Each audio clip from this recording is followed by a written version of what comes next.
dealers, the robbers, and the crooks. Well, actually...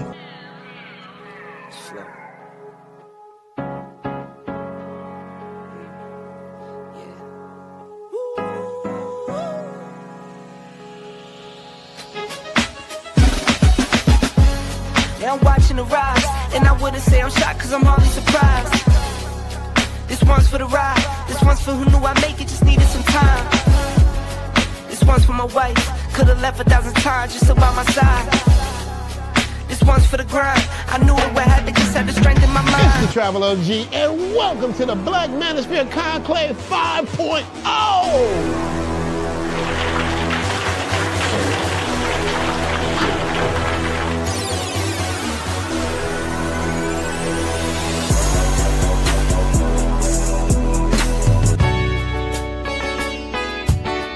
We got started in 2021 in Atlanta, united in the pursuit of excellence in all things. It's been one hell of a ride. Can I tell you what's on my mind? Cause I've been thinking about it for quite some time. Hey, can you give me a moment to declare my love? Can I tell you what's on my mind? We're now focusing more on opportunities for men, in particular passport bros. Guys who go abroad, they want to have a different lifestyle, they want to have a different achievement abroad. Oh yeah, there's without a doubt the narrative has changed for us greatly. I just finished speaking and having a chance to tell individuals about how to live the American dream outside of America. And I was here to help so many men when it comes to understanding what they need to do in order to relocate. With the political climate, things that are happening worldwide, guess what? Nobody's coming to save us. So it is indicative that we all bound together, tighten up like a fist, and strike a mighty blow against everything that's fighting to stop us, man. It's nothing but good, positive people, good, positive energy with one goal in mind, and that is to make money, get the hell out the Matrix, and enjoy your life. You dig? So shout out to all of y'all. Theme music. Yo, what's going on, y'all? This is your man Marcus A. Brown, and I'm here to tell y'all that I just got done with my first consultation with the brother Andre of Love Crossing Borders. I just wanted to give him his praises. I need y'all to do two things if you haven't already. If you haven't, subscribe to his YouTube channel, Love Crossing Borders. Also, if you are going to Colombia, if you're thinking of going anywhere, traveling internationally, please consider booking a consultation with the OG Andre of Love Crossing Borders. You will not be disappointed. And y'all, get in tune with him if you haven't already. Tell him MAB sent you. Peace. Where are all the black men? And I'm not talking about the scammers, the drug dealers, the robbers, and the crooks. Well, actually... Actually, they're here with Andre and Andre's Love Crossing Borders. Shout out, shout out, shout out. We have a great episode tonight, guys. Great episode. Get your pens. I got my pen. Get your pen in hand. Be ready to take some notes because we are here with our girl, PAOLA ARENAS, and she is here to share a lot of information when it comes to leasing, in other words, renting property in Colombia, as well as for those that are looking to purchase property. Well, she'll be here to answer those questions as well. We're excited about it, and we may even have a special guest that popped up tonight as well after her. But at the end of the day, guys, we want to make sure that you get all the information that you need in order to be able to be or relocate smoothly here to Colombia. There are a lot of individuals that don't get that information that we're going to be sharing tonight. So we want to make sure that you receive it. And Paula will be here in about a good 30 minutes. So I'm excited about that. You guys will be able to ask her all type of questions in the comment section. So make sure you guys, if you want to ask her a question, support by way of Super Chats, PayPal, as well as Cash Apps. So we'll be able to pop those questions up as soon as before just searching through all the other questions. But as for your boy Andre, having a great day with the girl Andre. Had a great day. We both went to, she finally made it to my gym. You know, man, Andre been going to separate gyms for like a year, even though she has a membership to my gym. So she finally made it over to my gym and we hung out tonight. We got 18 in the building. Shout out to all you guys that are here. Appreciate you, gentlemen. and ladies that dare to tread this channel. Appreciate that you all are here. Once again, this is going to be a real estate relocation, if you will, episode. If you are interested in renting a piece of property in Colombia, what steps do you need to take? If you are interested in purchasing here in Colombia, what steps do you need to take? Paola's been doing this for quite a while, for quite a few years. She's traveled the world. She's fluent in English, and she's a good person. She's been a great friend to this channel for years. So every year we manage to pull her away from her business ventures and share her information, or even updated information on what's going on in Medellin, as well as the rest of Colombia. So we are excited to share this information with you guys today. Let's get started with the shout outs. Once again, we got our brother David Dice. He said, this is going to be a good one. It's going to be great. Pen and paper in hand. You see, I'm ready. I got my pen and I got my paper. I'm ready. I ain't going to pretend. Won't even lie about it. Yes, sir. Salute to you as well, David Dice, for being here of the Dice family. And we got our brother Ahmad Milner here. He knows this is going to be a great episode, as well as my brother. Salute to Twan. Shout out to Antoine in the building. Yes, sir. And also another salute is going out to Jay Anderson. The great, that is. The great. Salute to you, brother. Glad to see that you're here. He said salute to my brothers in the chat. Andre and Andrea love crossing borders. Glad to see you guys are here.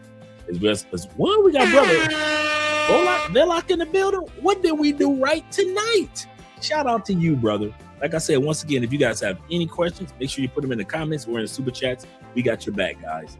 And it's not a live stream if you don't have a man supporting men in the building. Shout out to you, AMSM. And salute to you being here, brother. Glad to see that you're here. Glad to see that you're here. I can't lie about that part. Really glad. Let me turn the music down just a little bit. There we go. I know it sounds so smooth, old school. Sounds like a little bit of the 70s and 80s R&B/jazz. We got my brother T-Mac in the building as well. Glad to see that you're here. Appreciate you, brother. Appreciate you. Mr. Medellin himself. A lot of you guys are Medellin guys that are here tonight, as well as my Detroit brothers. You know, Detroit bad boys. We got to win this game tonight in Cleveland. We got to win this game tonight in Cleveland so we can take the series back home and just go ahead to the Eastern Finals. Let's get this out of the way, right? Let's get this out of the way. You guys got to keep me posted on the score. Keep me posted on the score. Shout out to you, brother. You better back the fuck up out my face, goddammit. I'm from Detroit, Michigan. Don't play with me. Don't play with them Detroit boys. You know how we get in public. You know how we get in public. Shout out to Charles Keys of the Keys family in the building. Charles says this. He said, okay, I'm here. Shout out to Charles being here. And salute to my brother 313 Nate in the building. Glad to see that you're here once again, Nate. And we got Mr. Develos. We must be doing something right tonight. This must be one of the topics that you guys have been looking forward to. Real estate, renting in Colombia. The opportunities are here to purchase in Colombia. Realize Medellin is not Colombia. I'll say this again. We're going to talk a lot about Medellin tonight, but a lot of what she's going to share does apply to Barranquilla, to Cali, Bogota, Cartagena, Santa Marta. So do realize that the information that she shares, a lot of it's going to sit around Medellin because that's where she does most of her real estate. But that doesn't necessarily mean that that's the only location that you guys can move to. So you have options, in other words. You have options. We got 26 in the building. Make sure you click that like button. When you click that like button, you already know. Oprah coming next. Once I establish this as a place of truth. Yeah. Oh, yeah. Once we establish this as a place of truth, you know Oprah will be coming next to this channel. Shout out to all you guys. Let me scroll down a little further. What up, though? What up, though, brother? What up, though? And we got LJB Southern Vegan in the building. Glad to see that you're here, brother, as well as my brother Jamon representing. What up, big brother? Chat in the chat room family. This subject is up my alley since I do real estate investing. So yeah, I know a lot of you guys, man. Like you got brothers like Will, Chill with Will. He's already invested in Medellin. Let me try to think the link for Will, come to think of it. I thought I did, but I just want to double check. Make sure that Will gets a chance to see this episode. Yep, there we go. There we go. I'll make sure I see it. Shout out to him. And shout out to my brother Jay. Let me going to be sending this to Jay too. They get to top of it. There we go. I probably already sent it out. Okay, cool. Goodness gracious.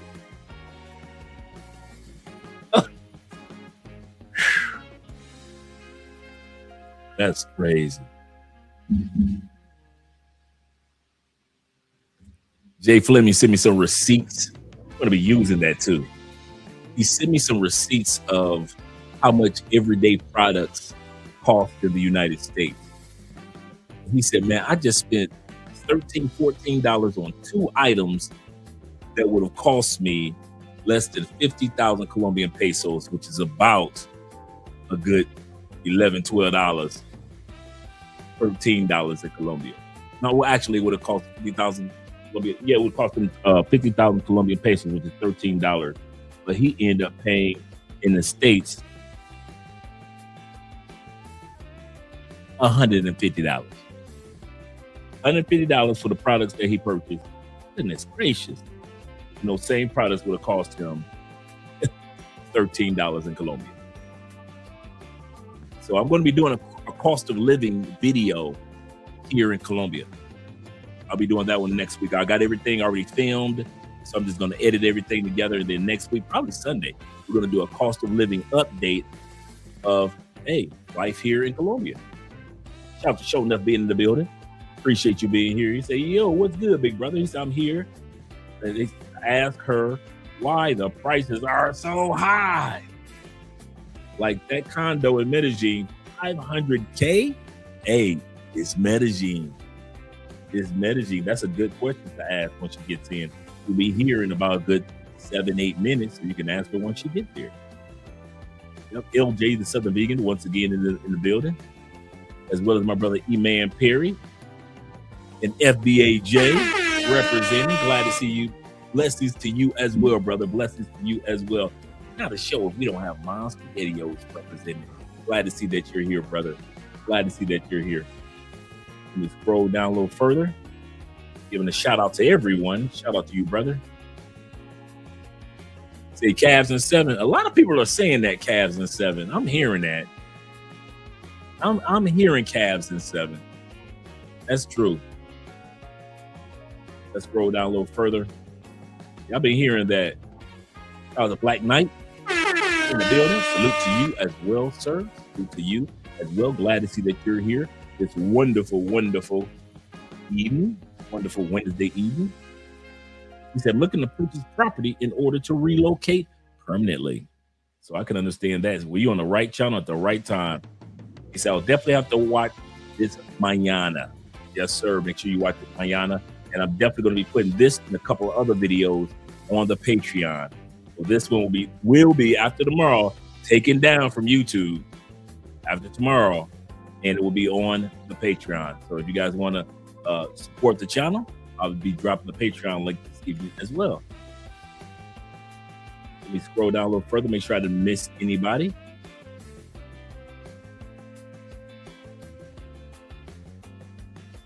Let's see. Shout out to my brother being in the building. Glad to see that you're here. Says this. He's like, currently know a native Colombian that has a house for sale. If anyone is interested, I can get you the contact with her. Okay, there we go. That's how we network and share information with each other. Shout out to you, brother, for that. The brother Mr. 007 says this. He said, Brazil or Africa is the ultimate destination. He said, but my grandparents are still alive, so I want to be nearby. That's a good idea. Good idea to be near the family. Shout out to Ellis being in the building. Glad to see that you're here as well, brother. Glad to see that you're here as well. Make sure I got everyone before Paola shows up. All right, looks like everybody's giving shout outs to each other. Appreciate that, guys. Appreciate that. Oh yeah, got to give you guys a update. I just realized this. Let me turn the music down a little bit. Okay, we're supposed to be doing the Cologne episode this Friday. I just remembered a couple of days ago. I didn't get a chance to tell you guys. We have an interview scheduled with a brother that's been living in Barranquilla for the last 6 years. I've been trying to get this interview for a while. So we can actually move the Cologne episode to Sábado or Sunday. Which one works best for you guys? Do you guys think we should do it Saturday or should we do it Sunday evening? Because Saturday, I know we're gonna do it like maybe for 3 hours, from 6 o'clock to like let's put like this, 7 o'clock to maybe 10:30 ish. And then after we do that, we're all gonna head over to Richie Mac's annual celebration. He's gonna have a bunch of us on his channel for his celebration. So we're gonna be heading over there after we do the Cologne. So you want to do the Cologne Saturday or do you want to do the Cologne episode Sunday? Let me know, guys, in the comments, because I'm just as excited. And then I remembered, I said, wait a minute. I've got an interview for Friday. And this is very important for a lot of guys that are interested in. Yeah, Sunday seems better to me too. Okay, Sunday. Okay, cool. Sunday, if the other interview is long. Okay, cool. Sunday is good. Shout out to my brother in the building. Let me turn the music back up right now, because we've got our brother in Southeast Asia, Ronin Travelers out there. Shout out to you, brother. Appreciate you. And we're going to be scheduling I'm going to get together with Ronin and we're going to schedule an interview with him after living his first year in the Philippines. We're going to try to schedule that for next week if Ronin is available. And so we're going to do that with him. Like I said, I watched his live stream on that. Excellent live stream. So to see all that he presented, I would love to see him do that on this show as well. And next week we also got another episode of Obi-Land to check out. Another episode of Obi-Land. Now, this is a good one. This one here, the girl drugs herself. This next episode of Obi-Land, the girl decides she has a choice: go to jail or drug herself. So we'll get a chance to see what she did. Did she go to jail? Did she drug herself? Which one is it? So shout out to Obi-Land. Appreciate all that he does here in Colombia. Salute, Love Crossing Borders. Salute to you as well, my brother. He says, Dre, good morning from the Philippines. Listening in and drinking morning cafe. I'm drinking evening cafe. So shout out to you, brother. Once again, guys, keep me posted on the score of the game. Yes, sir. And make sure you guys subscribe to our brother Ronin Travelers. I'm telling you, man, great. If you're planning on going out there to Southeast Asia, if you're planning on going out there and just building a new life, he has great content. Him, Fearless, and Black Man's Travel. I'm telling you, they do some great content over there, guys. So make sure that you guys subscribe, because over here, we already know we are all men supporting men, black male media. Shout out to all you guys. Yes, sir. And he says, Ronan says, salute to Jaman, LJ Southern Vegan, my brothers. Yes, sir. Glad to see you guys here. All right. In a few moments, we're going to be having our girl show up, and she's going to begin the process of answering the questions that I have for her, which I already sent her, and also the questions that you gentlemen are going to have for her. So she already knows what she's going to be speaking on, as well as answering the Q&A section for you guys, man. I know a lot of you guys are looking to come down to Colombia, but you know, you're hearing about the market has changed. Like my brother said earlier, the prices have gone up in certain areas. Can you still get a bang for your buck in Medellin? Has the wave of Medellin passed by? Should you go to other cities in Colombia? We're gonna ask all those questions tonight. So looking forward to you guys being able to have your own questions available as well as my questions. My brother Slim is in the building. We're doing something right tonight. Slim is here. He says this. He said, "We men, ain't we?" Yes, sir. We mean, ain't we? He said, "Yes, sir. Manosphere highlight daily. Yes, sir. We men, ain't we?" Yes, sir. I'm telling you, this is going to be one of those for the books. Once I said after tomorrow, I'm taking it down, and it'll only be on, because I'm going to be doing, I got 3 or 4 videos that's only going to be on Patreon that we've already showcased this week and last week. So those are going over to the Patreon. So I'm doing the one thing that I do need to see. He's not here right now. Just want to remind my brother Monty, I got his email address about the one video he wanted, but Monty's not here at the moment. Shout out to all 30 of you guys in the building. Appreciate every one of you being here on this stream this wonderful evening. And shout out to all you guys that are supporting by way of watching Andre's channel, such as my brother David Dice over there, such as a lot of you guys over there watching from Love Crossing Borders. Shout out to all you guys, man. Appreciate you gentlemen watching from Love Crossing Borders, as well as Andrea Wallace TV. We get to the super chat in a second. Yes, sir. Yes, sir. Let me scroll up here. David was number 1 with the super chat. He said, "Dre, when Miss Sands, which we're going to find out. Yeah, we're going to find out. Miss Sands has changed her last name. We inquiring minds want to know. It's Arnez now. It's Miss PAOLA Arnez now. We got questions. We got questions. You know, women don't just flip their name like that. Maybe it's granddad's name, but that's not a Colombian name. That's an Americano name. So shout out to PAOLA. He said, "Dre, when Miss Sands come on, she only do real estate in Medellin only, or other parts of the country? We're going to find out. If not, does she recommend certain agents who can help us out and rent property in Cali?" I actually have an interview with my man that's a realtor. His family has been in real estate and helping with my uncle, Ghostface. He just rented one of their Airbnb. And this dude is a really, really good dude. I talk about him in every consultation. So I'm going to be scheduling the interview with him as far as Cali, Colombia, fluent in English. His family's been in real estate to purchase, to rent. So if you want to rent a piece of property, if you want an Airbnb, or if you want to purchase a piece of property here in Cali, Colombia, I got your dude for you. So you can ask PAOLA questions about different parts of Colombia, yes. But I got a specific guy that has been in the field of doing this in Colombia for the longest. He and I just talked the other day. Just coolest dude, man. So I'm scheduling on that one up and coming. Hopefully I can get him in here next week.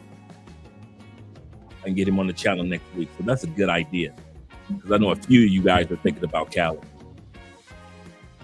Few of you gentlemen are thinking about Cali. I just appreciate that you guys are here tonight. Let me make sure I got everyone that's come in. Once again, T-Mac is giving out salutes, and as well as Ronan giving out shout outs. So appreciate you guys being here. And that's what it's all about. It's all about us networking with each other, sharing information with each other. And like I said, if you guys have any questions, go ahead and address them. And if I missed them, blame it on my head, not my heart. Like I said, most of you guys use cash apps. I mean, not cash apps, but super chats to showcase, hey, Dre, I got a question. So if you could do that, that's cool. But if I miss a question that you just put in the comment section, like I said, blame it on my head, not my heart. I'm not trying to miss anybody's questions tonight. And actually, I'm going to be reaching out to the realtor that's here in Cali. I'm going to be reaching out to him tomorrow to get everything set up. And I got a bunch of interviews set up for us for the rest of this month, guys. Because I got my brother Aaron, from the founder of the Passport Bro movement, my brother Aaron Ferris, who's happily married now in the Philippines, as well as had his daughter is born, and they're doing great. Talked to Aaron the other night, and we're going to do an episode next week talking about the evolution of the Passport Bro movement, or the Passport Bro mindset. The Passport Bro mindset, because a lot of people think that the Passport Bro, as we mentioned before, the Passport Bro mindset is just one thing, one way of doing things. It's all about the partying. We're not supposed to evolve. We're not supposed to grow up as men. We're supposed to always be just who we were when we first started using our passports. And that's not true for many of us. I know a lot of you guys that used to be in Brazil, now you live in DR. You started off in Colombia, now you live in parts of Africa. Some of you guys started off in Spain, now you're living a wonderful life in Poland or Germany. Some of you guys just say, I want to hit one country and one country only. I got to Portugal, and I'm glad. And many of you guys have gone to Southeast Asia and established some amazing lives. A lot of people make the mistake of thinking that the Passport Bro, Blue Book Gentlemen, Passport Kings, Passport Cartels, and all the Facebook groups, shout out to all you guys out there. They think that how we started, when Aaron started talking about the Passport Bro movement, 2016, 17, 18, that we're still supposed to be on party mode all the time. And you know what the kicker is? People in the United States, in UK, and other parts of the world, they still think the Passport Bro movement is just a bunch of us. And remember, the movement is not a group, it's just a mindset. It's an ideology, It's just a mindset. It's not a charter. But if you listen to people in the United States, they'd have you thinking that the Passport Bro movement is actually a bunch of men that act like grown frat boys. And that's far from the truth. That's passport pookies. And we've been saying for years, there is a difference between a passport bro and a passport pookie. And passport bros normally don't do anything to tarnish the title. The problematic people have always been the passport pookie and the sex pats. Sex pats never want to claim that they were sex pats. They always want to pretend they were passport bros, so because it sounds cleaner, right? It sounds cleaner to say, "Hey, I'm a passport bro," than admit to the world you're just a dude that's traveling the world for sex. It sounds creepy when you say that, doesn't it? So they would hide behind the moniker and the hard work of Aaron and all you other guys, and try to act like, I'm not saying I'm a passport bro, but I'm not going to deny I'm a passport bro. So they hide behind it. Well, what's taking place in the Passport Bro movement now is evolution. A lot of guys started off in Passport movement, like Austin Holloman, started off at 23 years old. Now Austin is celebrating his birthday this weekend. I just talked to him a couple of days ago. We're scheduling the interview with him. And we all know who watch his channel, he's in a solidified relationship now. A lot of us are evolving, man. A lot of us are not the same guy we were when we were 23, when we started traveling, 31 when we started traveling. And I know a lot of you guys that are engaged right now in relationships. I know a lot of you guys that are in solidified relationships. I've met so many of you guys that have called me that you got kids now and that you are happy and your family is flying out. So when people sit back and they make the mistake and assume that we are all one-sided when it comes to travel, I don't like that. I don't like that when they think that we're all one-sided. That's not cool. Shout out to Crypto Emperor. Yes, sir, in the building. Glad to see that you're here. We're just waiting for our guest. I've talked to her a few moments ago, so she should be here in a few minutes. Plantation bros and girls always got something to say. Let them suffer. I agree with you. Every time I watch a video on what's going on in the plantation, I am not. America, if you are trying to get us 10 to 12 million expats to miss the United States, I'm going to say this to you. You're doing a terrible job. If we were to want to come back, let's say if we were desirous of coming back to the United States, after the videos that we watch and all the madness that we see, I ain't gonna lie to you. Between politics and ICE and, you know, relationships that are transactional, and if they were trying to convince us to come back home, they are doing a horrible job at that propaganda. The best thing to come out the United States in the last, I'll say, 8 years is the Michael Jackson movie. I ain't gonna lie to you. This is the last time I seen America on top in every area. This is the last time I saw the world embrace. Come on, let's be real. This is the last time I saw the world embrace the United States, our country, 'tis of thee, sweet land of liberty. Let freedom ring, right? Okay, when was the last time y'all saw the whole world on America's side? I'll wait.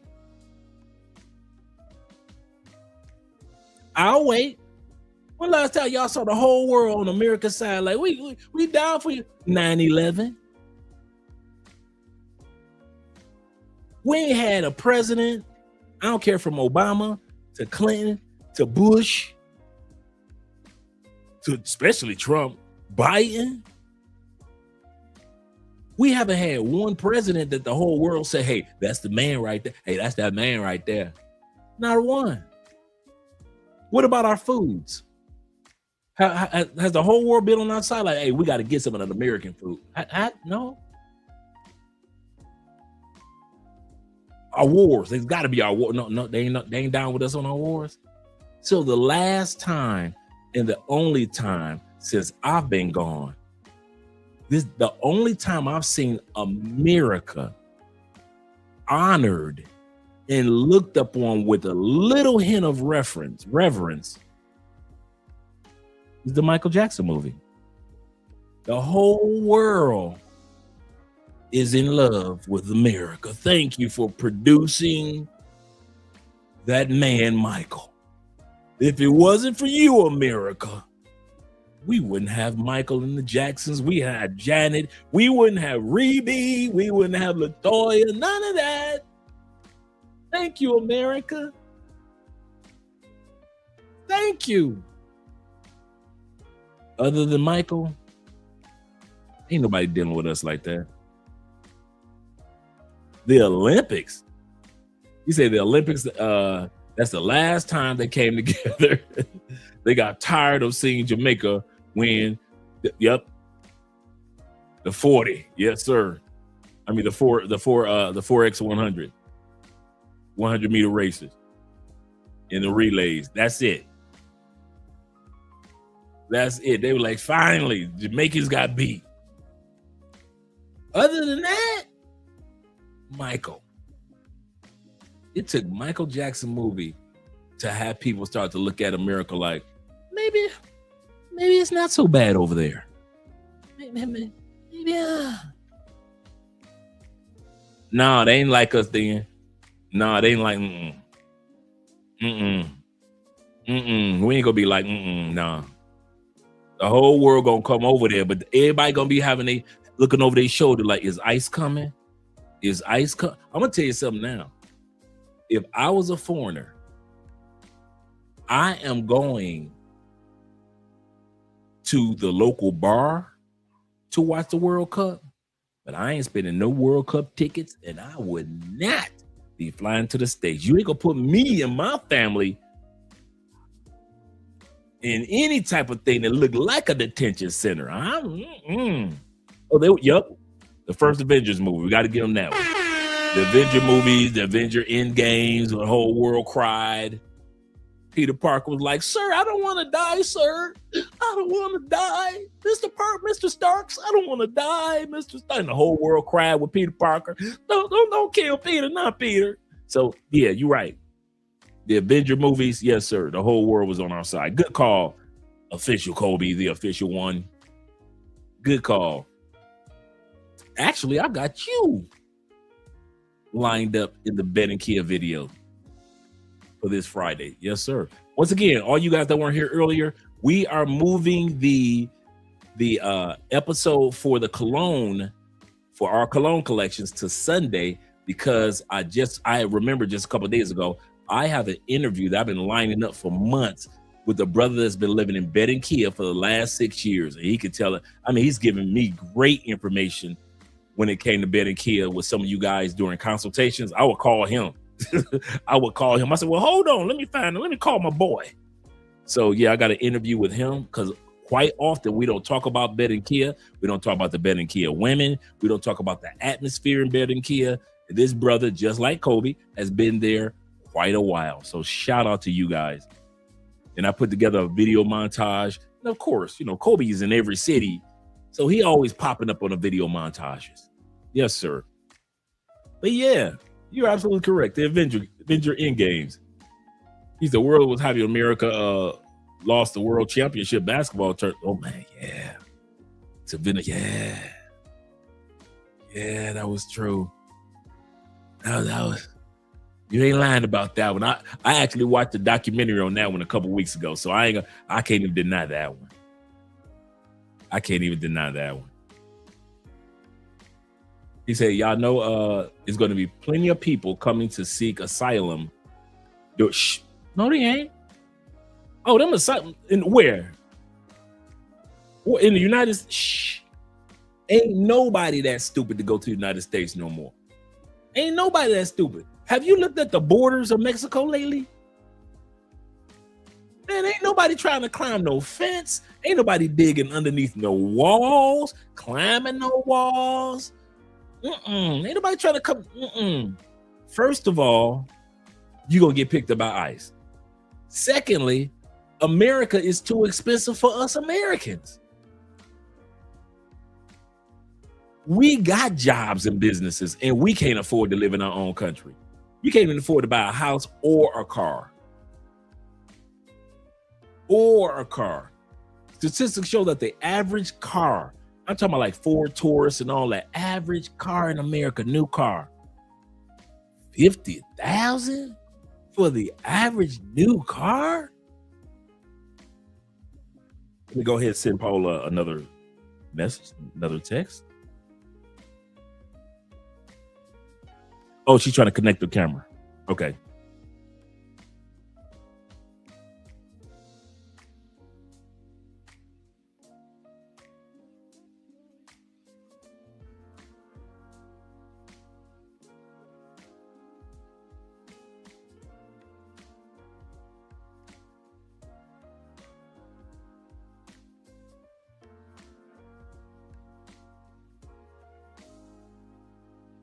Okay, cool.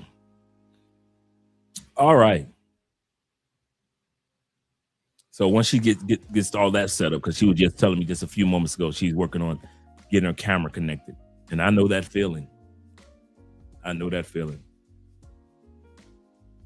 Okay. So yeah, I wouldn't, bro. If I was originally from Italy, Spain, Portugal, even European countries, Sweden, Switzerland, I don't care if I was from Australia or Austria. I wouldn't care if I was from Ireland or if I was from Scotland. I don't care if I'm from New Zealand. I don't care if I came from Tasmania and they had a Tasmanian soccer team playing in the World Cup. I'm watching it from home, bruh.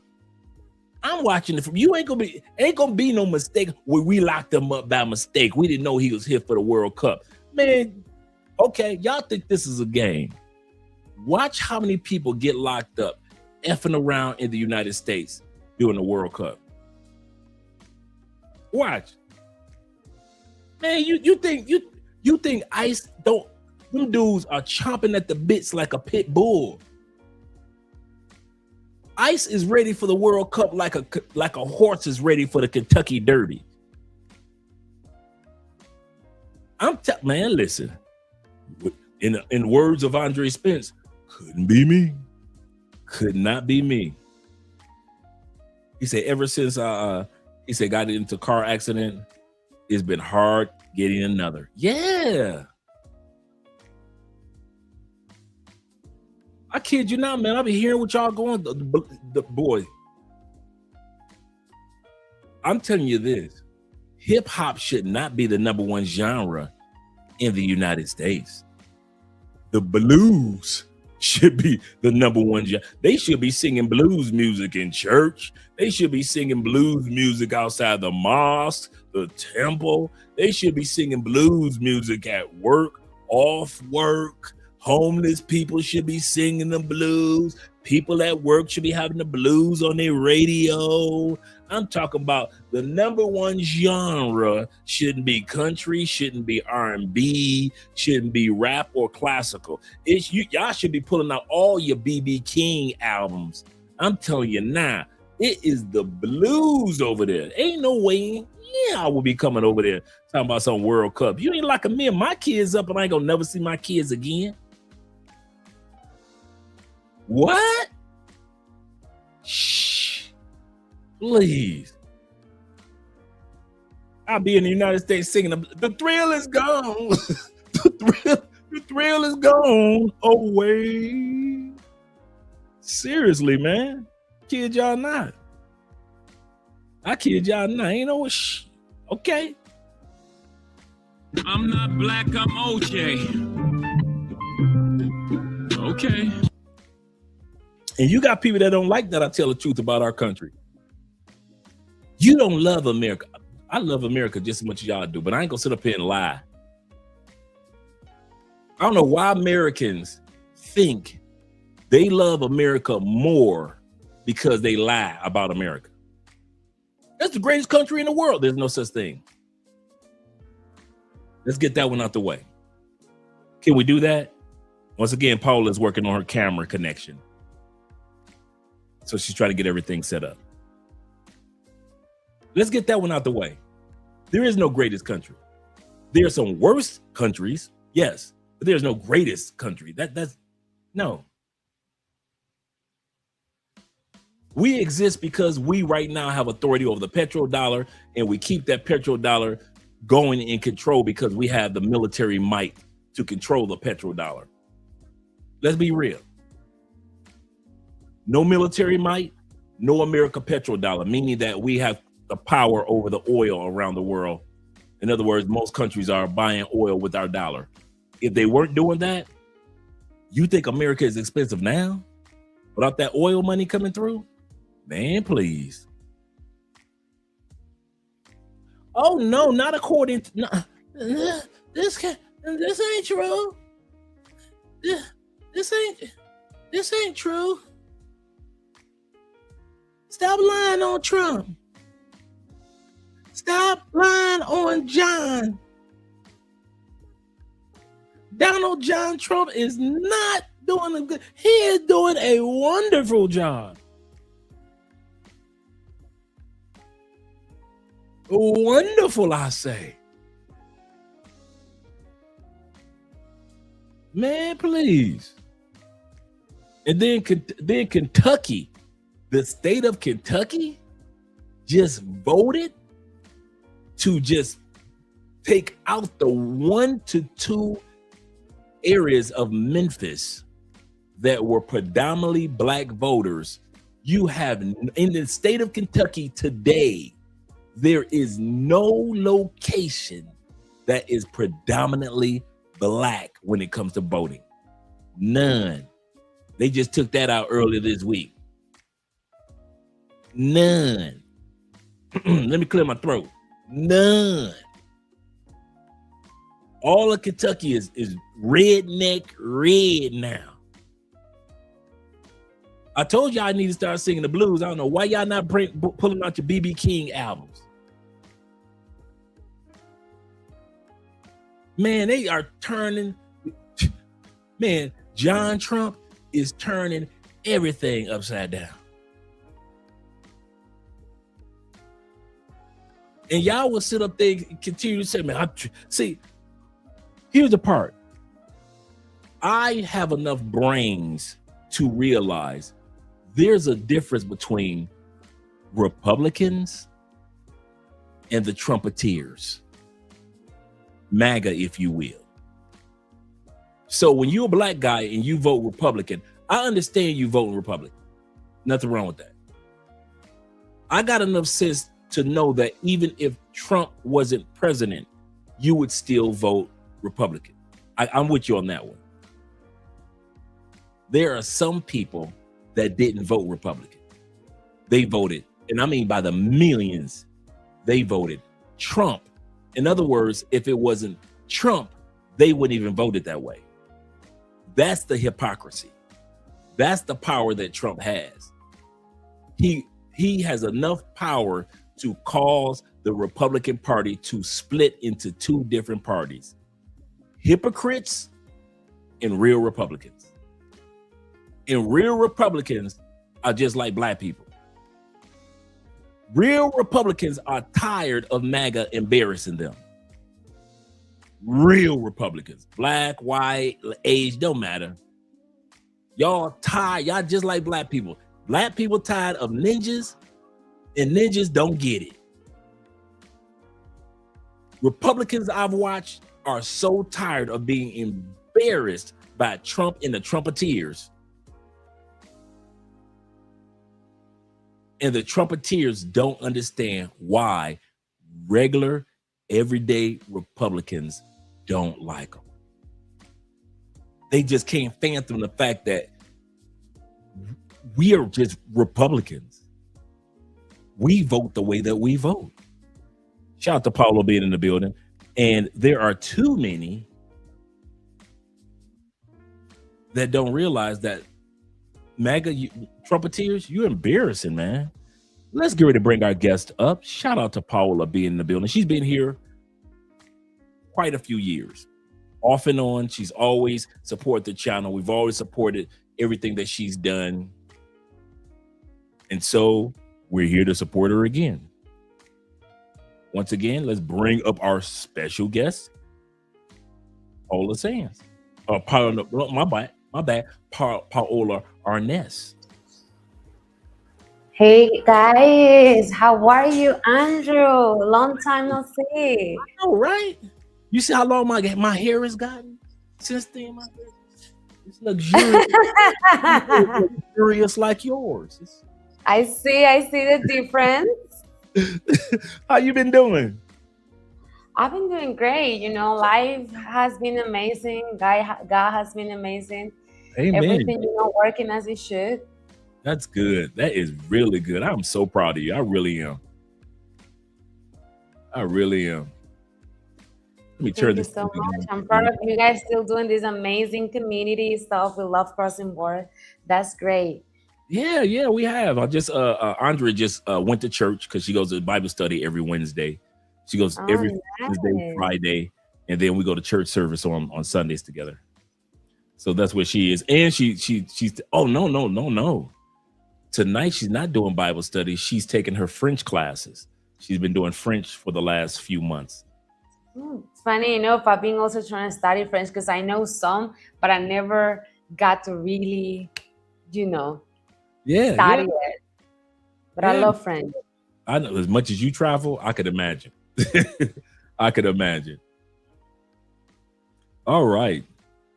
Let's get ready to get started. I'm glad that you got your camera ready, and I know how exactly what it's like when you get ready to do a show and everything just messes up in the last moment. So I understand. I know. I tried it before to make sure it was working, and it did. And then it was like the camera is not connecting, but it's all right.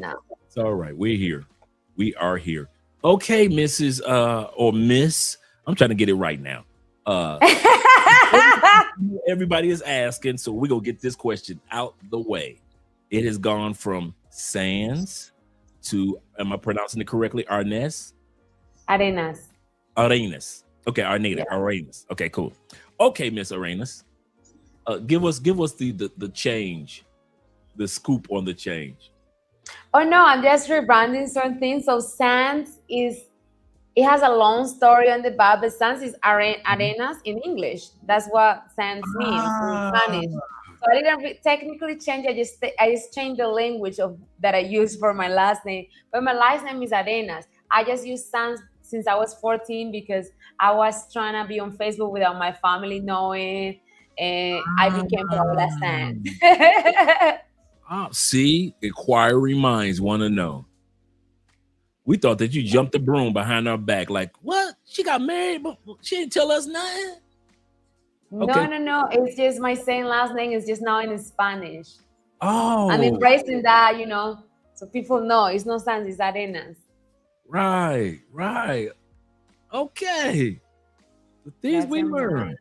All right. So we got a lot of guys that are in Medellin, a lot of guys that support you, a lot of guys that have questions, a lot of individuals. We're going to be dropping the link to your YouTube channel throughout the night so guys can subscribe. And let's scroll down. All right, guys, we're off the topic of the United States. Let it go. All right. Yes, sir. Let's scroll down. Salute to all you guys that are here. And yes, T-Mac. T-Mac says everybody was guessing wrong about your name. Oh, so I have people talking, huh? Yes, so everybody was guessing wrong. We always looking for some good gossip. Come on, girl. and we were gossiping wrong. Oh my gosh. I never even took in consideration that people would be assuming this, but yeah. I guess it is part of the, equation. Like, well, she done got married behind our back. She just went down to the notary and okay. Man. I'm about to say congratulations. I'll make sure I make that step public. Yeah, deal, definitely. And shout out to all you guys that are here that's showing up this evening. We're about to get started with the questions. Let me pull up the questions for our girl Paola because I don't want to use up her time. Right now that... Let me pull up these questions. First thing, for those that don't know you, introduce yourself to the audience. I'm going to be putting you on the solo cam off and on throughout the night as well. Introduce yourself to the audience those who don't know you. Okay, everybody, nice to meet you. I am Paola Arenas. Sans was before in English. But I'm from Santa Marta, Colombia. I've been living in Medellin for the past 4 years and a couple months. I'm a real estate agent in Medellin. I still do some things in Cartagena. I also have a concierge company that provides luxury travel services for groups, mansions, all the catering service, security, experiences. So that's on the side that I do. My company name is Ultimate Colombia. And as Paola, I am a realtor for luxury properties, turnkey opportunities, and also residential places for those ones that are moving to Medellin and are looking for their forever home rental. I'm happy to be here. Thank you so much, guys, for this space. Thank you, Andrew, for giving me the space to talk. It is a pleasure for me to be here. I know Andrew for back in the days, and Andrea. Yeah. I don't know, maybe 5 years or more. I'm not sure. You have seen my growth through social media, everything that I've been through on social media, the goods and the bad. So I'm happy to be back and grown. Yes, still got the smile, still happy, and I love it. Now you got a dog. I see you got a dog. Yeah, that's my boyfriend's dog. Yeah. Okay, so he came all the way down here. He said, did he bring his dog, or is that dog, or is his pet new? Because, people in Colombia love their dogs. No, he got it here. He's been here for years, so the dog is 2.5 years. Yeah. Okay, cool. That's what's up. Shout out to him. Let him know that saying that he got a good one. Shout out to him. Yes, sir. I'm glad for him. Okay, let's get ready to get started with the other questions now that we've got the introduction out of the way. And by the way, guys, as I mentioned before, if you guys have any questions for Paola, make sure that you guys put it in the comment section, put it in super chats. Shout out to all you guys that support by way of PayPal, super chats, and Cash App.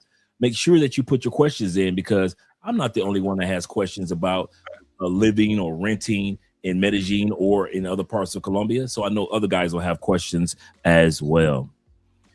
First question that I have written down is, what's the best value right now?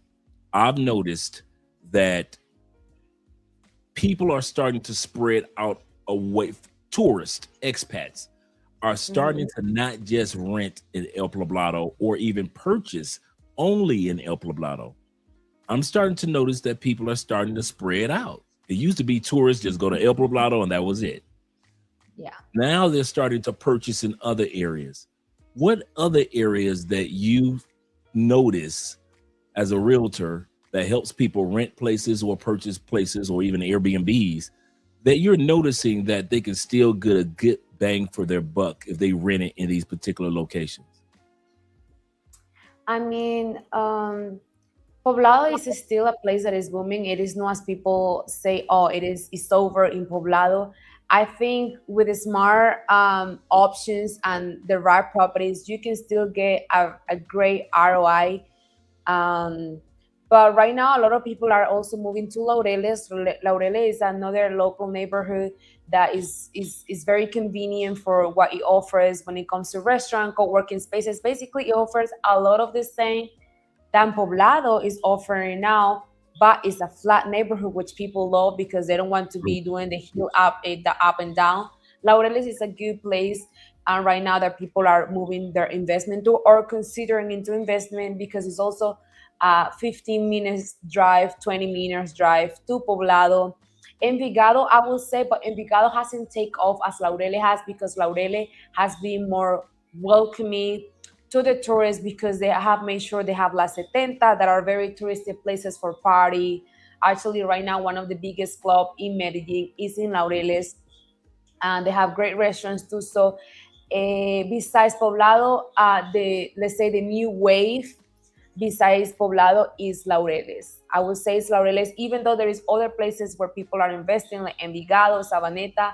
Sabaneta is opening a new Movistar Arena that's supposed to feed I don't know how many million people in the year. So that's going to create another type of tourism. So people are also looking to invest in Sabaneta.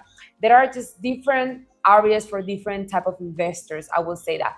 But if I would have to choose a place right now, Laureles for sure. Yeah, I would have to agree with.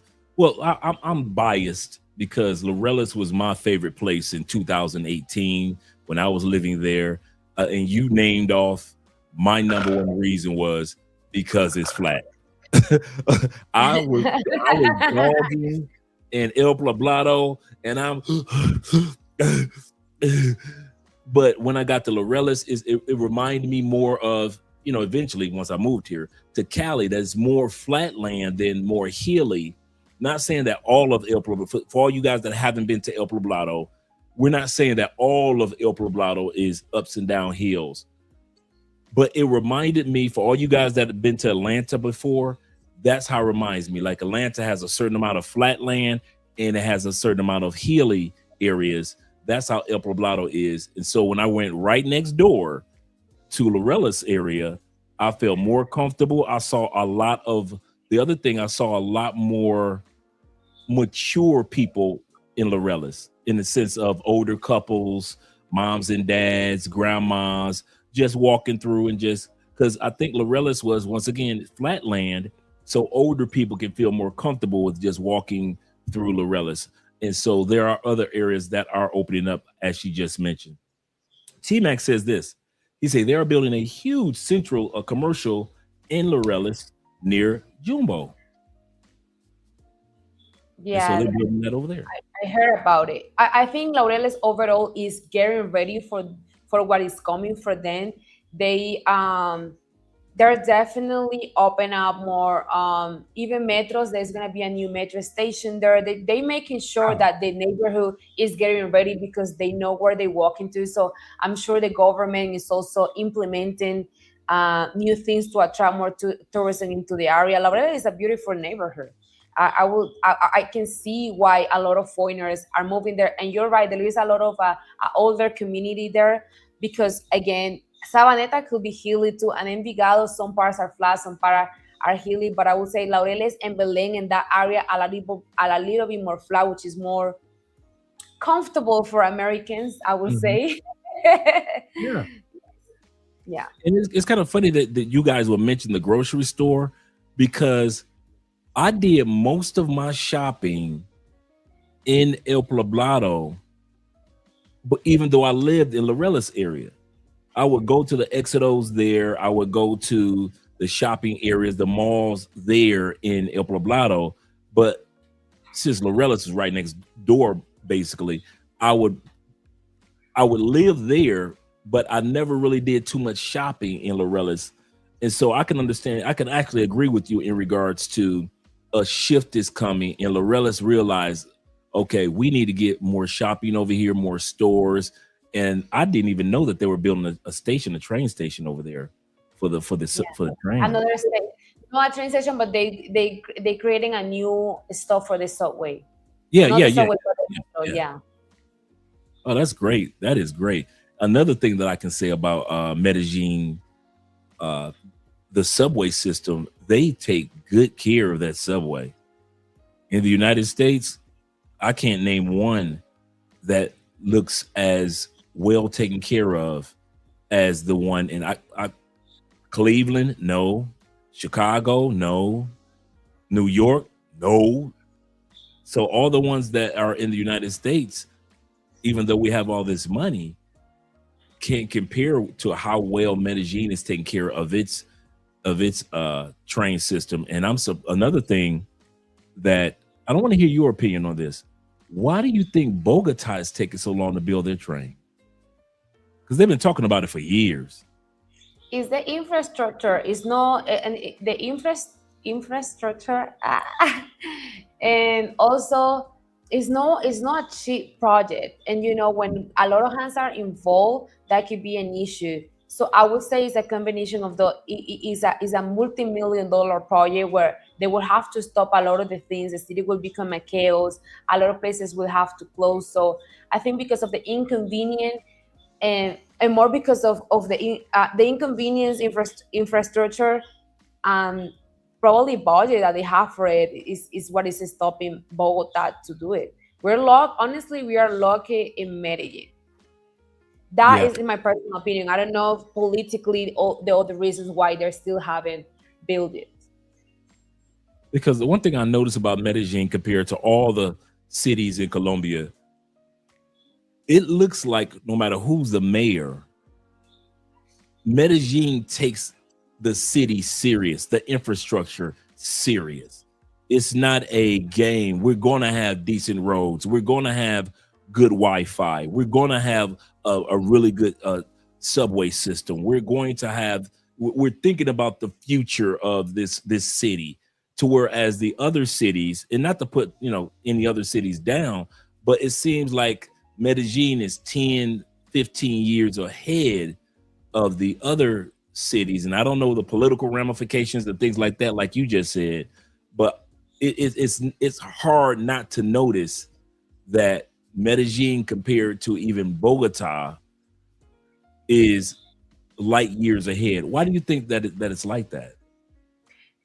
One thing that we have to take in consideration is how prideful Paisas are about their culture and how much ownership they have about the city. And it's something that is so mesmerizing to see, because Paisas is the term that we use to people from Medellin and the surrounding areas, are very, they have a lot of ownership about their city.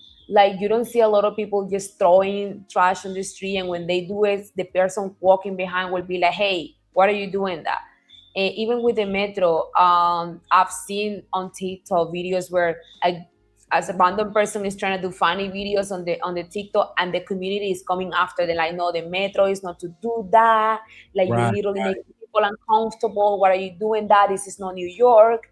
This is not. They start mentioning and breaking down. So one huge thing beside the government innovative side of keeping the city updated in so many areas is the people itself. Paisas are very proud of their city and of their region in general, so therefore they take care of it as much as they can. So when government and the population are working towards a goal, things are much easier to maintain.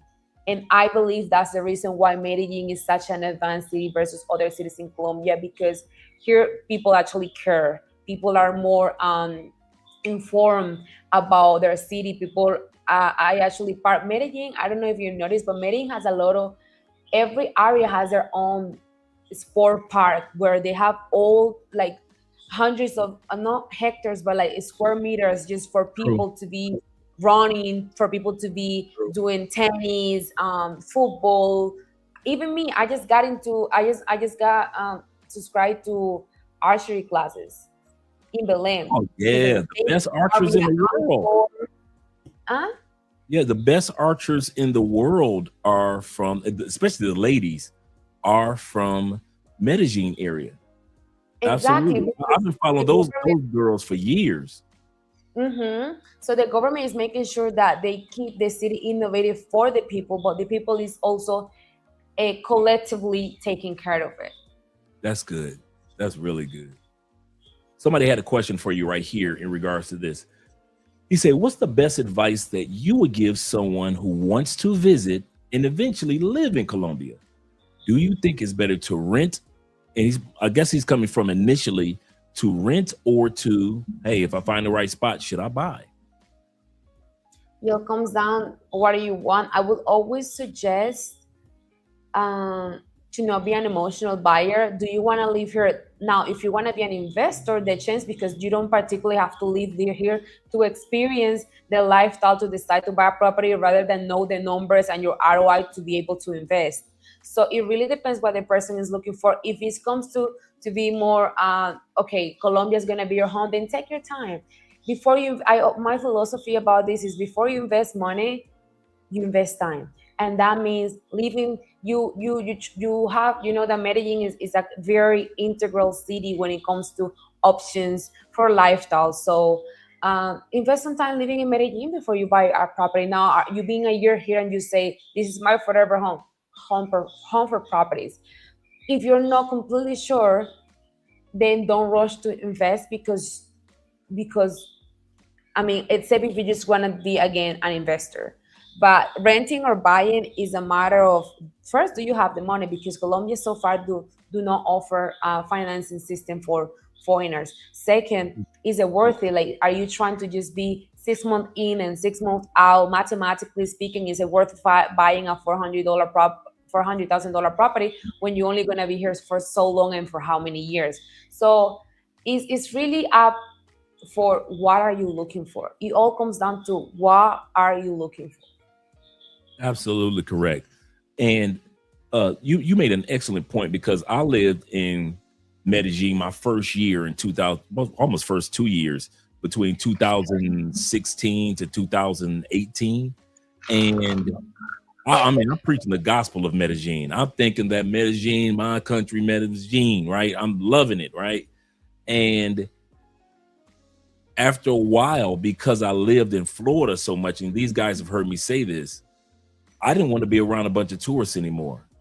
When you live in Florida in the United States, you got Disney World right there.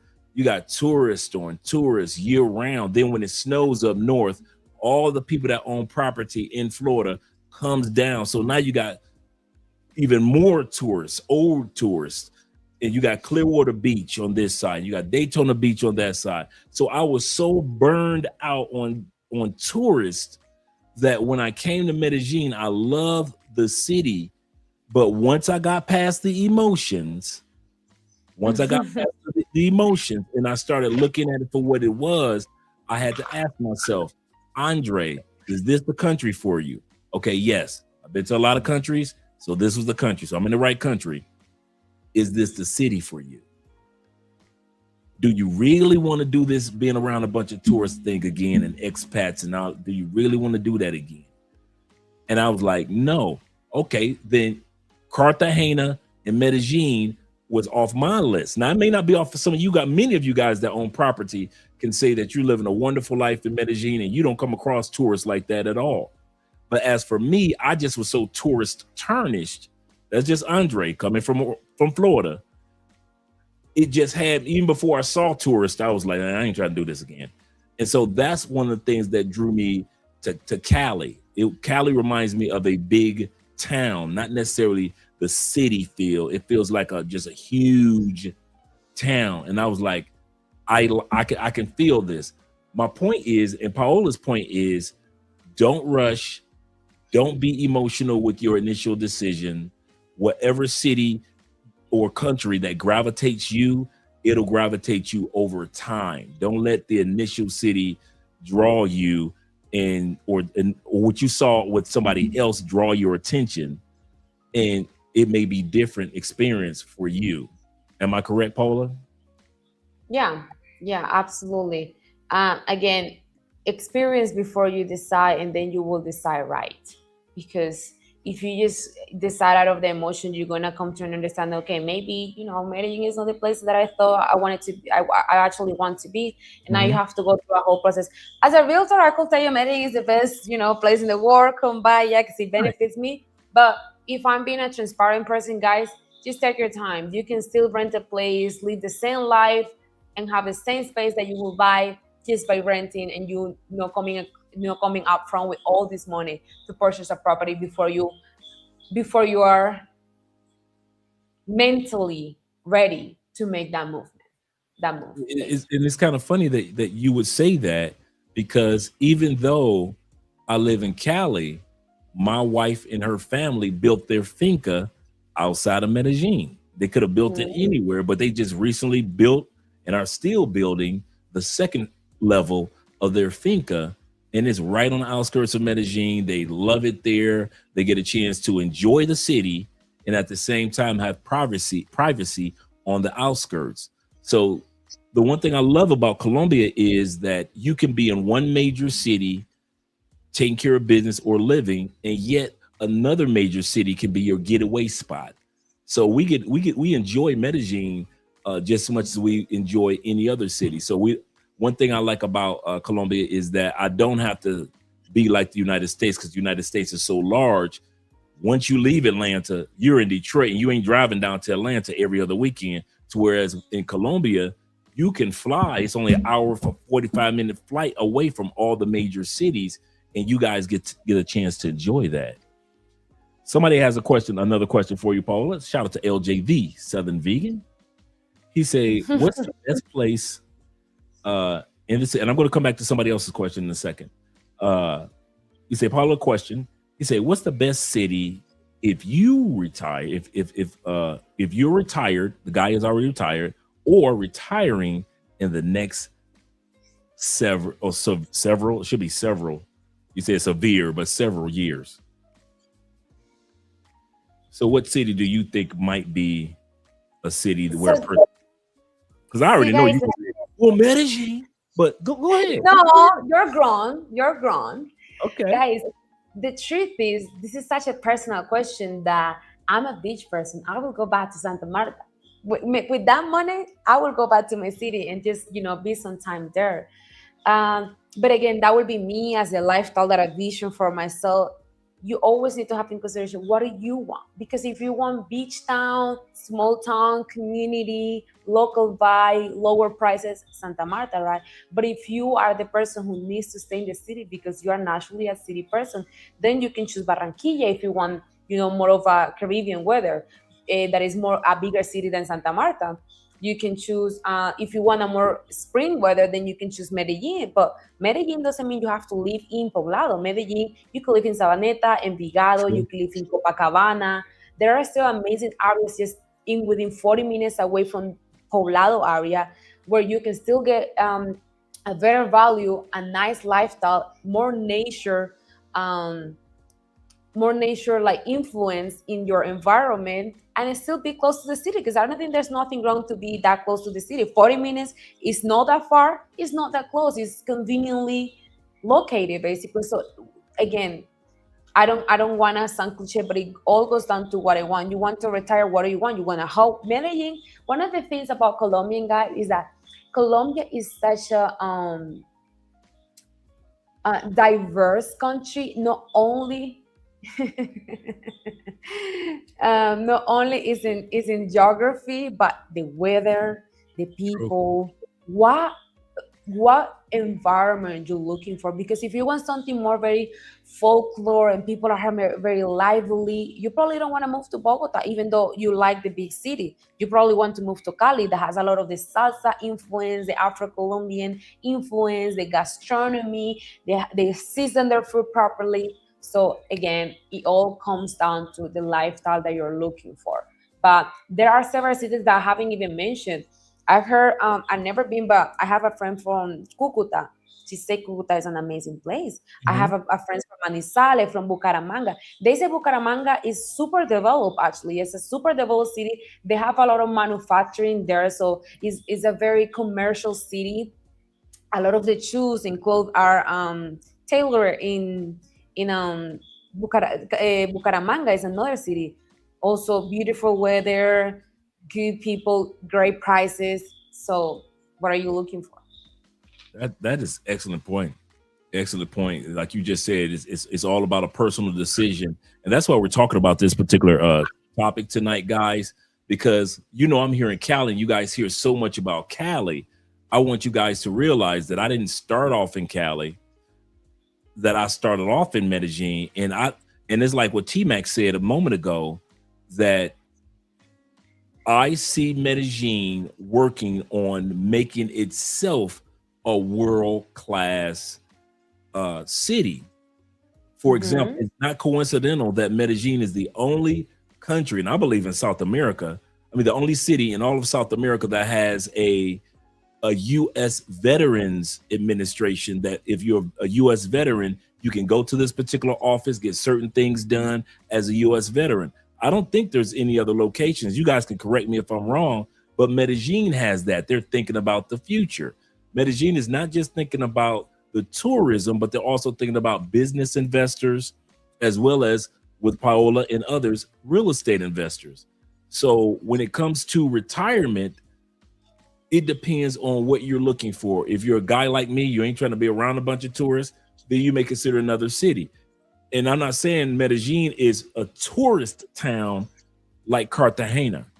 Cartagena prides itself in tourist dollars, whereas Medellin, tourism is a part of the city, but investments, whether it be business or whether it be real estate, are a major part of Medellin's development. Medellin is a business city compared to the beach cities of Cartagena, Santa Marta, and Barranquilla. So those are more beach-like towns. And I hear from PAOLA, she's still Santa Marta at heart. It's still in your heart. I always been, I am, and I will always be. I'll take that. I'll take that. Yes, ma'am.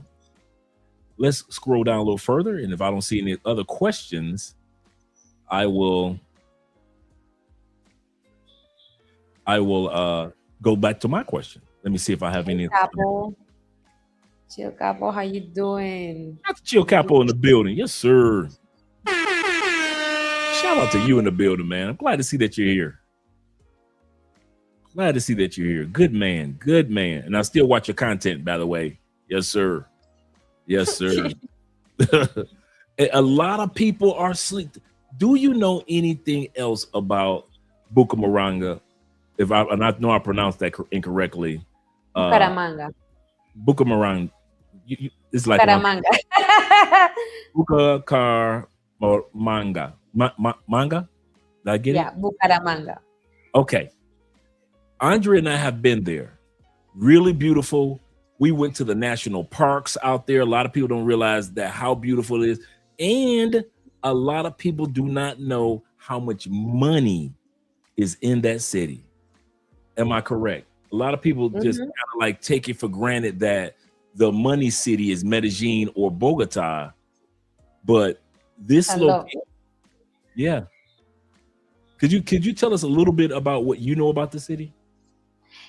Andrew, I am going to be transparent, honest with you. I know enough, just like you, because for me to give a expertise, a opinion about Bucaramanga will be lies. I know that it's a big city. I know that their economy is, the GDP is also based a lot in manufacturing because they supply a lot of the country when it comes to shoes. So there is a lot of employees and employment options for people in that industry. There is a good city. It's a very commercial city where people have great lifestyle, very innovating too, a lot of buildings. It's not as expensive when it comes to real estate that I know of. I've heard, because I was actually seeing with a client some options there. I was just helping him. I'm not a realtor there, I don't know nothing. But what I was seeing compared to Medellin is significantly, the prices are significantly different. And yeah, that's all I know about Bucaramanga. I know it's a great city. Yeah. Okay, since you shared that, could you share? Because somebody just had a little statement. He said, "I hear Santa Marta is nice." So let you go ahead and brag on your city. It's my turn. Santa Marta is an amazing city. It's a hot weather. It's very humid. So if you like that, go for it. But the community is a 500,000, 500, yeah, like a 500,000 population. A city is small. It is surrounded by nature. Santa Marta is actually, this is a curious data, has all of the temperature floors that exist, from the highest tropical to the driest and to the cold. We have even snow in the top of the mountain of Sierra Nevada. So it's a very diverse environment. If you are in the city, you get to see, the city beach, the city lifestyle, and then 30 minutes away you have like a national park. 40 minutes away you have one of the most beautiful national parks of Colombia, which is Tayrona Park. It is still cheap compared to Cartagena. You can rent a condo in front of the beachfront place for $1,000, a good one in a good building. So versus Cartagena, sometimes even $800, but now it's not gonna be as modern as a $1,000 one because it's still 800,000 pesos difference. But Santa Marta, honestly, if you are the beach time type of person, is the perfect city. Yeah, we love Santa Marta. I actually, personally, I like Santa Marta more than I liked Cartagena. Of course, 100%. one was because of so many tourists in Cartagena. Santa Marta, I felt a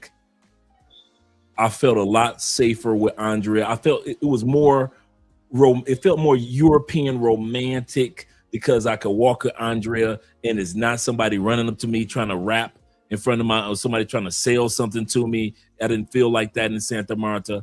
Really nice restaurants. It wasn't too big. Santa Marta remind me of, if you could take San Andreas and put it on land, that's what Santa Marta remind me of. Really nice beach area, a lot of boats and yachts, just like Barranquilla and Cartagena. But since a lot of people don't go there, it made Andrea and I experience more romantic, more us, more. It made it more. It made more personable, and I like that about Santa Marta. Yes, you're right. The heat.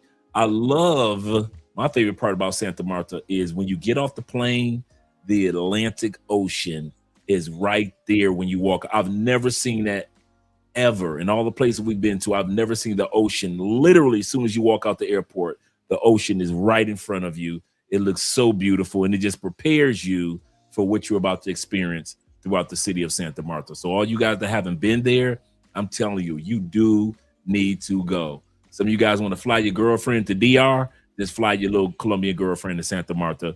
You'll enjoy yourself. Yes. Just don't mess up the city, guys. Be cautious. Right. And one thing we did notice when we went about 4 or 5 years ago was the development that was taking place in Santa Marta. So the Santa Marta, I could see a completely different city as far as infrastructure in the next few years, because I saw a lot of condos and a lot of construction going on in that area of Colombia as well. Yeah. Yeah. So yeah. He said, ain't nothing like that beach. Yes. Yes, sir. Yes, sir. Okay. Somebody had a question. Mr. 007 says this. He said, what's the best place to live if I want luxury condo, but want to avoid heavy amount of tourists? Ugh. And the reason why I'd say, I'm trying to kind of like think of what city, preferably near a beach. Also, recommendations if I want to have a large home for seven kids. So a luxury condo initially near the beach areas. Recommendation if I want to in the future what can you think of?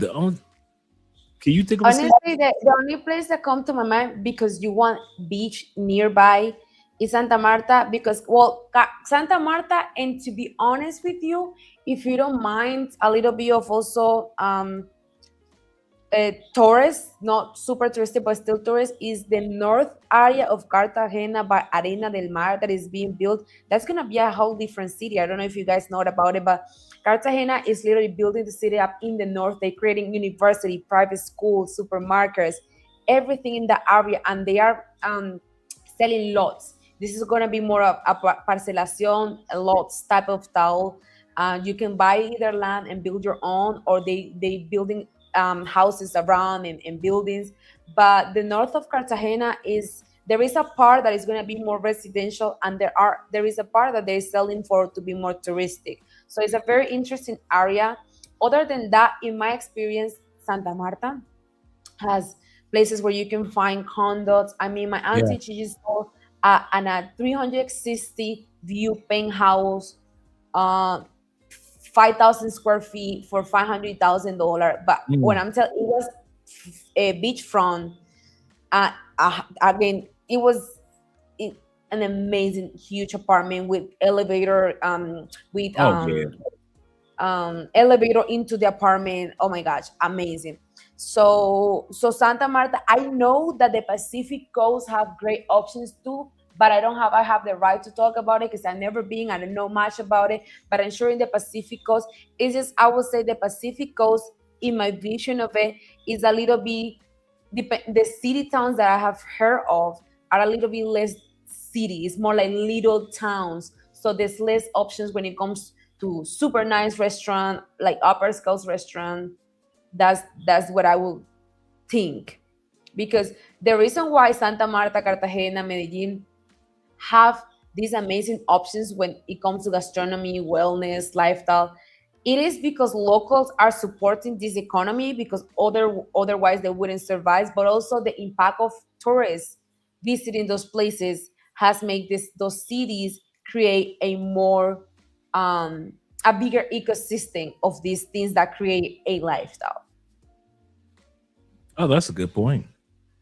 Yeah. And right here, Jermon, shout out to Jermon, he asked you this question. He said, what are some upscale neighborhoods in Santa Marta that are out of reach of the brokies?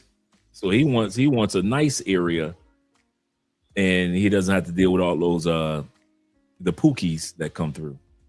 I would definitely say Belo Horizonte area. All the area by the airport is being developed now too, and there are resorts there outside of the airport. So all the area, Rodadero is nice, but it's already over, touristic. And Santa Marta also have a lot of local tourism. So not touristic always mean that you always gonna see a lot of foreigners, but because it's a beach town, we have a lot of people from Bogota, Medellin, Cali visiting Santa Marta, which the local tourism is still very huge in Santa Marta. I will say the area they building a lot around Mamatoco. There is a new area there in Santa Marta. They building around Mamatoco area. I would say Los Cocos is still near downtown, but they creating amazing buildings there that are going on $300,000 and up.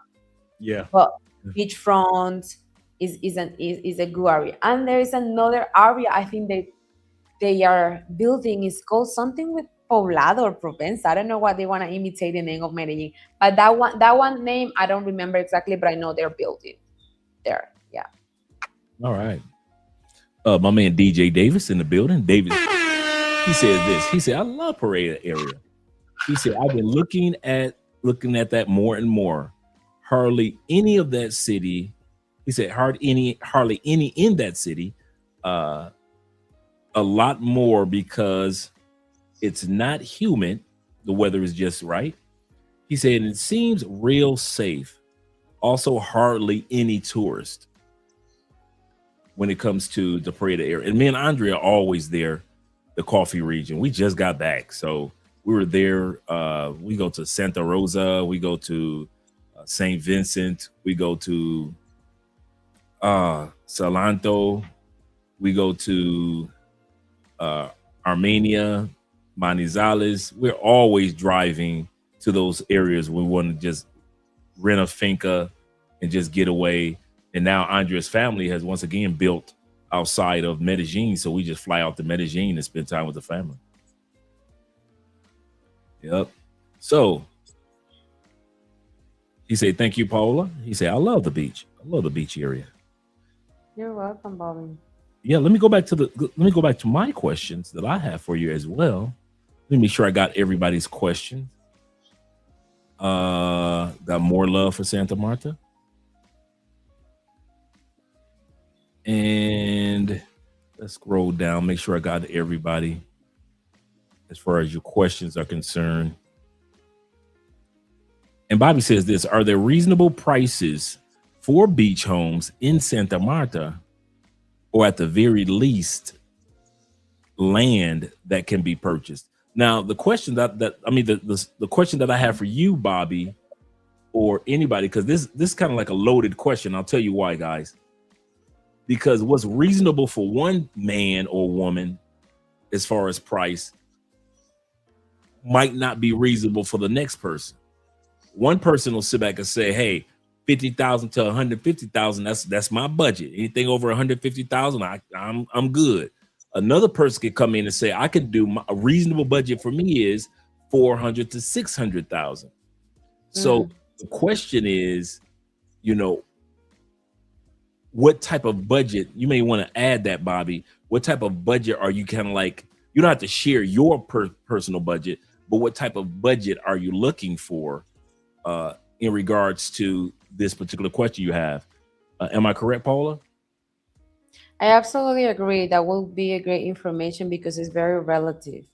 You might be surprised what reasonable is for some other people. So yeah, that's so true. And right here we have shout out to my brother Second Order in the building. He says this. He say, how do we get a long-term lease? In other words, 3 to 4 months as a non-resident without paying the Airbnb prices?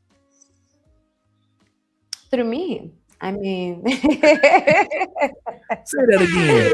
Guys, 1 + 1 is 2, and long-term rentals and good prices. You're talking to the right one here. Now, guys, before I continue to say that, we have to have in consideration that rent in Medellin is not what it used to be 3-4 years ago. So having also unrealistic expectations of what 1,000, 2,000 can get you, that will be maybe the issue that you will be facing, not with me, but with any other realtor. Especially if it's an only 3-4 month rental, that will have to be a furnished in places where the owners normally need to raise the price because you're basically deteriorating their furnishes that has a value. So all that is taking into the rent price. It is not the same traditional renting, that 3-4 month renting with a place that already have furnishings. So But I can help you. If you send me a DM, I guess Andrew will give you my social here. We can talk about when are you coming, the month, and yeah, let me see how I can help you. You guys can actually, and just to let you guys know, and I'll be putting this up because I'm going to not only have her channel, I'm going to drop that link one more time. That's going to have all your information, but I'm going to put her Instagram up so you guys can send her some DMs. Be respectful, guys. Do not be sending those. Oh my God, you're so beautiful. The woman is in a house with her man and her man's dog. Okay, so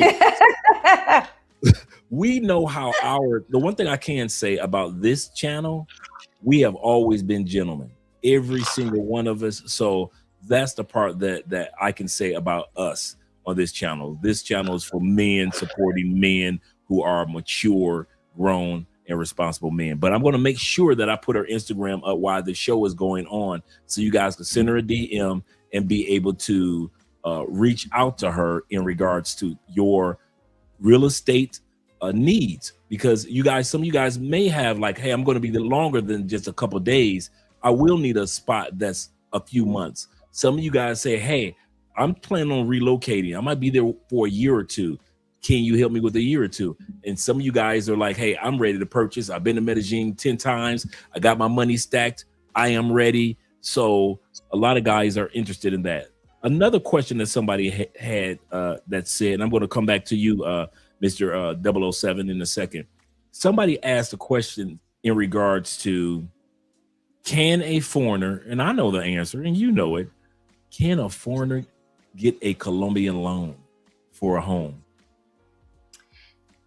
Realistically, no, if you're not a resident, but even if you are a resident, it will take a lot, because Colombia, again, guys, is not a country that is built in credit. So it will take you a couple years for you to actually build your credit score, just like in the US.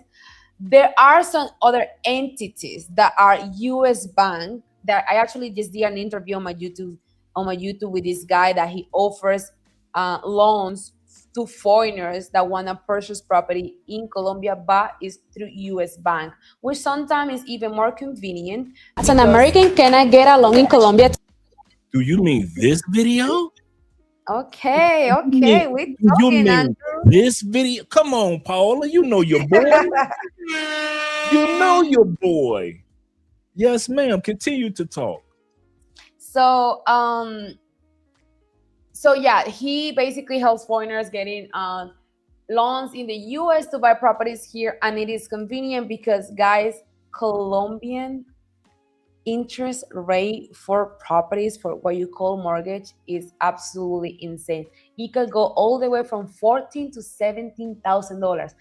To materialize what I'm saying in number wise, if you buy $100,000 property with the interest rate, in 1 year you are paying $14,000 to $17,000 in interest rate in 1 year. So if that's a 10 years loan, you're paying the double of the property, because that will make it $140,000 or $170,000 in 10 years out of interest. Because, you know, they taking a lot of risk. It's not, again, a country that is built in credit. So the bigger the risk, the more their interest rate was going to be. So that's how it works in Colombia. So if you have the chance to still do a loan here, but you have the chance to do it there, do it there. That would be my biggest advice to you when it comes to financing. And guys, I know we're not going to keep Paola too much longer. So tonight, the reason why I have this video set up, this guy gives you step by step. This interview of one of her last videos gives you step by step what you need to do to build your credit up in your home country, especially for many of us Americans, to build your credit up and to be, and they even assist you, even his agency assists you with making sure you got the proper credit and proper everything to be able to get a loan in your home country, Americans, to be able to use it internationally. So we're going to be watching that video this evening, guys, after we get done with our girl Paola. So yeah, I'm glad that you guys actually asked that question, because that is a very important question. I know Paola often gets that question: can a person get a loan here in Colombia. And I've said that even during consultations, I'm like, man, it ain't worth it.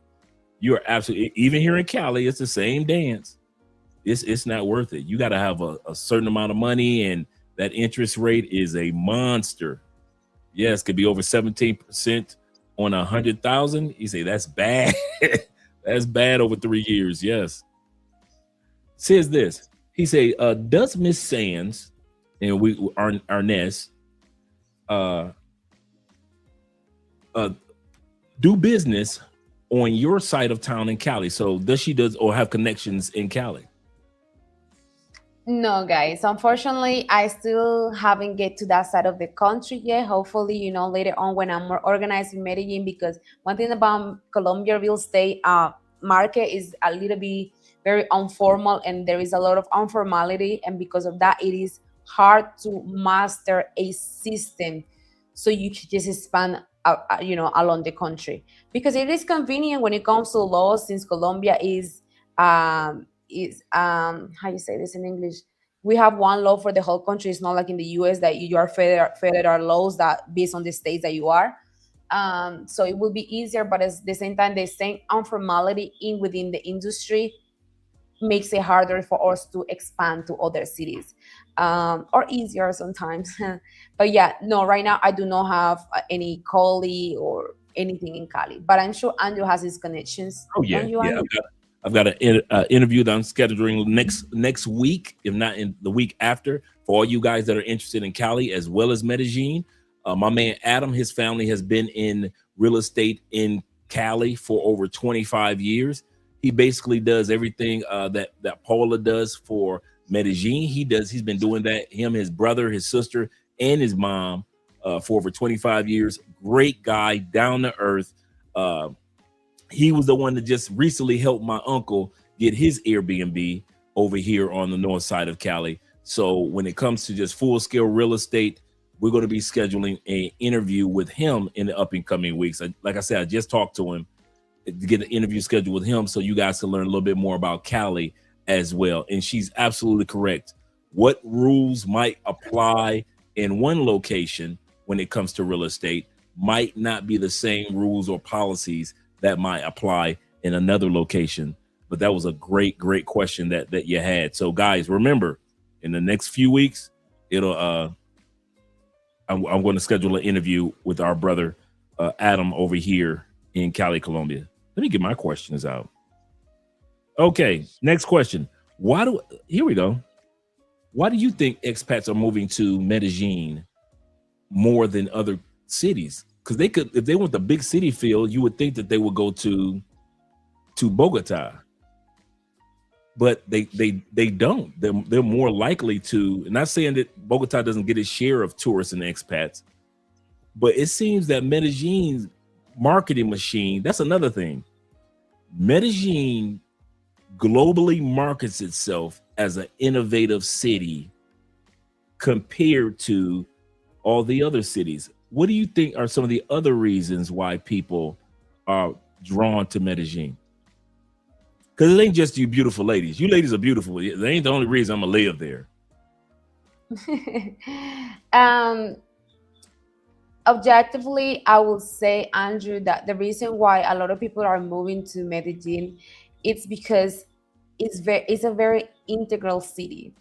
When I mention integral, I'm talking about the lifestyle that you can have here, the weather, the affordability, the integration, the innovation, the options for expats, even just when it comes to internet, wellness, restaurants. Bogota has more restaurants than Medellin probably, but Medellin still have great restaurants. Those other cities have also a similar weather than Medellin probably, but they don't have the same amount of options when it comes to now restaurant, wellness. Medellin is chose over other cities often for tourists because people have really fallen in love. This is really, they talk about New York, the concrete jungle. This is the city jungle. Medellin is for real the city jungle. They have built a city in valleys. True. And that has allowed the city to be very like you are walking in Medellin, and I'm not getting out of the point, guys, but you're walking in Medellin in some streets and you feel like you're somewhere in the jungle while you're still in the city. So that the weather, the amount of option for wellness, Medellin, when it comes to medical tourism or medical options for expats, everything that you can imagine for stem cells and treatments. A lot of also people, Medellin is becoming also a lot for people that do medical tourism, but also a lot of the expats that are moving here are tech guys that are trying to create this lifestyle. Retired people too, but tech guys especially that have created in their mind this lifestyle of, okay, if I'm moving to a city, I'm going to have lifestyle, nightlife, wellness. When it comes to wellness, okay, now there's so many community here. That's another thing. The reason why people are choosing Medellin is the communities. The communities that have been built in Medellin with the expats and the locals and that mix both of them are amazing. We have expats community here with locals for wellness, run clubs, cold plunge. And people get to practice and get with locals rather than other cities that integrating yourself with locals that actually speak English or are trying to learn English is a little bit more difficult. You will have to literally learn the culture and the language like rough, so you can get to understand the people in the city versus Medellin, that is a city now that has accepted more the foreigner community. Also prices, groceries, but to answer your questions, I would say is because it integrates everything that complements what you call a good lifestyle. That's an excellent point.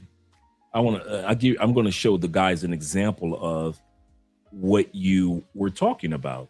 Let me pull this up on the screen. Yeah, right. Jay. Sorry, I'm reading Jay's comment. Yeah, I didn't mention those things, but the ability to drink tap water, and infrastructure, accessibility for because you could be a foreigner, but that doesn't mean you want to be in Uber all the time. The transportation system in Medellin is great too. So when it comes to facilities, it's also an amazing city. That's true. That's so true. Let me add this to stage and bring us down here. For example, Medellin has 3 really beautiful golf courses that a lot of guys who like golf can come down. You got fishing areas. If you like to go fishing, you can go fishing around Medellin. They're building more and more water parks. It's just really beautiful. So if you want to come down here and shoot some golf, we know that you can go bowling. Shout out to Super Bowling. But you can actually come to Medellin and join a golf club. They've got country clubs down here with golf and tennis in Medellin.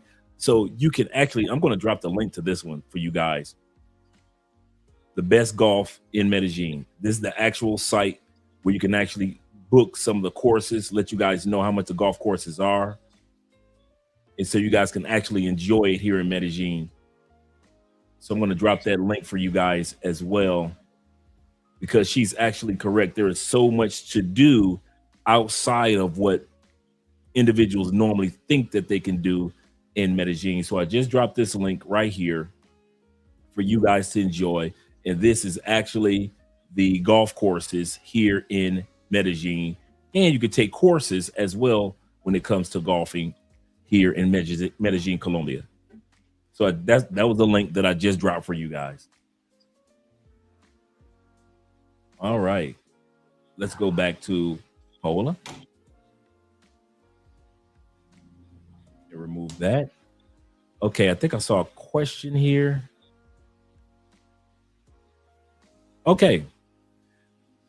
I know the answer to some of these questions, but I want to hear what you have to say. PAOLA, do you have anything similar in Colombia that is a MSL list used in the US for real estate? An MSL list is the list in which they compare prices of houses in a neighborhood. So like title companies? Right. Not really. We don't have such a thing because the market, again, is so much informality that yes, there are prices set for a per square meter in different areas. But now a lot of things influence that you guys may not know, but how these places are being built, because the prices per square meters is because of the lifestyle, the strata of the neighborhood, the access that the areas have, but also in the building. To make you an example, which I think is also in the US, if your place, two places can be in one building, one costs 250,000, the other one costs 800,000, and you say, okay, they have a similar square meter, what's going on? Okay, but it's because the kitchen of the second place is in marble, the lights are imported, it hasn't, it's smart, whatever. So all these things have in consideration, besides the fact that sometimes emotional value increases the price of the property. What do I mean, Paola? What do you mean by that?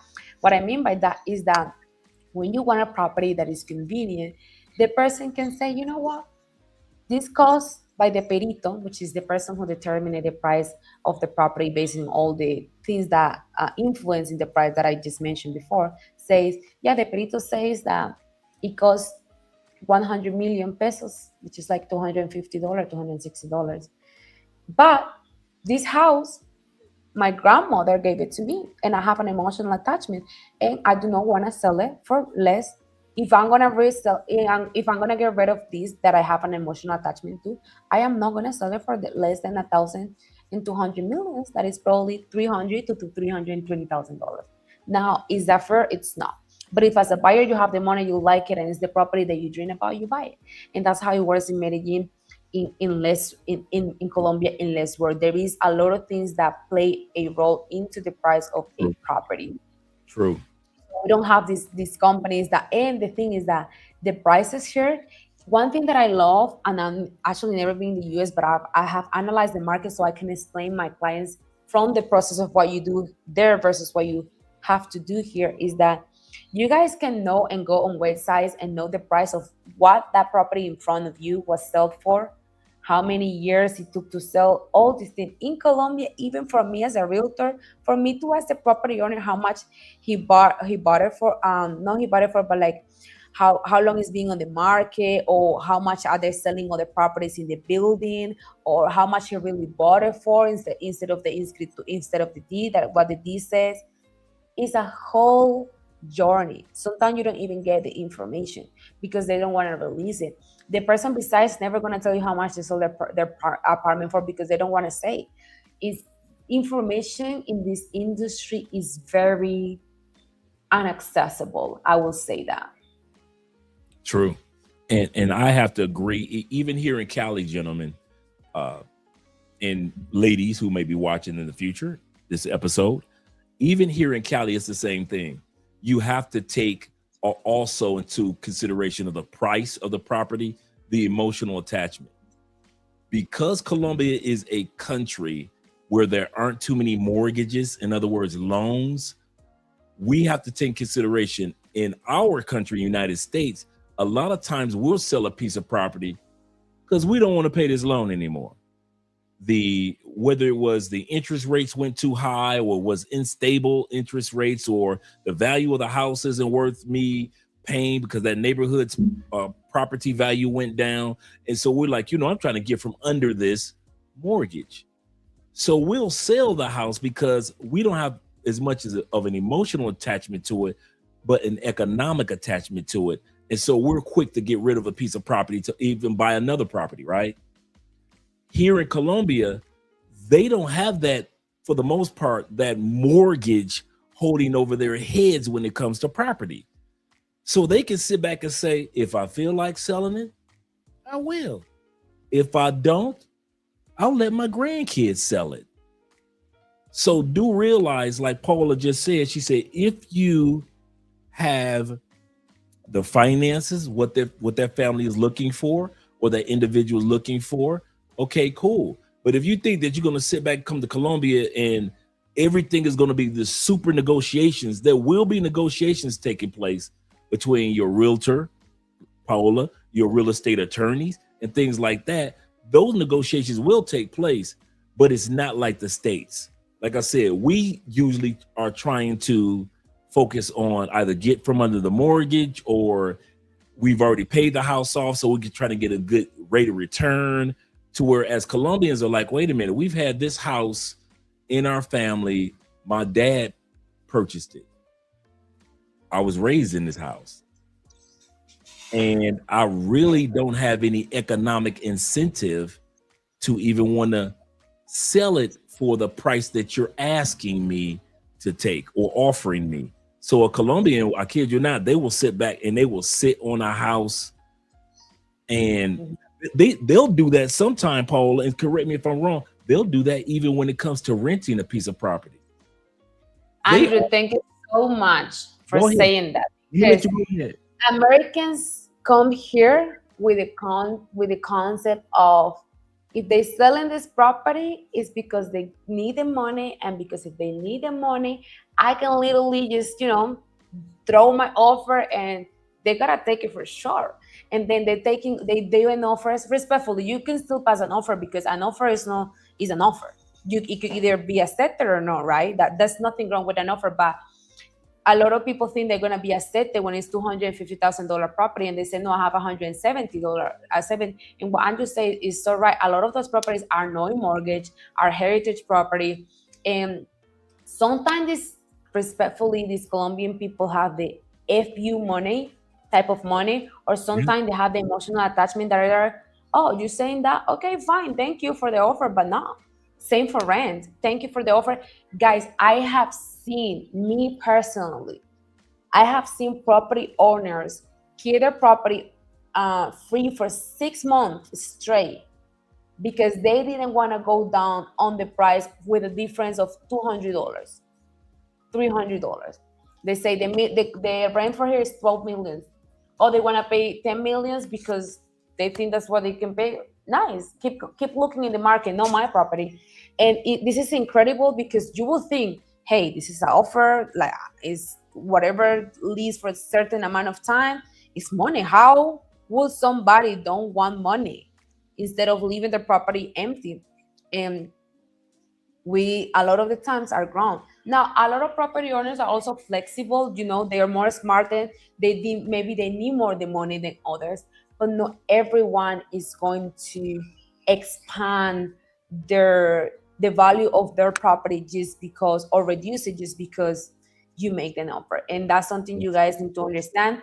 Be careful when you do negotiate, because not every time that they're selling here is because they're on a rush to pay something or to survive or to get rid of the property. Sometimes it's maybe a couple of brothers that they have a regular upper class or middle upper class lifestyle, and they say, let's put our property in the market.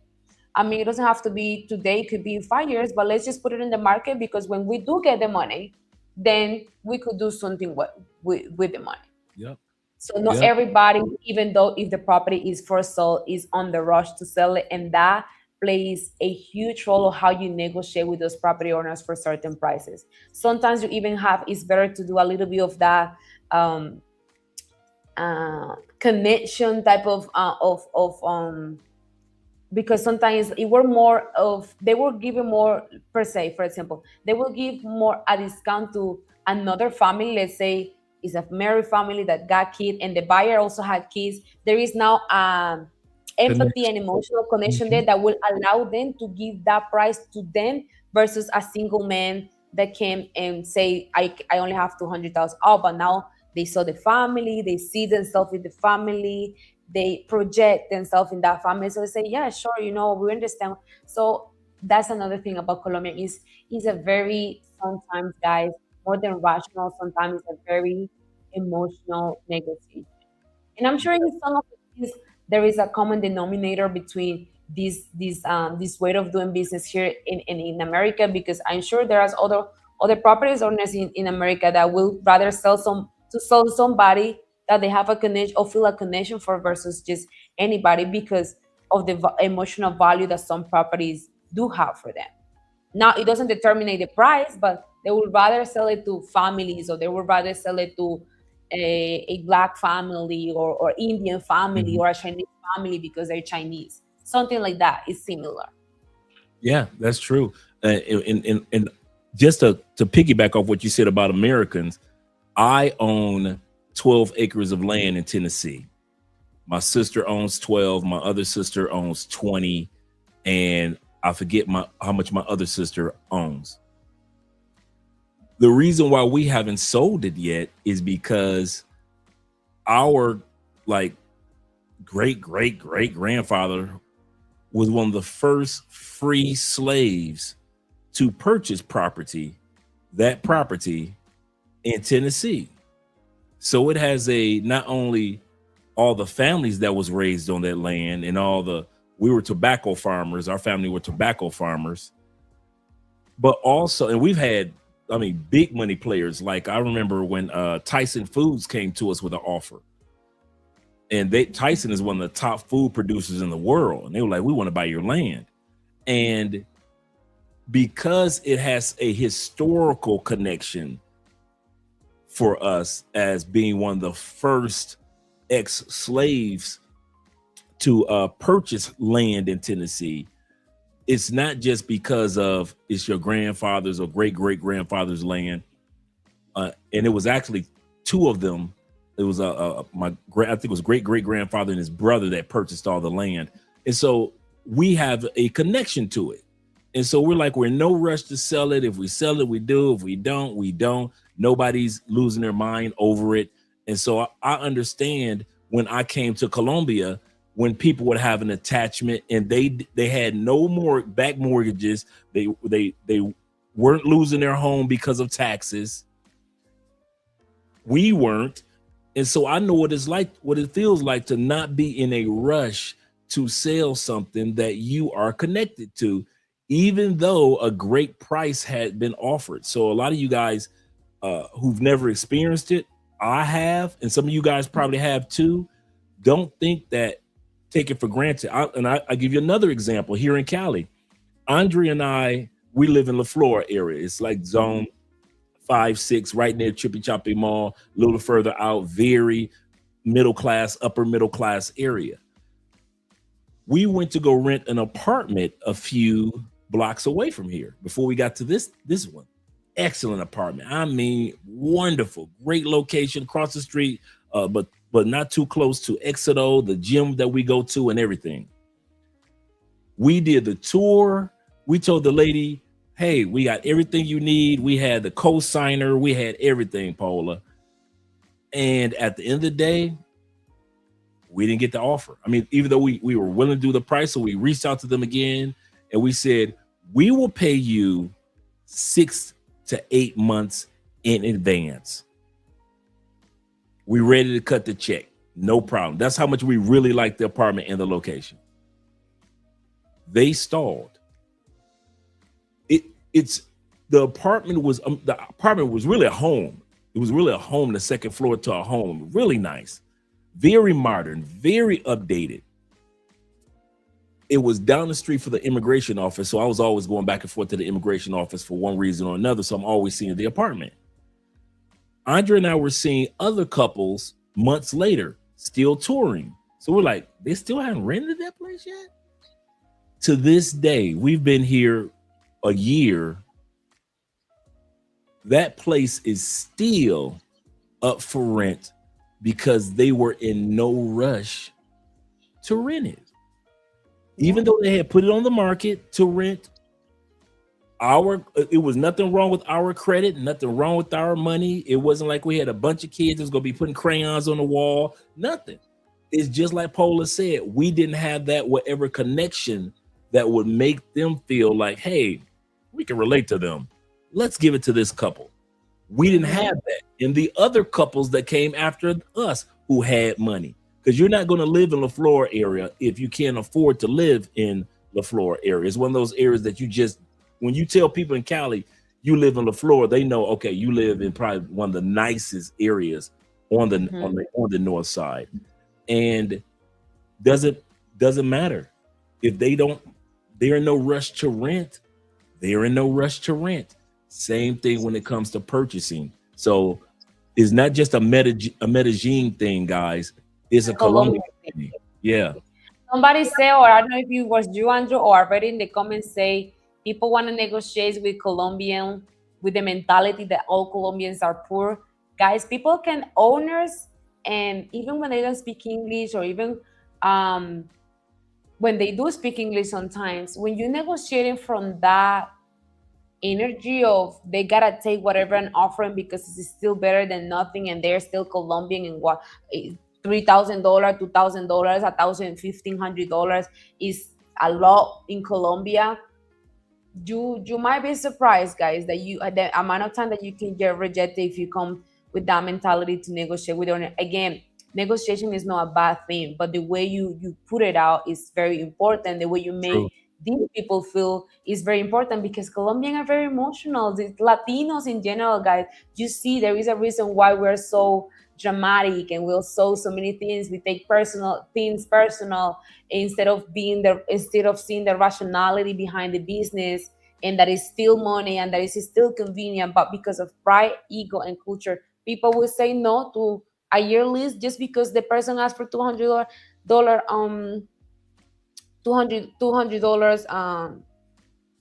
lower price. So do not negotiate with people like they are, oh, this is a third world country people, let me just give them whatever I think I should pay. Again, negotiation is not the problem. The problem is that when you come in with that energy, and people, property owners, can sense it, they will not like you, they will not rent their property to you. True. Absolutely correct. And just to piggyback off of what you and I just said, gentleman Mr. 007 said this. He said, I was trying to purchase a foreclosed home from the owner. She'd rather lose it to the bank auction instead of making $15,000. So like you just said, it could be an emotional play. You just have to go with the flow. It's like when I'm driving, I've learned to go with the flow of the bikes, go with the flow of the taxis, and it makes my driving a lot smoother compared to how I was when I first started driving to Colombia with an American mindset. It should be this. Why are they driving like that? Why do they pull out in the middle of the road when I'm trying to do it? You just sit back and say, you know what? It is what it is. And once I started just going with the dance of the traffic, my driving here in Colombia has been smooth no matter what city I've gone to. And it's the same thing with real estate. We didn't take it personal that we didn't get that piece of property. I wasn't like, and the reason why Paola and I are telling the story too, we don't want you guys to come here and think that if you don't get that piece of property that's purchased or that purchase rented, don't pull your race card out. I'm gonna say this again. Don't think that they're doing it because you're a black man and she don't want to rent to the black man. No, bruh. Everybody gets accepted, and some of everybody has felt rejection. Doesn't matter if it's a race thing, guys. So don't pull your race card out and assume. And I want you to address that, Paola, because a lot of guys will sit back and make that mistake and think just because you're black or you're Asian or you are white American and you're not white European or whatever it may be, that other races are able to rent, but you aren't able to rent. And I'm telling you, everybody goes through it. No, that's absolutely true. I mean, I'm not gonna disclaim that there could be cases of that here, Medellin or Cali or anywhere, because it's still something called that we call classism and colorism in Colombia. True. But it's not often the reason why people say no. Because I have also Indian clients, I have white clients. I have actually a client, I think, Bangladesh. So similar to like looking like Indian kind of, right. And he was looking for a property of $15,000 property per month. No, 14,000. And we show a lot of good properties. That is a guy that owns banks in Bangladesh. So the same, he was in love with this property, and the owner did not want to rent. Sorry that I laugh, but I remember this. Did not want to rent it because in a conversation they were having, he mentioned Allah, and she's a Catholic woman. She's saying no. Then she act like everything is normal. I was happy. Oh my God, I finally got the property for this guy. Blah, blah, blah. I get a message, Paola, you're doing an amazing job. I really want to rent the property, but honestly, in my heart, I don't feel it because this isn't that. Imagine, this is a $14,000 property, guys. That is not easy to find. It's not as easy to find renters that have that budget, monthly budget. This is a house nearby the airport. So the guy has a daughter that he's raising himself, and one of the most expensive schools is nearby the airport. So he wanted to live nearby the school so her daughter doesn't have to be in transportation every day for 2 hours back and forward from Medellin. And some houses there it was technically a mansion. He wanted a property nearby Las Palmas, nearby the airport. And yeah, just because he was mentioning some things about Allah and whatever he started saying after that in the conversation, the women speak English. It wasn't the perfect, but enough to understand and make herself be understood. So yeah, guys, you will be surprised. But again, this is not also to play with your mind and take you down, like you cannot make offers, like you cannot say certain things, that you cannot be you, because at the end of the day, you also want a landlord that is comfortable with you, right? True. You don't want to have problems with a landlord that hates you and at any moment is going to give you trouble for any little mistake that you did. You also don't want that. But it's just be aware of the things so your negotiation skills get better in Colombia. Because I always say one of the things to really adapt to a new thing or a new culture is to unlearn what you think is right based in your culture, because it might not be the same and you might be very conflicting within you to accept that that's not how we do it in the US, that's not how we do it in France, that's not how you do it there, but that's how you do it here. You can find a middle point when the negotiation is very flexible, but a lot of time you can't. So what are you gonna do? That's so true. And we're not saying that this is the majority and everybody that you're going to come across like this, but we're letting you know the behind the scenes of not just Colombia, South America is like that. Like Paula said, just the Latin community itself can be swayed off of emotions and in vibrations, or what we want to say energies, or whatever it may be. If a person, just one word, I've seen this we see this in the United States when somebody comes over from another country and we can say one word or wear the wrong color in a business meeting with corporations, and that color means bad luck, and you didn't know that your tie represented bad luck, and all of a sudden we've seen in the United States that negotiation deal falls flat. Why? Because that person wore a color that was bad luck in that other person's country and somebody didn't do their homework. And so things like that do happen in our country in the United States, but we kind of like overlook it when we're looking at other countries that we're planning to move to as US citizens, whether we want to call it xenophobia or whatever it may be. But at the end of the day, it is their country, their rules. We often say in the United States, when in Rome, until it's time to be in Rome. I'll say this again. It's easy for American citizens to always say when in Rome, meaning that if you're in Rome, you got to do what Romans say do. Until you go to another country and you got to do what that other country says do. Now we want to fuss and cuss about it. No, we're in another country. And actually, those coming to Colombia, just like many places, we're on other continents. And so what may work in Canada may not work in Uruguay or Paraguay.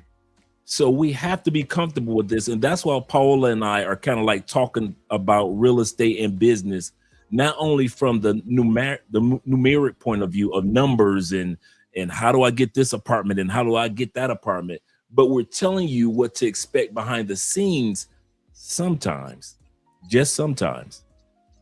And sorry to interrupt you, Andrew. I want to read this comment that German says here. I don't know if I'm pronouncing the name correctly, but he say, I'm not in the convincing business. I don't convince sellers to let us put money in their pocket. We don't convince buyers to let us put a roof over their head. I completely understand what you're saying, and you're right. You don't have to convince anybody. If somebody don't want to negotiate with you, you move on to the next. And that's also my job as a realtor, is to help you find something that is also convenient for you. I'm not saying this guy to be in one side, or I'm just saying the things that could happen behind the scene, technically speaking, the things that sometimes could happen. But if you don't want to buy a property because the owner felt emotional about something that you say, that's also completely right. You don't have to. You move on to the next one, to the next one. It might make the search a little bit more difficult, but you can, as you say, you can always get what you want or not. It's a simple point. I understand the philosophy behind what you're saying, because it makes absolutely sense. You don't want to beg to put money in somebody's pocket. I'm just giving you the cultural contrast of what happened when you're renting or buying, just because. But you don't have to do it. You never have to do anything. You don't have to buy the property. You don't have to rent that place. You don't have to do none of the things. To be clear, you can always try to find. It's going to be a longer process, more difficult. You sometimes may be able to not find it. But a lot of the time, if you keep looking and patient enough, you can still find it. It's just not going to be as easy as you have it in your mind, because some people have term, and that's also okay. And I'm kind of glad that, because you kind of answered a lot of those questions that I had in the statement. Another question that I had for you, because this pops up in Medellin, and I would say more than any other city that I've noticed. And I've even asked Andrea about this, and she says the same thing that I've noticed from following the news: gentrification. Mm-hmm. Medellin talks about the topic of foreigners coming here, the prices going up, more than Cartagena, who gets a lot of foreigners, more than Bogota, who gets a lot of foreigners. But Medellin seems to be the city that it is discussed a lot more than any other city. So let me ask you this. Are there any, I think somebody had a question for you on the, that sent me a message question, but I'm going to answer that question in a second. Let me ask you this in regards to gentrification.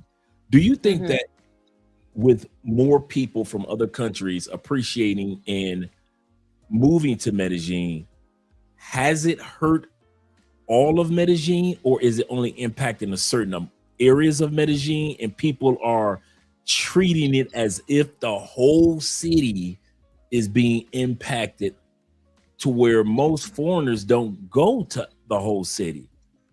That's been my kind of question about gentrification, about foreigners come, or people that use geo arbitrage, which means getting the best bang for your money.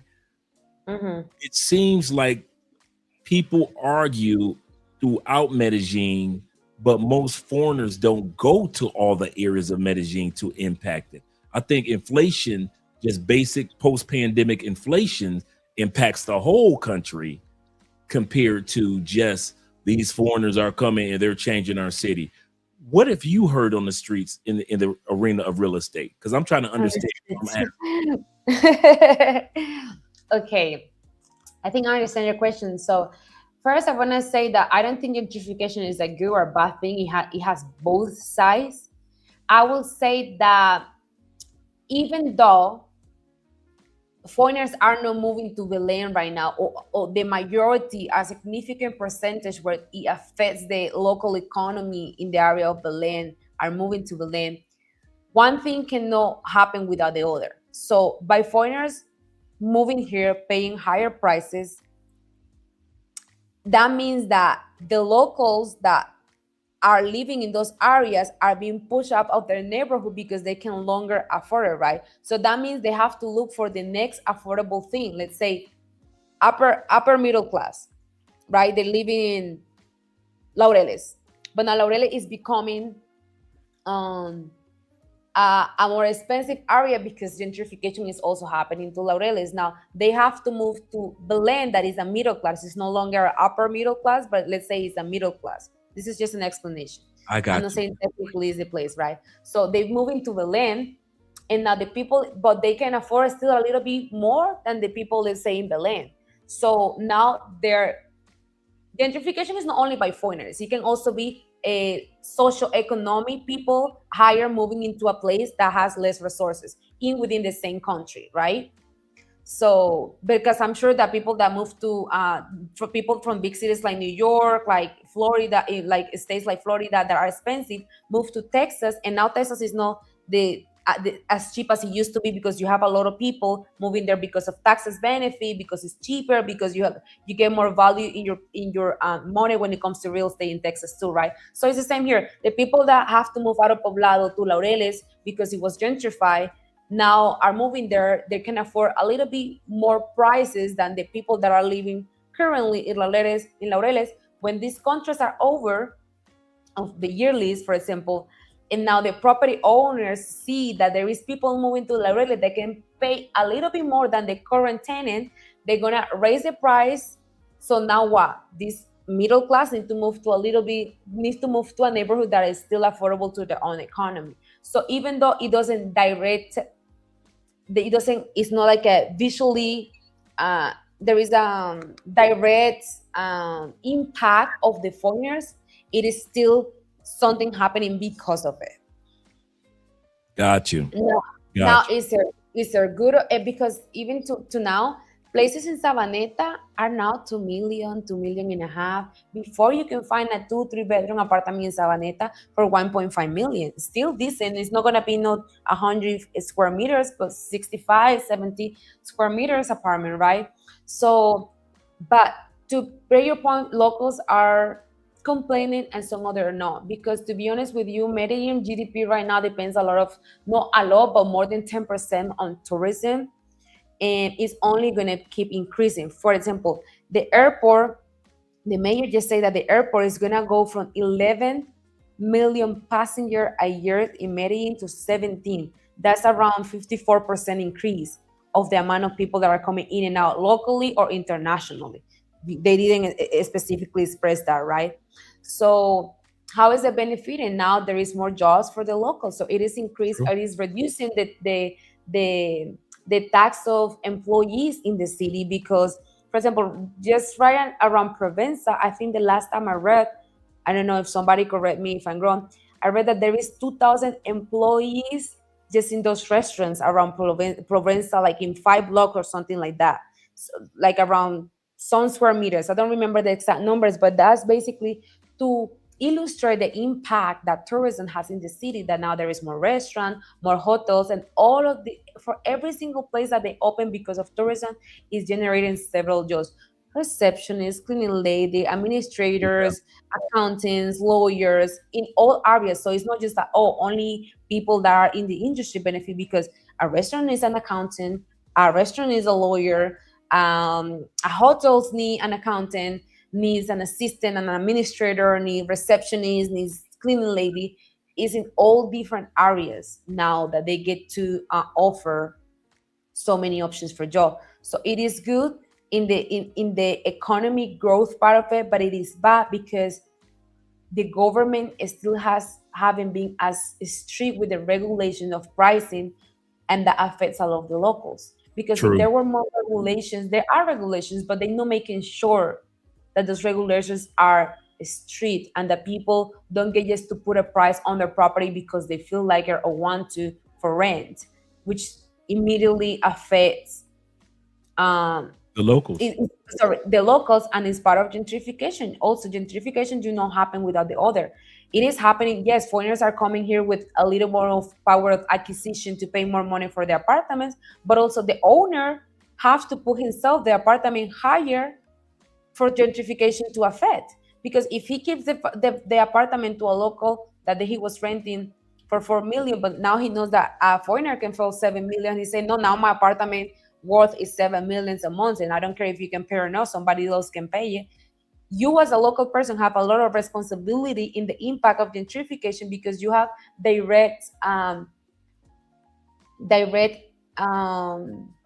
are directly involved in those prices. So, but we are always looking for not what's collectively better, but what is better for us.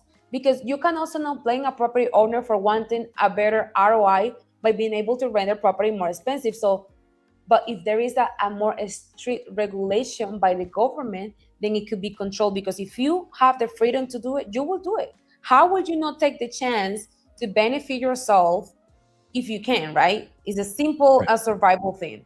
So yeah. That's absolutely correct. That is an excellent synopsis. You kind of gave me some clarity that I didn't think about, as far as like one price can impact another area that can impact another area, because people are saying, I can't afford to live here anymore, so I'm going to move here, but it's kind of pushing these people out. It's kind of push. I never even thought about that. That's an excellent point.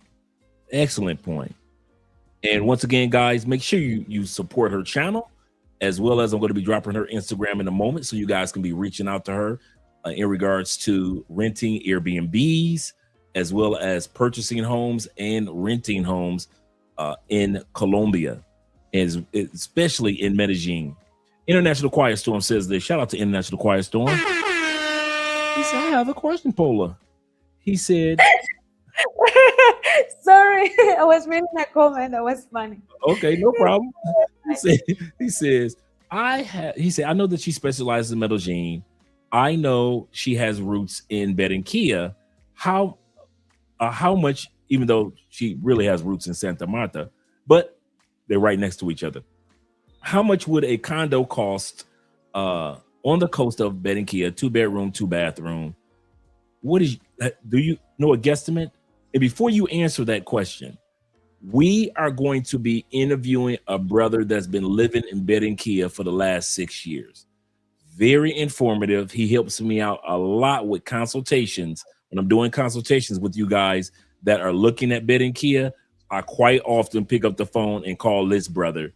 And so we got an interview with him this Friday. So all you Barranquilla questions, he'll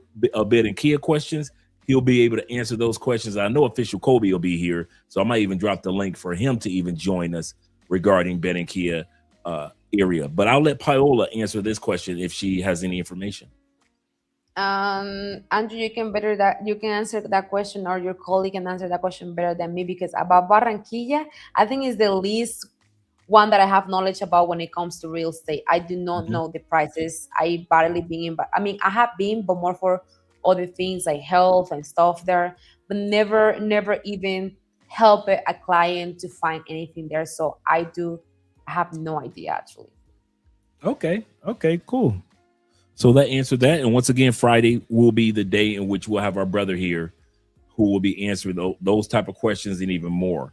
And he lives in a really, really nice area of Barranquilla. He's been all around there, relationships, everything. Like I say, he's been there like 6 or 7 years.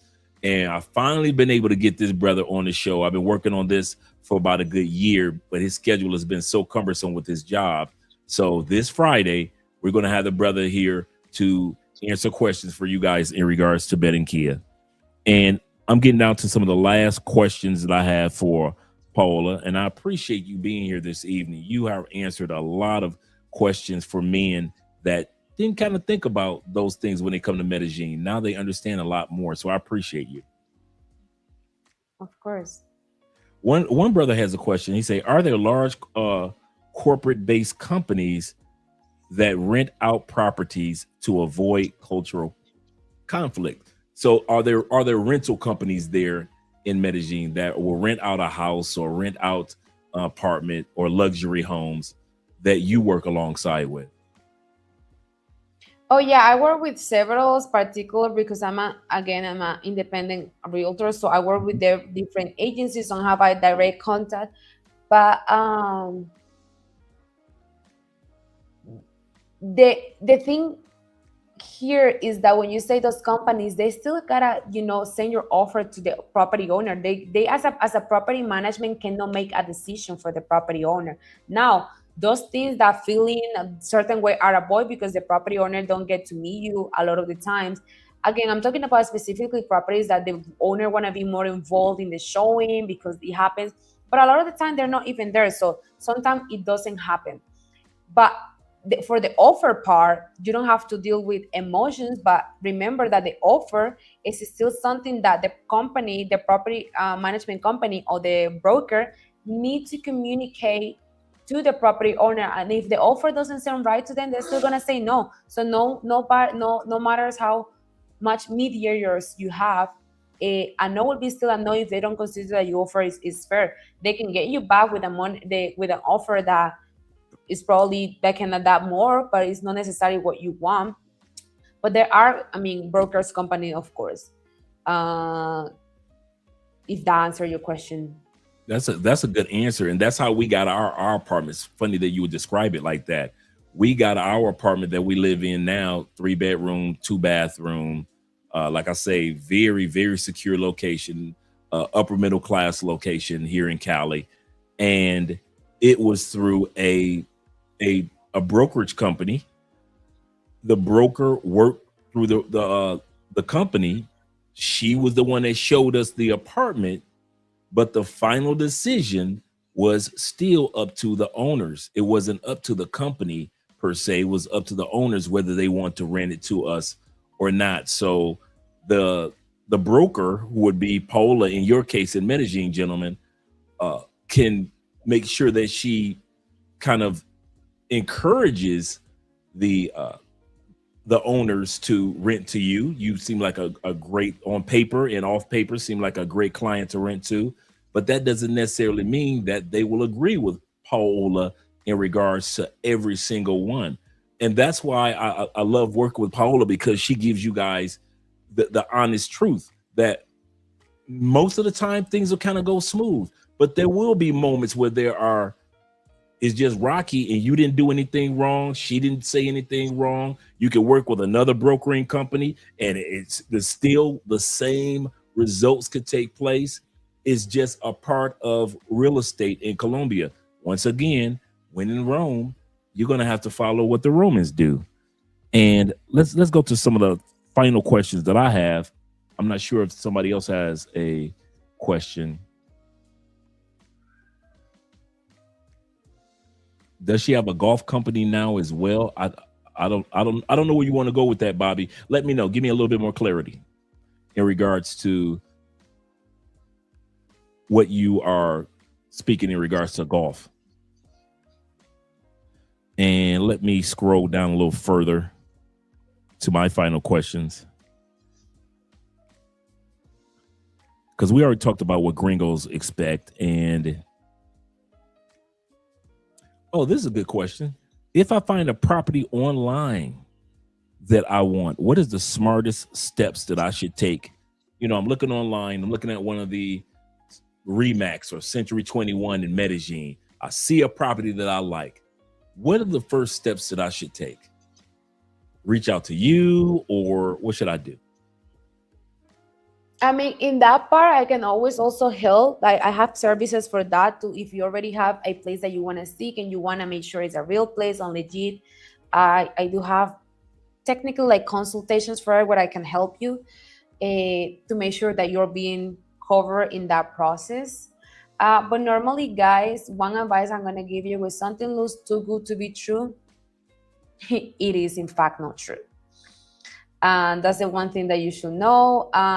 Normally, when you're working with huge company, like for example, the equivalent here of Century 21, you should not have issues because that's our company that has been on the market for decades, right?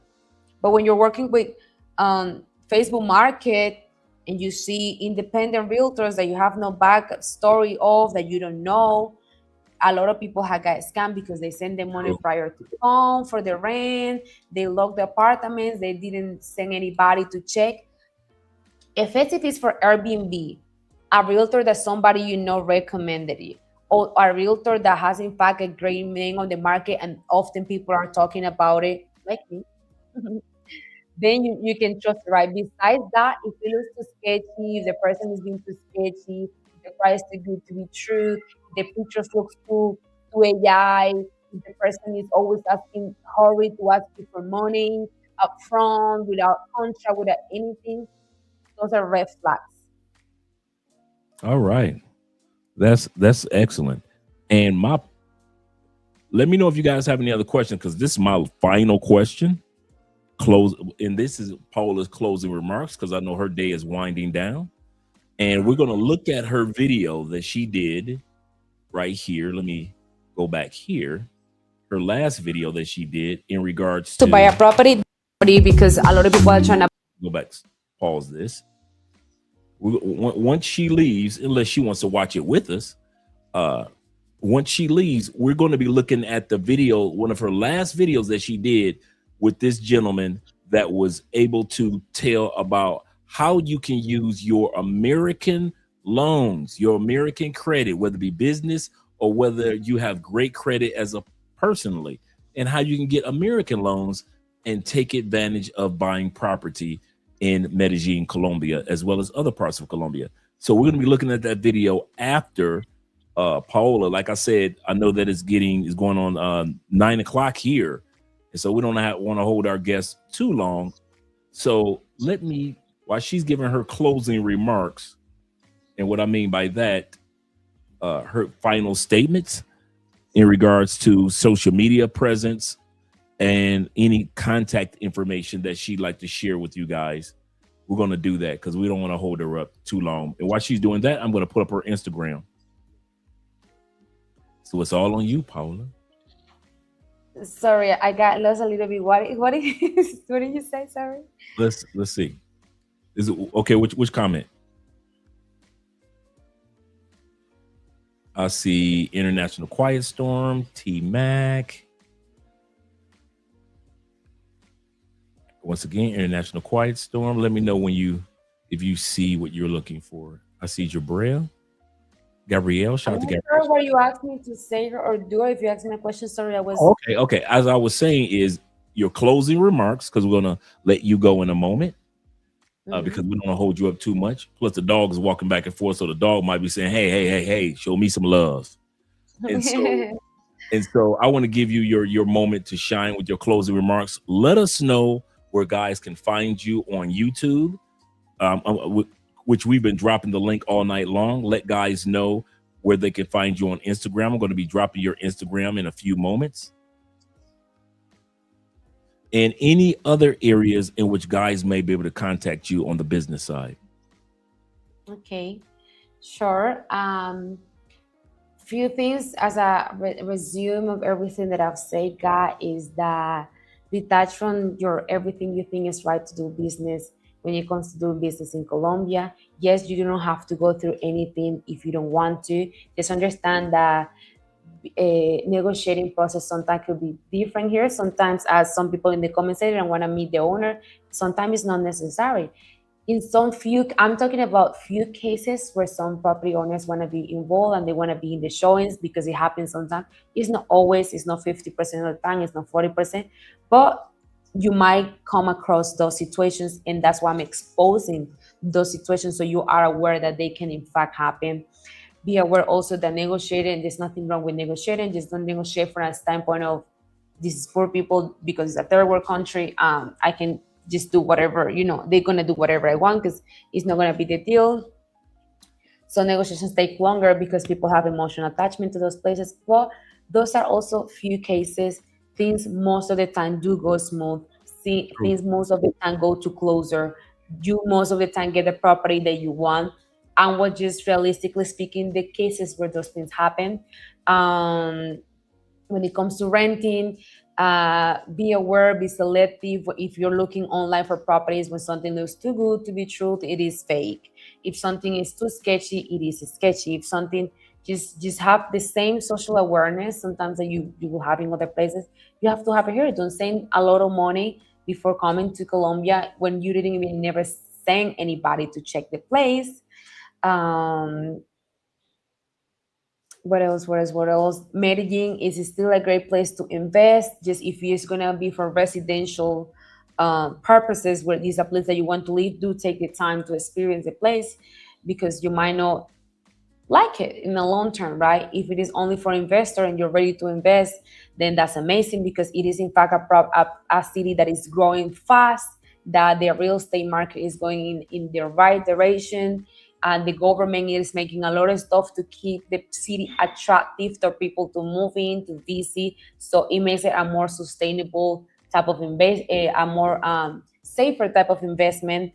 Medellin is still a great place to invest. Poblado is not too late. There are still great options in Poblado, even though a lot of people say it's over, it's over. Yeah, there is still good options. Laurel is a great upcoming place, or is already happening. Envigado, Sabaneta, and gentrification, how you cannot be part of gentrification by knowing the prices. That's only something that time will teach you, and you informing yourself when you get to live in the city and you start comparing prices and you say this is not the right thing to pay, so you commit to just paying certain amount of money for certain places. And yeah, in general, it's just connecting with the right people also is very important, who you trust in for your with your money, and the realtor that you get to choose, the advice that you get to follow. Connections here are very important, so make sure you're building, or you build a great support system for you when it comes to legal things, such as a lawyer, a realtor, and things that you need. Sometimes if you have friends that have already invested, share them, or start to see for the people that are well known in the market when it comes to accounting, when it comes to real estate, when it comes to lawyers, real estate lawyers, everything that you need. Maybe you never been, maybe you don't know anybody, but that doesn't mean that you can do your search to see the reputation of these people online, their social media presence, what people are saying in the comments. You can always do your own search, even if you have nobody to recommend you a lawyer or an accountant. And then always I would always say, like, when you're doing this stuff, the accountant thing is something that if you have an accountant, you should always get another accountant opinion, because you don't know, right? How could you know? You don't know an accountant. So always get a second person opinion in what they're already doing to keep it safer for you too. And yeah, and guys, you can always find me on Instagram as Paola. I'm sure Andrew's gonna text it somewhere. Paola _Arenas _Realtor. That's my main page for business. There you can see some properties. I'm also gonna put here in the chat my business number. I don't know if Andrew can put it. I don't think he let me put it right now. My business number is gonna be there too. And yeah, I have also a YouTube channel. It's Paola San Explore. Actually, need to change the name. Where I post, it's not as updated as my Instagram on my TikTok, but I am lately posting properties, and I'm about to actually post a real estate tour I did with a group of investors that were 5 people, and it was a nice tour. Actually, great properties for turnkey investing, for Airbnb or short-term rentals. Yeah, I'm gonna try to be more consistent when it comes to YouTube, so you guys can also add me on YouTube here. It will be nice. It's Paola Sands, SANDS Explore. All right. And again, for the space, Andrew, it's been amazing. I know you guys still have questions. I don't know if I answered properly all the questions, but I answer from my heart. I've been genuine. I'm telling you the things that I consider are the truth and that I believe are the truth based on information and data. But of course, you can always go again, chat or GPT, or I don't know, ask questions from more specific questions that you have. And yeah, if you're ever gonna buy something in Medellin or rent in Medellin, I hope it is through me. Thank you. Okay, I have one more question. On the left-hand side of the screen, you'll see comments, banners. You see where it says private chat. Mm-hmm. You can put your phone number in there, and I can share. Just put your name and your business number, and I can share it in the group. The private chat is normally for the guest and the host to be able to put information in. Because like if I put the word me in there, you'll be able to see me just put me. There we go. Perfect. Perfecto.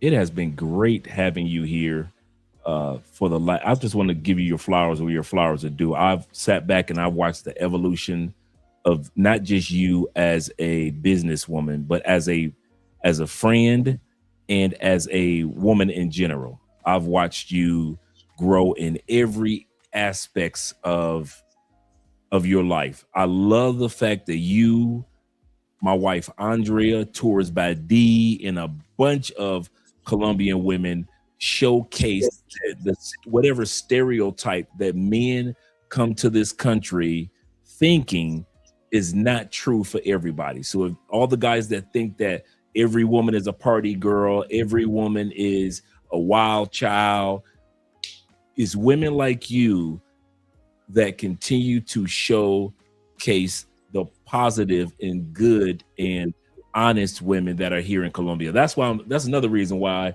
shout out to your man.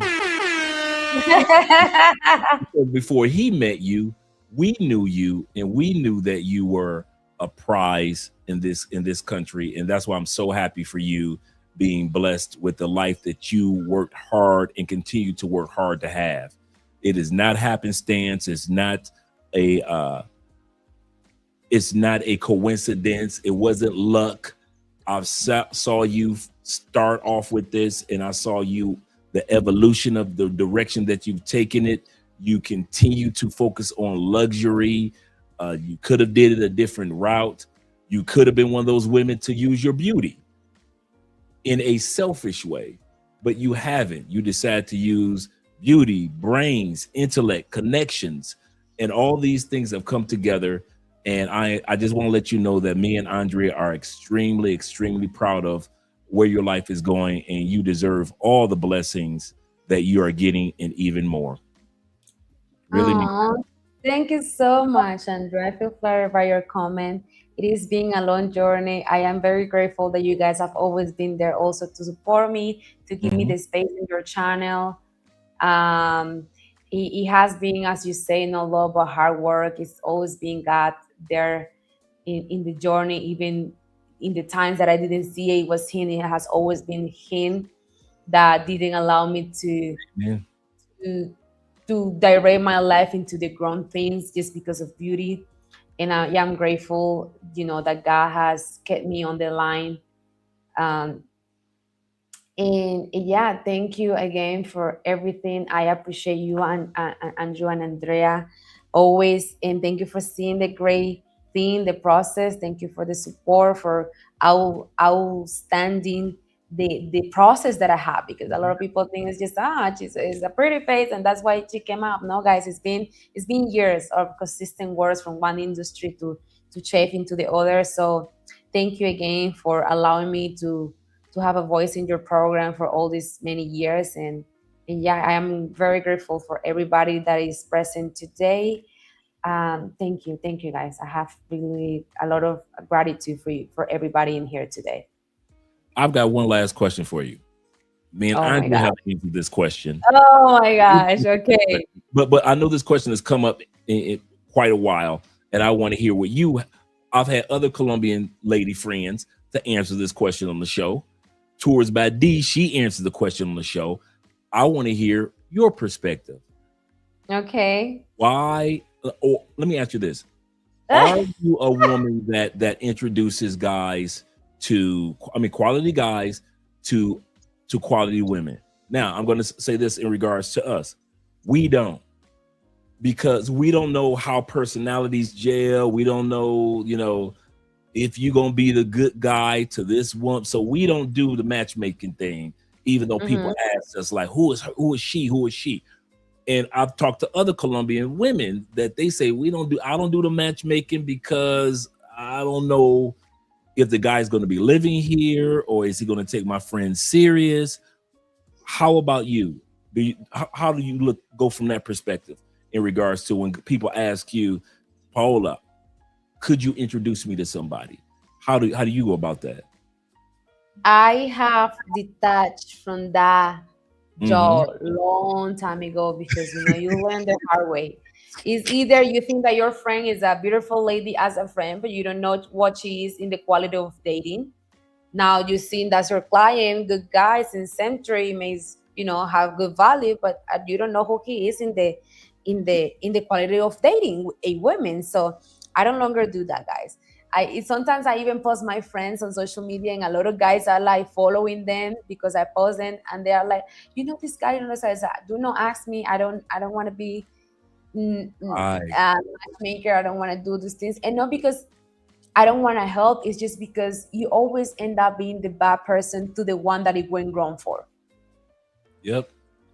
Always. And because of that, I believe in you guys' ability to find your own women. And if you saw a friend that I tag and you want to talk to her, I'm not saying you cannot talk to her. You can do that. That's your responsibility and her, freedom to respond or not. That's not my issue, not my problem, not my business.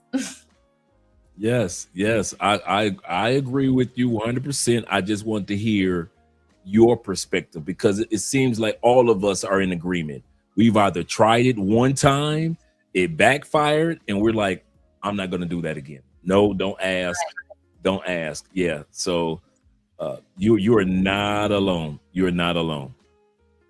But appreciate you for being here. We're going to let you enjoy the rest of your evening. We are going to watch the video that you create, your last video, in regards to step-by-steps if a person want to use their American loans to buy real estate in Colombia. So we're going to look at your last video. And once again, let me share your phone number information, because I want to be sharing that throughout the rest of the night as well. Oh, wait a minute. Let me make sure I get the whole thing, because right now I cut the city off. Let me get the whole thing right here. But I appreciate you coming on, and you always show us love. You really do. You really do. And like I said, I know how cumbersome your schedule is, how busy you are in everything you do, whether it's going to the gym, whether it be dealing with different clients, whether it be your personal life. So I understand all that you're doing. And that's why I said we appreciate when you come on board. Andrea just walked in. Sexy Boo just walked in the door. So from her so appreciate her being here as well. And let me drop your number once again with the full spelling of Medellin. There we go. So anybody wants to reach out, make sure that you guys reach out by way of this number, and she'll be able to answer all your questions. She got assistance that helps her out. So you guys will be able to get a lot of real estate questions answered. You don't have to do things by yourself. You don't have to guesstimate how to do things. You can actually just reach out to her, and she's got your back, and she does quality work. And who you don't have connections with, she might have connections with those individuals. So shout out to you being here this evening. So we're about to let you go. If there's anything else, somebody says this, Internet Quiet Storm. So remember that there are apps to upload your content on all social media platforms at the same time. That is true. He say, work harder, not smarter. Please keep doing the restaurant reviews. I write them all down. All right. So he's letting you know all the little fancy restaurants that you like to go to. Keep on. This is the time where restaurants start paying me, but they haven't. So I don't know. No, I'm joking. I will always post. It is part of my job to showcase Medellin's beauty when it comes to experiences, restaurants, and places. That's I'm always posting, not only just properties, but gym content, restaurant content, events contents, entrepreneur meetings, everything, that a little bit of everything that's going on, because that's what's actually what you buying properties here for. Either is to live or to invest. Those are the reason why people want to come here. So that's true. Yeah, that is so true. So yeah, guys, again, Andrew, thank you so much. Say hi to Andrea, to me. God bless you guys. And everybody on here, keep supporting Andrew. I appreciate his time and the time they put together to make everything happen. So let me make sure you got all the super chats before you leave, Paula. Mm-hmm. So let me make sure I hit everybody's super chat. I got Dave, Black Cleaner. He said, what? Shout out to you, brother. He said, what's rental properties are for investors? So is it better to buy? In other words, and I'm just guessing, is it better to buy a home for investing or is it better to get an apartment or a condo, something like that? What are you finding in Medellin that's some of the best investment properties that a person can invest in? A home or an apartment to rent out? Probably apartments, because people want the view city. They are more affordable. Homes in Medellin are not as cheap. I mean, if you want a home with a view in Las Palmas, the high side of Poblado, it's not as cheap. But I will say, because of the convenience of security, amenities, and other things, right now apartments will be a better option to invest. 2-3 bedrooms apartments, or 2 bedrooms, 1 studio. Okay, yeah. Cool. And Uriah says this with the $10 love. He says, salute, Dre. Hey, Paola. He said, salute to everyone in the chat. And the last one that we have is from Zeta. He's saying this: gracias por la información, Paola. Muy necesito. Thank you so much, guys. Thank you so much. It's lovely to chat with everybody. I hope that I did give you some clarity in certain things about real estate and in general about lifestyle, gentrification, and all the things going on in Colombia. All right, great. Well, you have a wonderful, wonderful evening. I'm going to let you down, and we're going to let you go. And until next time, we are here. Yeah. All right. That was fun. That was fun and informative, gentlemen. And informative. That makes it even better for us all. Let me remove that. And now, shout out to all you guys that were here this evening. We're not done. We're going to look at her video. This was a really, really good video that she did. The last video that she put on her YouTube page. This is a gentleman that she interviewed, and he shows you step by step how to take a business or a personal loan. You got the credit is great back home in the States or in Canada, wherever you may be, and taking that loan and using that money to purchase property in other countries, especially in Colombia. I don't know, a lot of you guys are wondering, can I do that? Well, according to this gentleman and according to Paola in the interview, yes, you can. And he's going to show you how to do it. We're going to look at that video right now, gentlemen. So shout out to all you guys that are here. And it's not going to be too long, but I think this is just as important as the interview that we did with Paola to get this information out to you guys tonight as well. Once again, I'm going to have this video up for 24 hours. After 24 hours, it's going directly to the Patreon because those guys deserve to have it over there. So if you're not a member of the Patreon and you need to get this information, I'm going to drop the Patreon link because you might need it in 6 months from now or a year from now to hear these details. But I'm telling you, this is one of the best interviews in regards to understanding how Colombians think when it comes to real estate, whether they're going to rent it to you, whether they're going to sell it to you. That's what made this video and this interview so great. So let's pull up this interview that Paola did. Let me add this to the stage. As an American, can I get a loan in Colombia to buy a... Let me remove this. That'll make this a lot better. Let me take this out. And shout out to all you guys that are here tonight. Yes, sir. It's not. But can you... Okay, so let's listen to Paola. She's going to start off by letting us know, hey, can I get a loan in Colombia to buy a piece of property? Well, we went over that answer already in Colombia, but there are other ways to use loans to buy property in Colombia. Paola, as an American, can I get a loan in Colombia to buy a property? The answer is no. But can you still use a loan to buy a property in Colombia? The answer is yes. Yes, by using U.S. bank loans to fund your international real estate investments. Watch this full video to learn how. Hey guys, this is Paola San, a realtor in Colombia, Medellin and Cartagena. And you often ask me, can I as an American purchase a property in Colombia through loans? And the answer is yes, you can, but not with Colombian banks, or at least it's not as easy and accessible. And that's why Eddie Lascano is here today to explain us if it is possible and how it is possible. How's it going, guys? I'm Eddie Lascano. I've been living in Medellin for close to 2 years now, and I'm in the credit industry funding space. So I can talk a little bit about this. I've been in the industry for a little over 5 years, 6 years now. And the best way to obtain a loan would be to utilize your credit score, your American credit score, and leverage some sort of loan, whether it's a business loan, a business line of credit, or a personal loan to access capital so you guys can start purchasing property here in Colombia. Okay, Eddie, thank you so much for that information. I lined up some questions that I'm going to be reading for you because I don't want to miss any important information that I'm sure is very valuable for you guys. So the question is, if somebody has a good credit score in the US, what does actually allow them to do?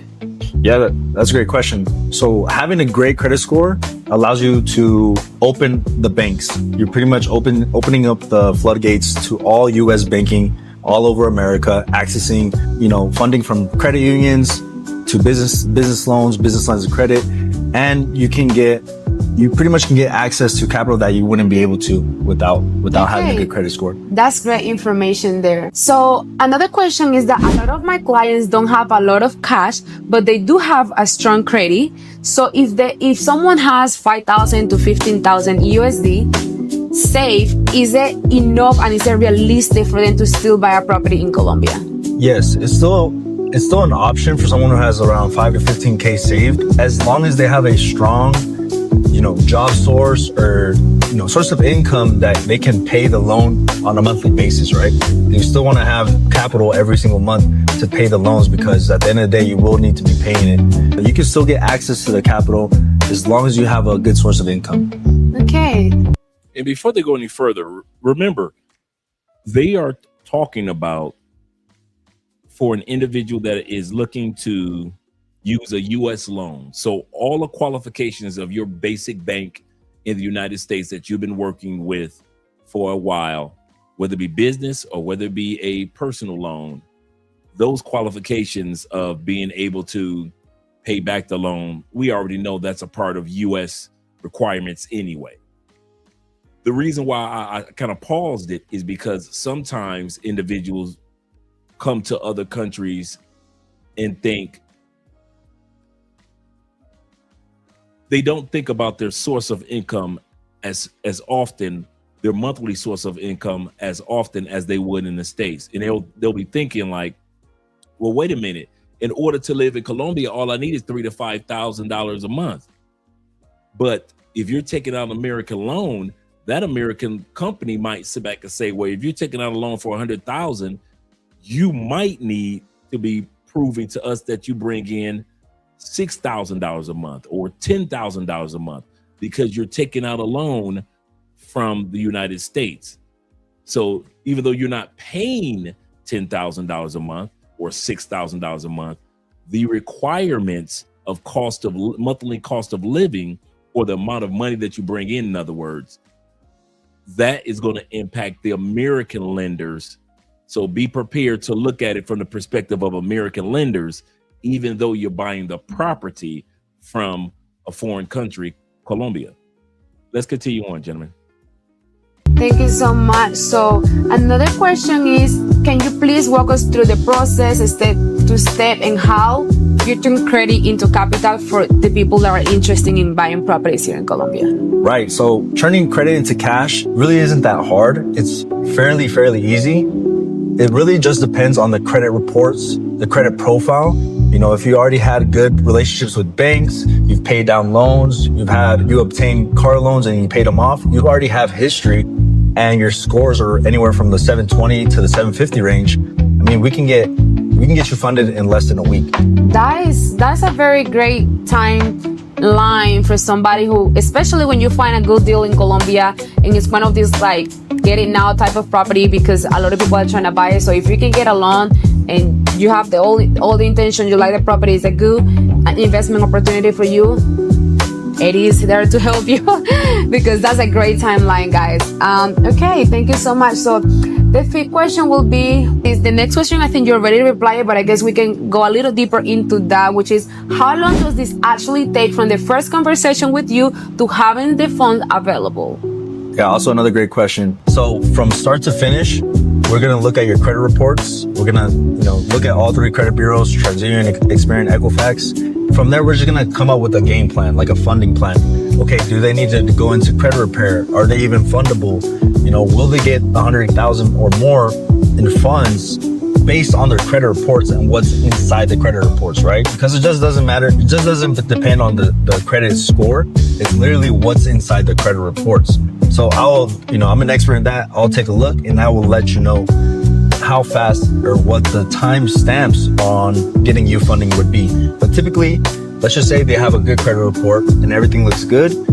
Like I said, less than 15 days, they can start getting funds in their account, right? Okay.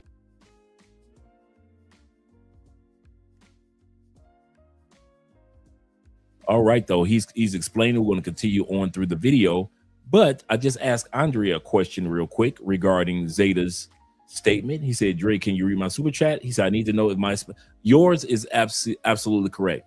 It's necesario. I said necesito, which was incorrect. You wrote it correctly, necesario. So in this super chat right here, when you were speaking, you actually wrote it correctly. I pronounced it incorrectly, and that's exactly how it's supposed to be written. So good work on your end, brother. Let's head back to the video. But if maybe they have some credit issues, you know, we are experts in credit repair. We do offer those services. So we're looking at anywhere from 30 to 90 days. When they don't have good credit. Right, when they don't have good credit. Okay, so when you say 7 days, you're basically talking about the money is approved now, but for them to have it fully available, it's probably like 15 days. No, if they're approved, the money gets in their account within 2 to 3 business days. Okay. Another question is, what are the biggest mistakes people make before trying to raise capital? Well, I see for me, the biggest mistake is trying to save the capital, right? How long is it going to take someone, you know, that has, you know, a decent income for them to save 100,000, 150,000 plus in funding? It's going to take you years to save that. Why save it where you guys can just utilize your American credit score, use the credit system, and obtain the loan, right? That's a very smart move right there, because why would you use your capital when you can use somebody else's capital and minimize the risk of it? Exactly. Okay, so the next question is your strategy and what you do. Who is this actually for, and who should wait to prepare a little bit more in case they want to obtain your services?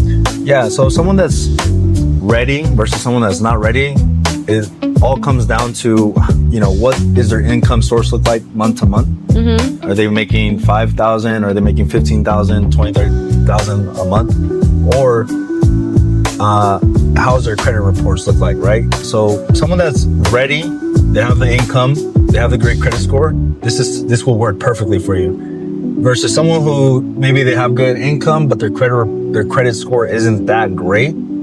There are ways to work around it, but it's just going to take time. It's going to take more time, more effort, and it's definitely going to be a longer process than someone that's already ready. Okay, perfect.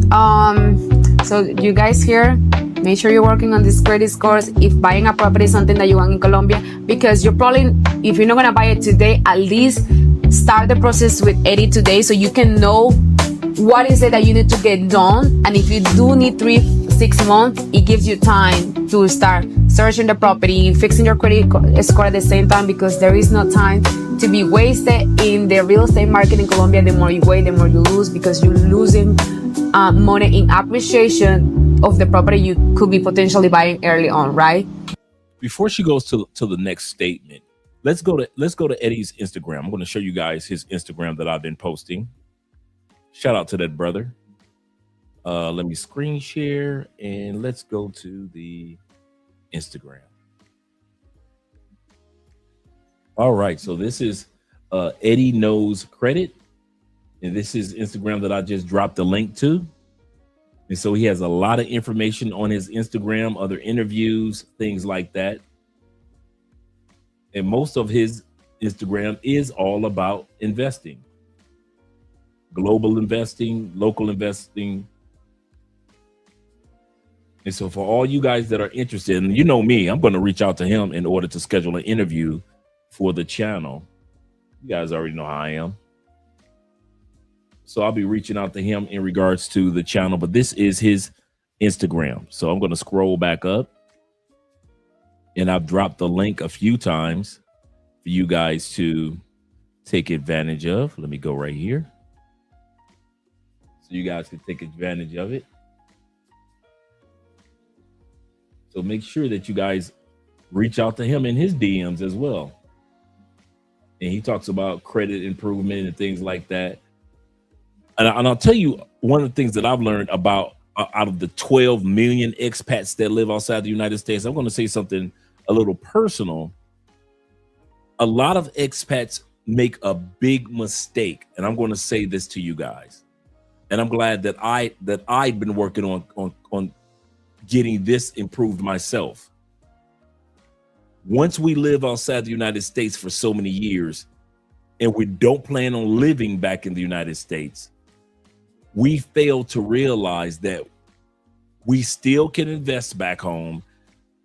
Therefore, that means making sure that you have good business as well as personal credit. I know a lot of Americans that are like, hey, because I've seen this. I've seen it on TikTok. Hey, take out a loan for if you want to leave the United States, and they'll say this. If you want to leave the United States, go to your local bank, take out a loan for $5,000 and just leave. It doesn't matter. You don't have to pay the loan back. You're leaving. You're never coming back. And they sell that to other expats. So I know what I'm talking about. One of the things that I've made sure of and that I continue to work on is making sure that I have good credit back home in the United States. Even though me and Andre have excellent credit here, I do want to take advantage of, if I'm going to buy a piece of property, to be able to take out a loan from the United States compared to the interest rates here in Colombia. So just to give you guys a heads up, not just this video, but for you guys that plan on leaving the United States, and you may not plan on ever moving back there, that doesn't mean that you should let your credit rating slip. And not saying that most of you are, but I do know a lot of expats that have, or they just, I've been gone so long, I don't need American credit, I'm good. For many, okay, cool. But there are still some of us that are business minded that realize I want to have a good credit rating in every country that I go to, every country that I relocate to, in other words. So I'm just putting that out there for some of you guys to realize that that's just as important as you're relocating. Don't let your credit slip, because you never know when you're going to need it. And not just for credit cards. Let's go back to the video, because he's giving some great gems on using your Colombian credit. Using your American credit in Colombia.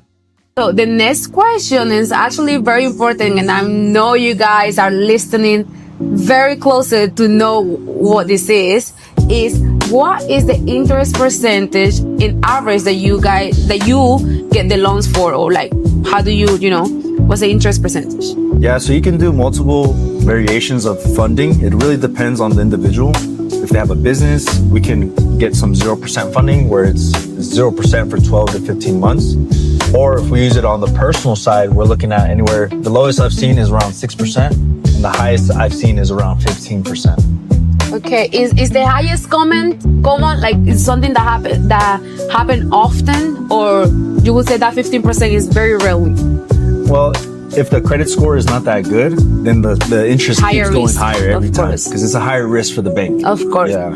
Okay, well, 66% to 15% is actually still a good deal. Hopefully, we're talking about the worst case scenario, which will be 15%. Because, guys, even if you take the time in Colombia to get, residence or to get a credit score, in Colombia it's not that easy to get property loans. It takes a lot of time, even just to build that credit score. And then also another thing that I need to let you know is that in Colombia the loans are not only based on your credit score, but it's something that we call here debt capacity. So to put it in context, if you're making $5,000 a month, but you already have $1,000 loan for the car, you're already paying $1,000 in rent, you're already having other expenses that are reported in the DIAN, which is our equivalent of the IRS, and let's say you only have $500 left after your debts, then you have a low debt capacity. They're not gonna make you a loan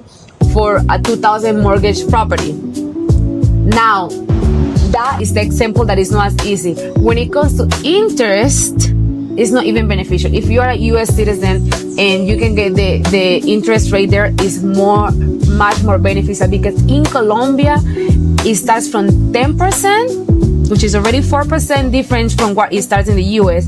So it's anywhere from, again, guys, it's anywhere from 10% in Colombia, and the highest that ever been in the history of loans for properties, we call it préstamos hipotecarios, has been 17.7%. And that's when the person don't really have a credit history, when they have their credit score is nice now, but it has been damaged before. Sometimes they actually get to see that, and also the risk that the loan. Before Paula continues on, now remember what she just said. Over 14% to 17%, because she said that earlier, is just the average Colombian loan. Towards the United States, we may think that's a little high, but I'm gonna tell you something. I have seen, and Paola hasn't mentioned this, and we didn't mention this tonight either. Even if you get the loan for 14%, in many cases, they also want 40% down on the property. I want to say that one again. Even if you get the lowest, you got great Colombian credit, but you're a foreigner, in some cases, they even ask you, yeah, you can get the 14% if you want to use Colombian credit, but we also on this $100,000 piece of property want you to put 40% down. So that's why you find a lot of Colombians, they own their properties, and it's been in the family for generations, and they just did great upkeep. For example, Andrea's mom and dad have owned their property for 30 years, and yet they've done renovation after renovation after renovation. Right now they're doing renovate. Like even as we speak, brand new kitchen is being put in. A couple years ago, they did the bathroom. They're doing the bedrooms. They're doing parts of the bedrooms and the ceilings and everything. Not saying that it's shabby at all. They're just updating everything. So there are a lot of Colombian families that they'll keep it for 25, 30, 40, 50 years, pass it on to their kids. The kids will live in it and pass it on to the next generation. And they'll just keep renovating, keep renovating, keep renovating. So you'll think that it's a brand new spot, but you don't realize that that brand new spot to you, and it looks brand new on the inside, and it looks so modern on the inside, that's a third, fourth generation piece of property. Because Colombians realize it's not easy to go ahead and get a piece of property in the family's name. So we're in no rush to sell a piece of property that we finally got in the family's name. You say, I'm cool with 40% down. Not everybody is. He said on a 100,000 piece of property, or even 200,000. He said U.S. home prices want to say, you know what? I didn't even think about that. U.S. home prices are so out of control that it's not even a bang for your buck like it used to be compared to other countries. Now I can see why you say I'm cool with that, because you're right. The housing market in the United States is so unattainable for many people that those that, such as yourself, that can attain it, 40% is like a walk in the park. He said U.S. prices want the same down payment, but triple, even quadruple the price. That's an excellent point, brother. Thank you very much for sharing that. So let's go back to the video. Has, right? Based on who you are, what you do for a living, do you own any property, do you have any access, a lot of things. So there is not a really set percentage in Colombia even with the same bank. They still have different percentage for depending on the risks as a person you represent for the bank. So yeah. Nice. Yeah, I didn't know about that, about the Colombian percentages. Yeah, it's really, really high. It's absolutely makes no sense sometimes because Colombia is not a country that is basically built in credit, so that's why it's a little harder, but it still is insane. Let's say you buy $100,000 property. In a year, you are paying $15,000 if the percentage is 15. Or let's say in the worst case scenario is 17%, you're paying in 1 year $17,000 just in interest, which if we put it in a monthly basis, you still gotta pay only $1,200 beside the base just to pay interest. You're at least paying like $1,200 in interest for $100,000 loan in Colombia. So it is crazy. Okay, guys, so that was a very valuable information. Eddie, thank you so much, because I always say, no, you can get loans. You can get loans. If you're not coming to me straight with cash, we don't have time for that. It's still a possibility. But now that we know there is still a possibility, and that's actually more beneficial to you, and that you have the access to it, and that is simple, fast, and easy, is the time to take action. And so Eddie just told you guys how to do it. So if buying a property is something that you do want to do in Colombia and you don't have the full cash, Eddie is gonna be the person that can help you. Guys, from an American to an American, you understand. After that, I'm only giving you access to information so you can buy a property through me. Thank you so much. Tell us, a little bit how people can contact you. What will be the deal? Yeah, so you guys can find me on Instagram, Eddie Knows Credit, and also we'll be dropping the link down here. But usually for consultations, I do charge a $500 fee. But since I'm working with Paola and her clients, I can waive that fee for everyone that wants to book a call with us. And yeah, we can talk about the process, what that looks like. And if you're pre-approved, we'll get everything started. And hopefully you guys can get the properties or investment deal through Paola. All right. So he just stated, just reach out to him. For example, his Instagram is right there. Let him know that you have been got all this information through Paola. And he said, we're willing to waive the $500 consultation free. So that's a free consultation right there. Yes, sir. Paola is showing us love from afar. Yes, sir. Yes, sir. This is great information. Okay, guys, thank you so much. I hope this was something that has value to you, and just contact us. Either you're looking for a property or you're looking for the loan. See you in the next episode. Can you imagine owning a beautiful building? All right. Now, this brother that we're going to watch, he owns property. He's one of those people that paid like next to nothing for one of those Italian homes that they were selling for $1, $5, $1,000. Those Italian homes. He purchased those, and he also purchased in Colombia. Villa in Tuscany or a chic apartment in Medellin, Colombia, and actually being able to afford it, that's not just a dream for the ultra rich, it's a tangible reality that you can achieve too. My name is Carl Pierre, and I'm here to guide you on. And I'll be getting Carl on the show in the up and coming weeks as well. I want to get as many individuals that can tell us about buying property on a global basis compared to the States as possible over the next few weeks. So this is going to be a theme that's taking place for you guys. How to pay for not only buying, but also renting foreign real estate, making your dream of living globally a practical and affordable goal. In today's video, I'll unveil the secrets to financing properties abroad, whether it's Italy, Colombia, or any other corner of the world. If you're looking to expand your horizons and invest in international real estate, you're on the right path. Don't forget to like this video and subscribe to the channel for more insightful content on living and investing globally. Let's dive into the financial strategies that can make owning a piece of paradise a part of your reality. Before he goes into his YouTube channel, because make sure you guys subscribe to his channel. Shout out to T-Mac with the $10 love over on the Cash App. Shout out to all you guys that support by way of PayPal, Cash App, Super Chats. Hope this information tonight has been very, very informative and helpful. Let's go back to the video.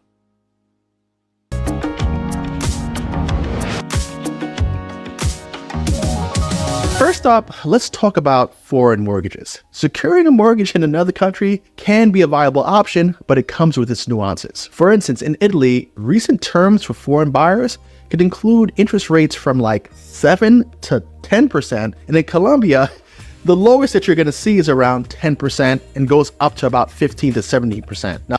Now, so that confirms everything that PAOLA says. Once again, this brother owns property in Italy, in the States, in Colombia, if you follow his YouTube channel, and in Brazil. Now, these numbers are quite insane, and it's crucial to understand the local lending laws, currency risk, and eligibility criteria. Mortgages could offer a structured way to finance your dream home abroad, but they require thorough research and sometimes a hefty down payment. In America, interest rates got pretty low during the pandemic, and people kind of gotten used to those low interest rates. But even where rates are today, between 6 and like the mid 7s, that's considered fairly high, and it makes affording a home on a long-term loan a little more difficult. Now, you may be thinking that the numbers in the United States are high when we're sitting around 7% interest rates, but when you start going internationally, the interest rates are far worse, and that's because they have completely different lending practices and ideologies on how to utilize debt. When I started looking at mortgage rates in Colombia, I was absolutely shocked with what I saw, and it made me think, who in the world can afford this? A lot of people down there do their deals all cash, or there's like owner financing involved, and when you look at the numbers, it almost makes it seem as if it's impossible for the middle class person to own real estate, and I think by design it sometimes is. Now, before he goes any further, he also mentioned that a lot of Colombians, and this is a good point. This is why Colombian men and women stay living with mom and dad. One of the reasons why Colombian women and men who are professionals still live with their parents 30, 31 years old. Why? They've been stacking that money the whole time. They're going to pay cash once those properties come out. And a lot of times they'll buy 2 or 3. B, I know Colombians that still live with their parents, but own 4 or 5 pieces of property. Us in the States, I turn 18, I'm moving out, I'm independent. Colombia, well, it's a lot different. Not everybody's looking to move out at 18. They're trying to stack their money. So when that new condo goes up, they have enough money to put down. Another thing is owner financing. A lot of condos that are going up across Colombia do offer owner financing to help finance the construction of that building. So that is very common in Colombia. They'll have places where you can meet up. You can talk to the realtor. I've seen plenty of them around Cali. Me and Andrea have been to a couple of them. And they'll tell you how much the down payment is. And we'll have this building done in 3 months. We'll finance the rest of it for you. And we'll give you a loan for 3 years or 4 years. And you have to have that paid off by the time we built the property. And so a lot of times Colombians, they may not have that 100,000 for that house initially. They may have 20. The rest of it is financed by the company that's building the house. And what will happen is, and I'm paraphrasing, what will happen is they give you enough time to pay off that last 60,000, 3 years, 4 years. And by the time the building is up, it's all yours. That's very, very common in Colombia. Some Colombians sit back and say, well, okay, I think I can pay off 2 of those apartments. So I have one for myself and I have one that's going to be generating income when you guys get done building. So that is a lot of ways in regards to owner financing, or in other words, construction financing that takes place in Colombia. That is very, very, very common. So just to let you guys know, like I say, you see them all the time. In most of the buildings that are going up, that's how Colombians get them. Because they can afford the down payment and they can afford, say, like Saddam said, hey, he said, that's amazing. I could do 3 years. That ain't bad. Right. 3 years. That's not bad. Especially if you know that you're going to be renting that spot out. Like 1 is for yourself and one is going to be an Airbnb. So now you're going to be bringing in or rental. So now you're going to be bringing in that income that's going to you'll be able to use, because you've already paid off both of them. You had 3 to 4 years to pay off both of them. You paid them off. And so now you go ahead and all the income goes straight to your pocket from the second apartment. And this is why in Andrea's family and other families throughout Colombia, it is very, very common for families or even individuals and families to own an apartment on that side of the city, own a finca outside the city, own their apartment that they live in, and then own 1, 2, 3 rental properties. That I'm letting you guys know, this process is not uncommon here. It is not uncommon to come across a Colombian that you just think because they just Colombian, it's third world, they don't know nothing about real estate. And that person, he's only 27, and that person, he lives with his mama, but he owns 5 pieces of property while he's still living with his mama. That is very common here. And a lot of guys are like women. I am not moving out of my family's house until I get married. So I'll keep on stacking real estate. I'll keep on using my paycheck to buy more and more properties. I got a full-time job. I went to school. I got my degree. I'm an engineer. I'm doing wonderful. And I am still living with my mom and my daddy. But I own 5 pieces of property around this city. And I'm renting to other people. And I'm only 27 years old. And I don't have a mortgage for any of them. That's how it is in Colombia. Very common for them to still live with their families and they own property. My brother AMSM says this. He said, let's be honest, Andre, that will work. But for some of us in America, coming up in them single mother homes, we have to get out as soon as possible. That's true. For many of us in America, that process doesn't work. Because you like, listen, I am done being in my mama's house. I got my little brother and my sister. They're in their teens, so they're eating up everything in the house. I'm trying to contribute what I can to my mom. I'm paying off a few bills and putting some food in the refrigerator. But my 16-year-old brother who's eating everything because he's on a football team, and my 13-year-old sister is eating up everything before I even get off work. So I understand how we feel in America, like, I gotta go. But here's the kicker. That same dynamic happens in Colombia. I'll say this again. That same dynamic of you being 18 years old, 20 years old, 21 years old, single mom, little brother and little sister. But guess what? In many cases in Colombia, she might be a single mom, but she inherited the house from her mama because her grandfather purchased that home, or even purchased, like in Andrea's family, purchased the home. The whole granddad purchased the whole complex. It's things like that when we talk about single moms in the States, a lot of times the single mom in the States didn't inherit anything. A lot of times in Colombia, even in the hood, they own those homes. We might call them the Strata 1 or Zone 1. It might be the poor areas up in the mountains, but they own it. To whereas we in our hoods, we don't own as much of our hoods as we should. That's the difference. A person could be a single mom in Colombia, but yet there is no mortgage.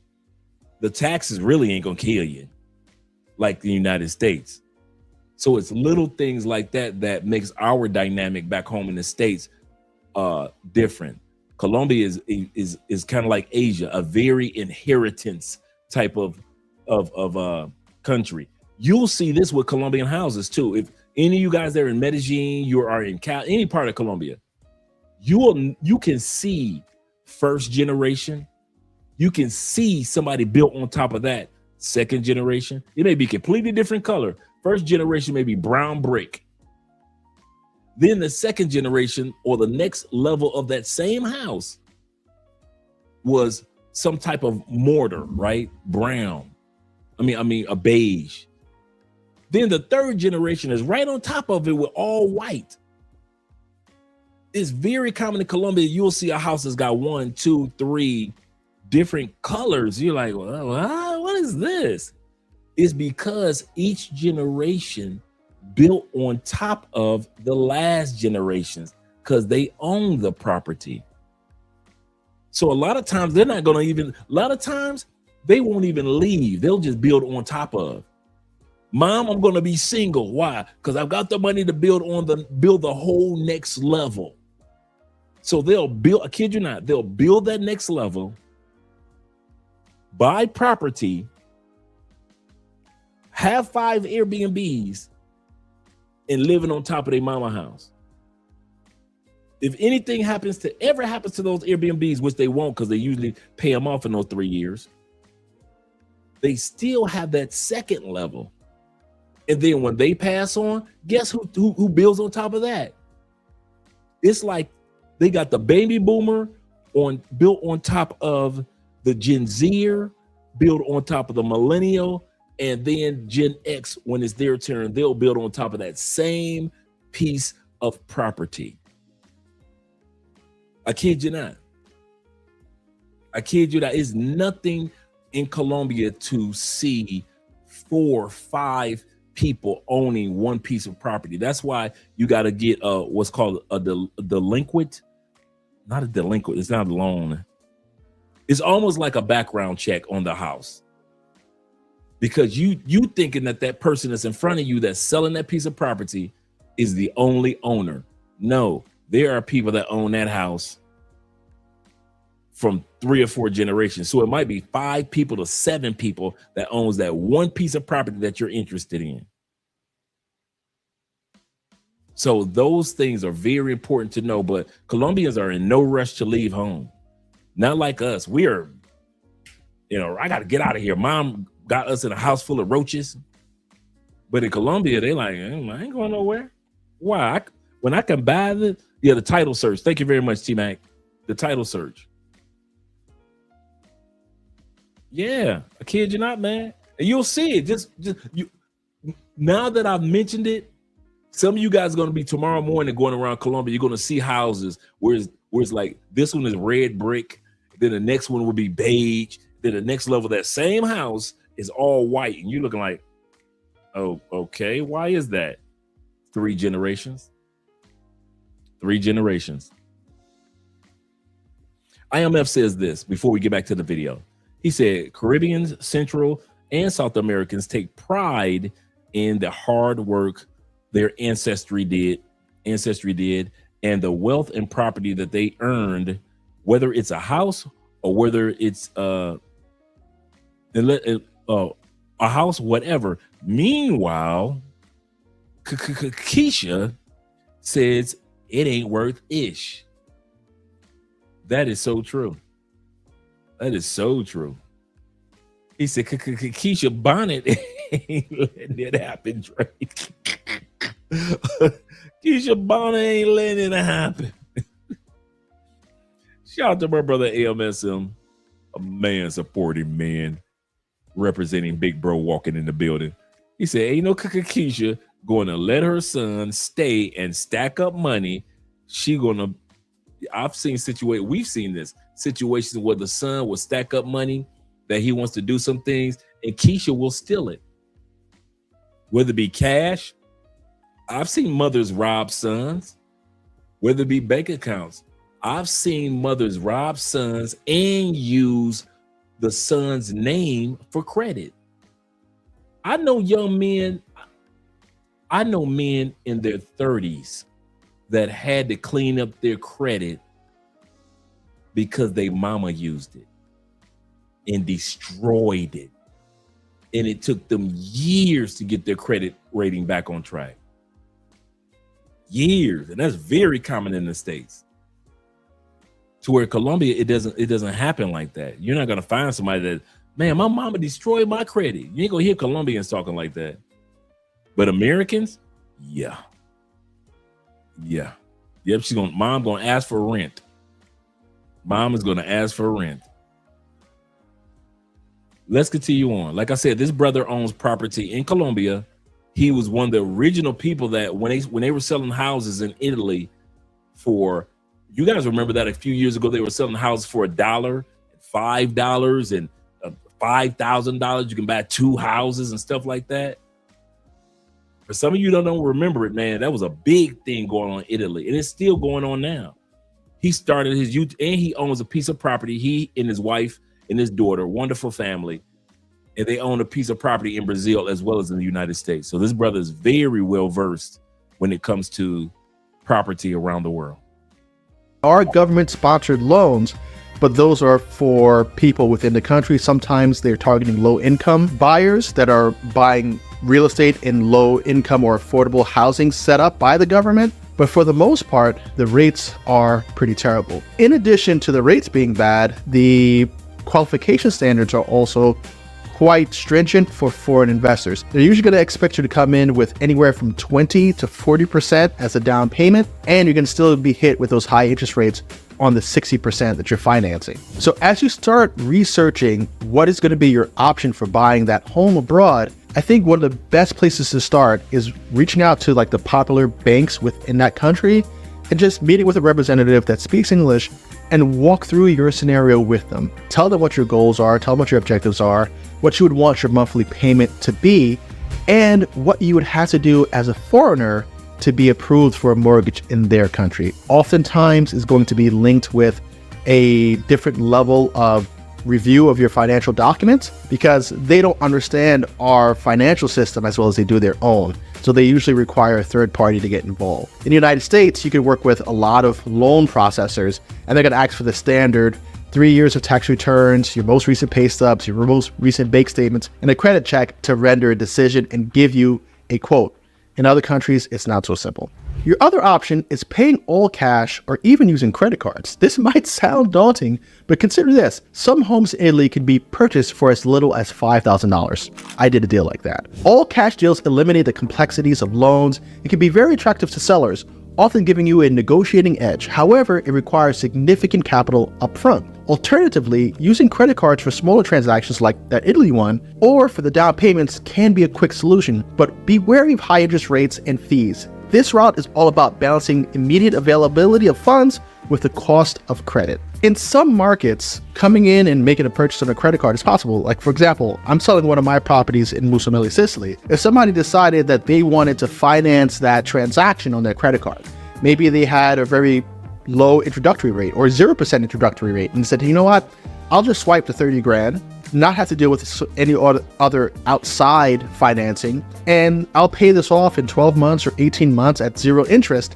And that's going to be the better pathway for me, where I break up the cash and I purchase a home on credit. That's totally doable as long as you find a seller that's willing to participate. For example, if you wanted to buy my house in that fashion, I would do it. I would actually even do a combination of a credit card swipe and owner financing. If you really look into your options, you'll see that sellers, especially at lower price points, are going to be able to work with you and be willing to work with you as long as the end result for them makes sense. But for you, I wouldn't recommend going out and buying property on a credit card with a 28% interest rate.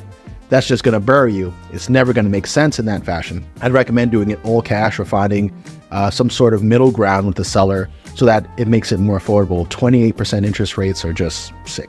Now, when speaking to the cash purchases, the thing about cash purchases that I really like is that they give you the opportunity to negotiate better terms. Why? In areas where people are Yes, he did. I mentioned that earlier. We're going to watch the development. If you guys got a few minutes after he get done speaking, I actually have on here development of his property in Italy. I'm going to pull something up for you guys. I'm going to pull this down for a second, and I'm going to show you his YouTube channel. He's at 98,000. He's been interviewed by a lot of news headlines because, like I said, he was one of the original guys to go over there to Italy when they were selling properties for $1 to $5,000 a piece. So the house that he has in Italy is done 3 years ago. This was 5 years ago. So he has these broken down. Not saying that his latest videos were 5 years ago. His latest videos were a month ago. American Family has, so he has 1 month ago, 1 month ago, 2 months ago, 2 months ago, 5 months ago. But these videos here, like I said, he was one of the first people to go over there to Spain. And so he showcases how people were buying houses in Spain for $1 right here. The dollar houses that were very common at one point in time. Americans are flocking to Italy and so forth. So guys, take advantage of these information that's available. Like I said, and I'm going to say this for some of you guys. He said Italy also has programs where you can where they can give yes sir $50 money USD to buy and fix up and live in certain cities. Absolutely correct. He talks about all, and the only reason I can say that because he talks about this on his channel. Bobby says this. He also teaches how to start businesses in healthcare. His mom is a nurse. Shout out to him, man. So once again, I dropped the link for the channel. And I'm going to say this before we go back to the video. And we're going to look at the one of him developing his house in Italy. You might not. When I first moved to Colombia, nobody was sharing this type of information. When a lot of us, 12 million expats, were moving to other countries, nobody was interviewing people like this. Nobody was sharing information like this. They showed us how to party. They showed us about the ladies, and nothing wrong with that. But they didn't show us how to take care of business, grown man business, how to rent a place, how to purchase a place, how to get an Airbnb. They didn't do that. Do you know how hard it was when I first came to Colombia to see a video on YouTube of somebody just walking through Medellin through the city? That was not a thing when I came. Like I said, it was only 3 YouTubers in this country anyway that weren't Colombian. Ace Live, I Am Marwa, a white dude, young white kid that was walking through Colombia. And then we came along as the 4th.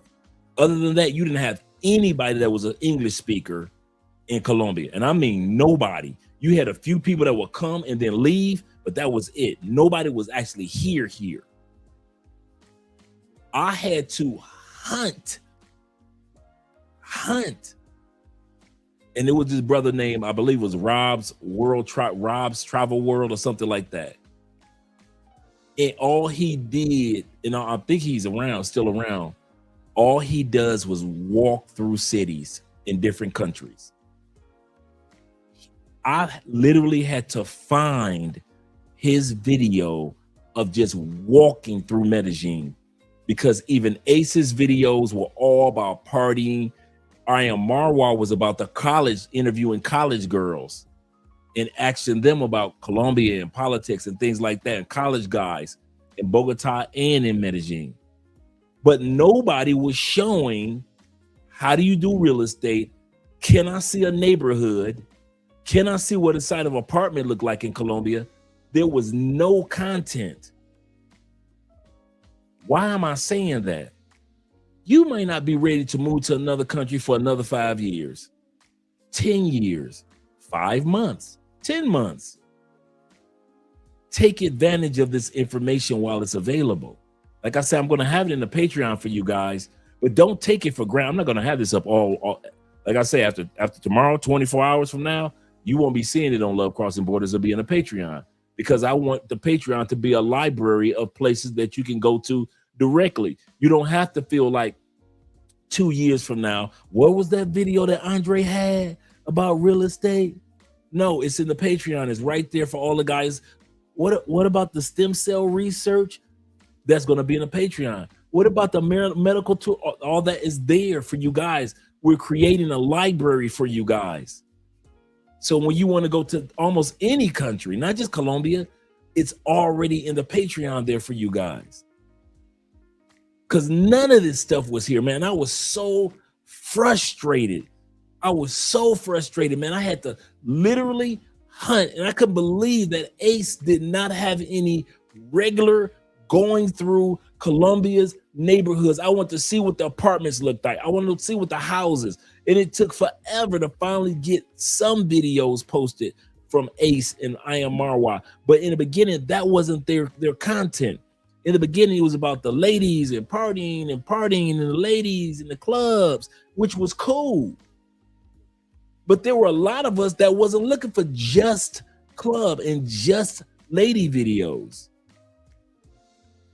So this is how our channel began.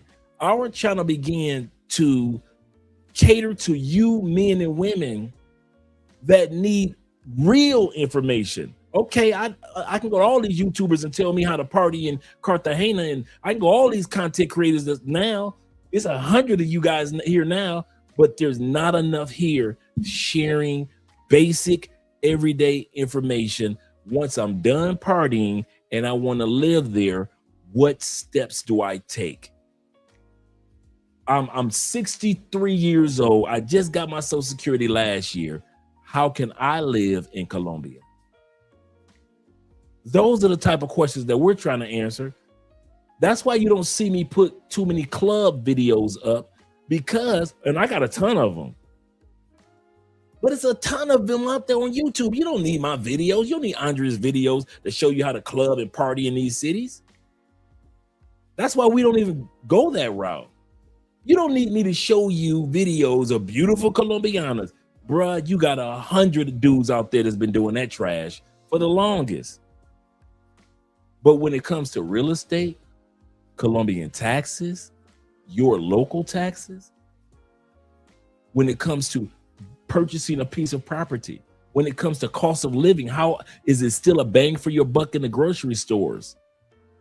That's where we come in. That's where we come in. Are you religious? Are you Islamic? Are you Christian? Are you Catholic? I'm Islamic. Are there any mosques around? I'm Christian. Can I find me a good Christian home church? I'm Catholic. I'm Buddhist. Are there any temples around? That's what we're here for. But we're not going to show you every time you turn around some Colombian woman's butt, because that blends in with everybody, man. I kid you that.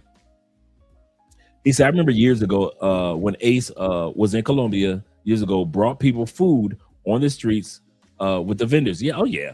Oh yeah. Still does that too. He looked out for a lot of people. Absolutely correct. My first video with Ace was Mother's Day. We donated to children that didn't have any in the Black community that didn't have any money to give to buy their Mother's Day gifts. So Ace drugged me on the camera. He said, here's what I want you to do. You're going to be the host today. And I want you, since you're such a good speaker anyway, go with the boys and I'm going to be the cameraman. You guys are going to walk through Exito and buy Mother's Day cards and gifts and flowers for the mothers. And that's how we got into the donating to the community business, in other words. So yeah, shout out to Ace Live, man. Shout out to Ace Live. He said, Bobby, he said, Andre just posted his video channel. Yes, sir. Yes, sir. I just posted his channel for us to check out. So we could definitely check out his channel. Once again, let me scroll down. Shout out to Carp here. Great family man. Great family man. Yes, sir. And there's his YouTube channel for you guys to click on. You guys notice how I love to promote other content creators. I'm not funny style. That's another thing about me. A part of the information that we share on this channel are other content creators that are professionals in the things that we need. I kid you not, man.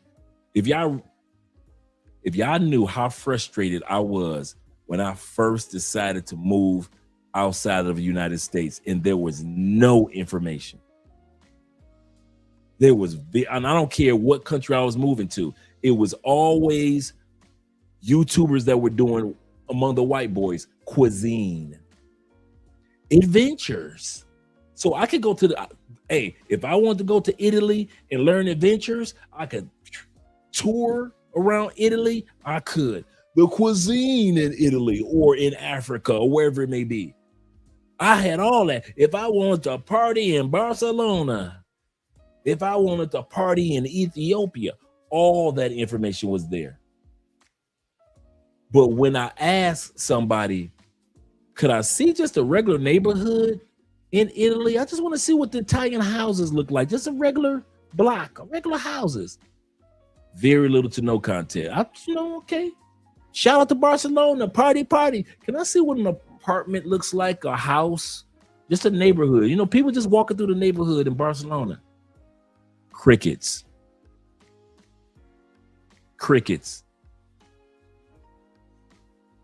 I'm glad that it's changed to where people are becoming more informative and sharing more information, but it's still not enough of us. Same thing in Colombia. Crickets. There was nobody. I'm hunting. Finally, somebody was walking through Laureles. Like I said, I think it was Robert's World or Rob's World. He was a big dude, then he lost weight, right? And all he does, travel the world. He doesn't talk. He just walks through communities. That's all he does. Every once in a while, you hear him say something.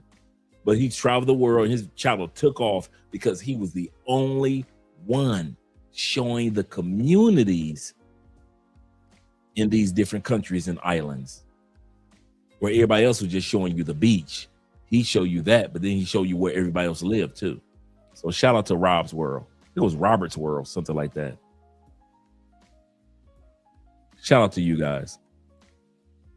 Let me continue on because I don't want to hold this up tonight, and I want us all to see this video over here too. And I know we're going on 4 hours. So let me shut up for a minute. Bring this back up on stage. Mortgages or some sort of outside financing to purchase their properties, that deal is contingent upon the decisions that someone else makes. And you could be in contract negotiating for 3 months, 4 months, waiting for bank approval to only find that the deal dies because the bank has declined your loan or doesn't like your financials. And now that seller is in a position where they have to find a new buyer and go through this process all over again. Coming in all cash eliminates that third-party risk and allows that person to get paid sooner and with less uncertainty than dealing with a bank. Now, for those of you who aren't sitting on a ton of cash, I do have some options for you.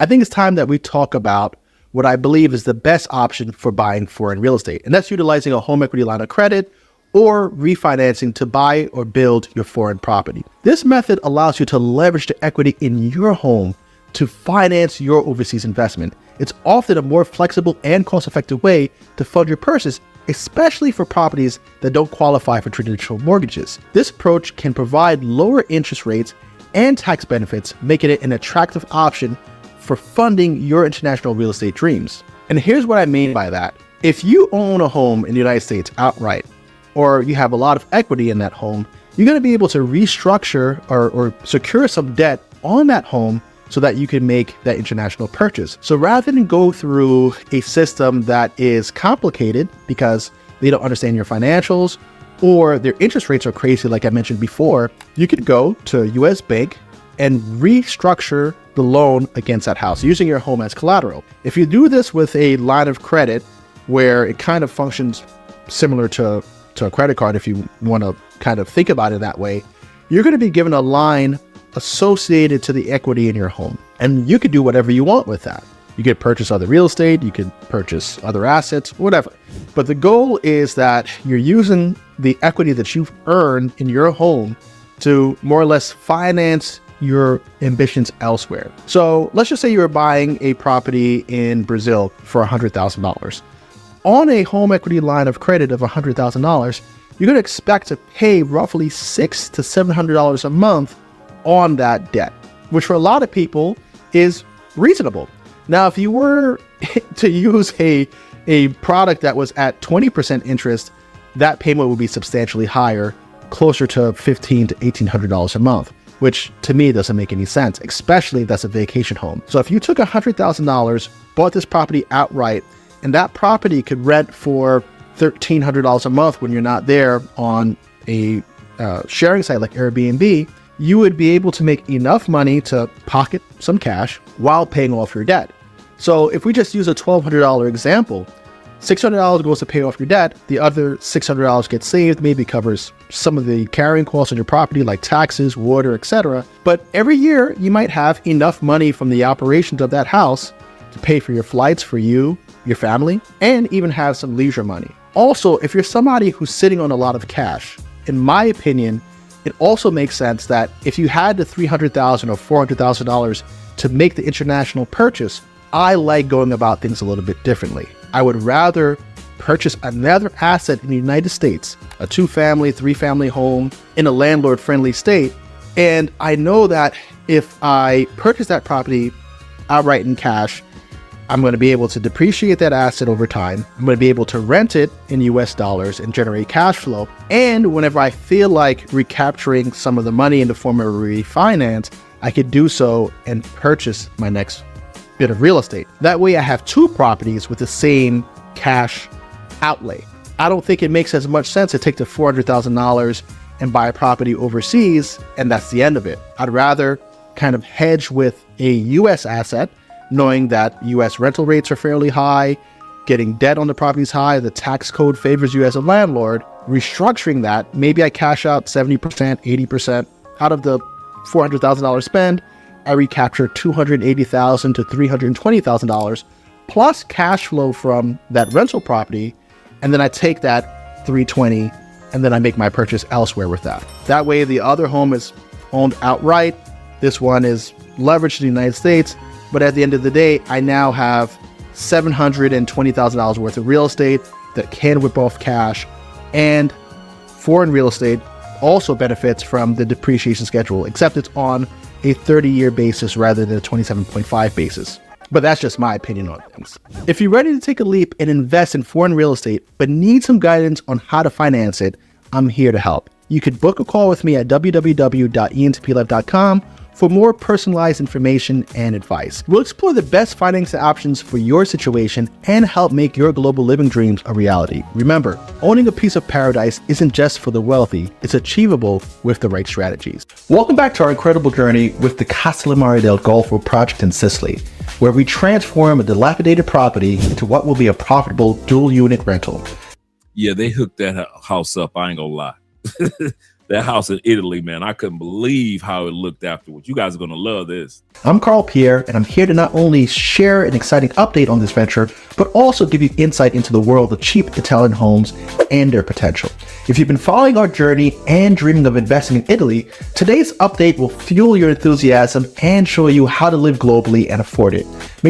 Before he goes any further, this is just 10 more minutes, gentlemen, just to let you guys know, this is only a 10-minute video. And appreciate you guys hanging out because this is very informative. Make sure that you like, subscribe, and stay tuned as we delve into the details of this fascinating project.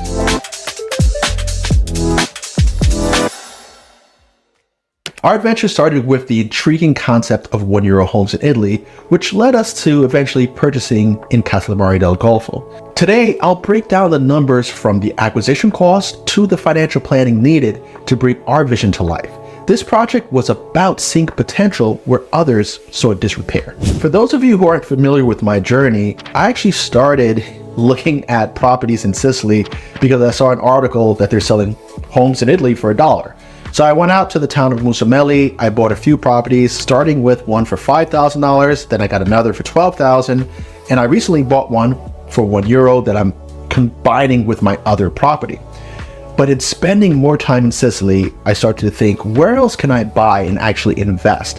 So I started visiting the tourist towns, and one of the tourist towns that caught my interest is Castellamare del Golfo, mainly because it's about 30 minutes west of Palermo, which is the capital city of Sicily, and because it's a beautiful port town. You can rent boats, good nightlife, good dining, and I thought, wow, this is a place that I really enjoy, and I know other people will enjoy it as well. And I got my wheel spinning as to how can I make an investment there be able to own property in a town that I really like, but also monetize it as a short-term rental. So after visiting a few times, I set out to start making connections in the town.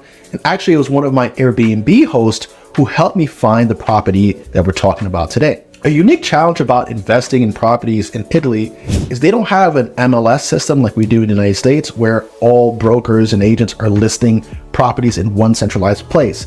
So you have to kind of have boots on the ground and know people to really find the best opportunities that exist. So as promised, let's talk numbers. The initial purchase price was 68,000 euros.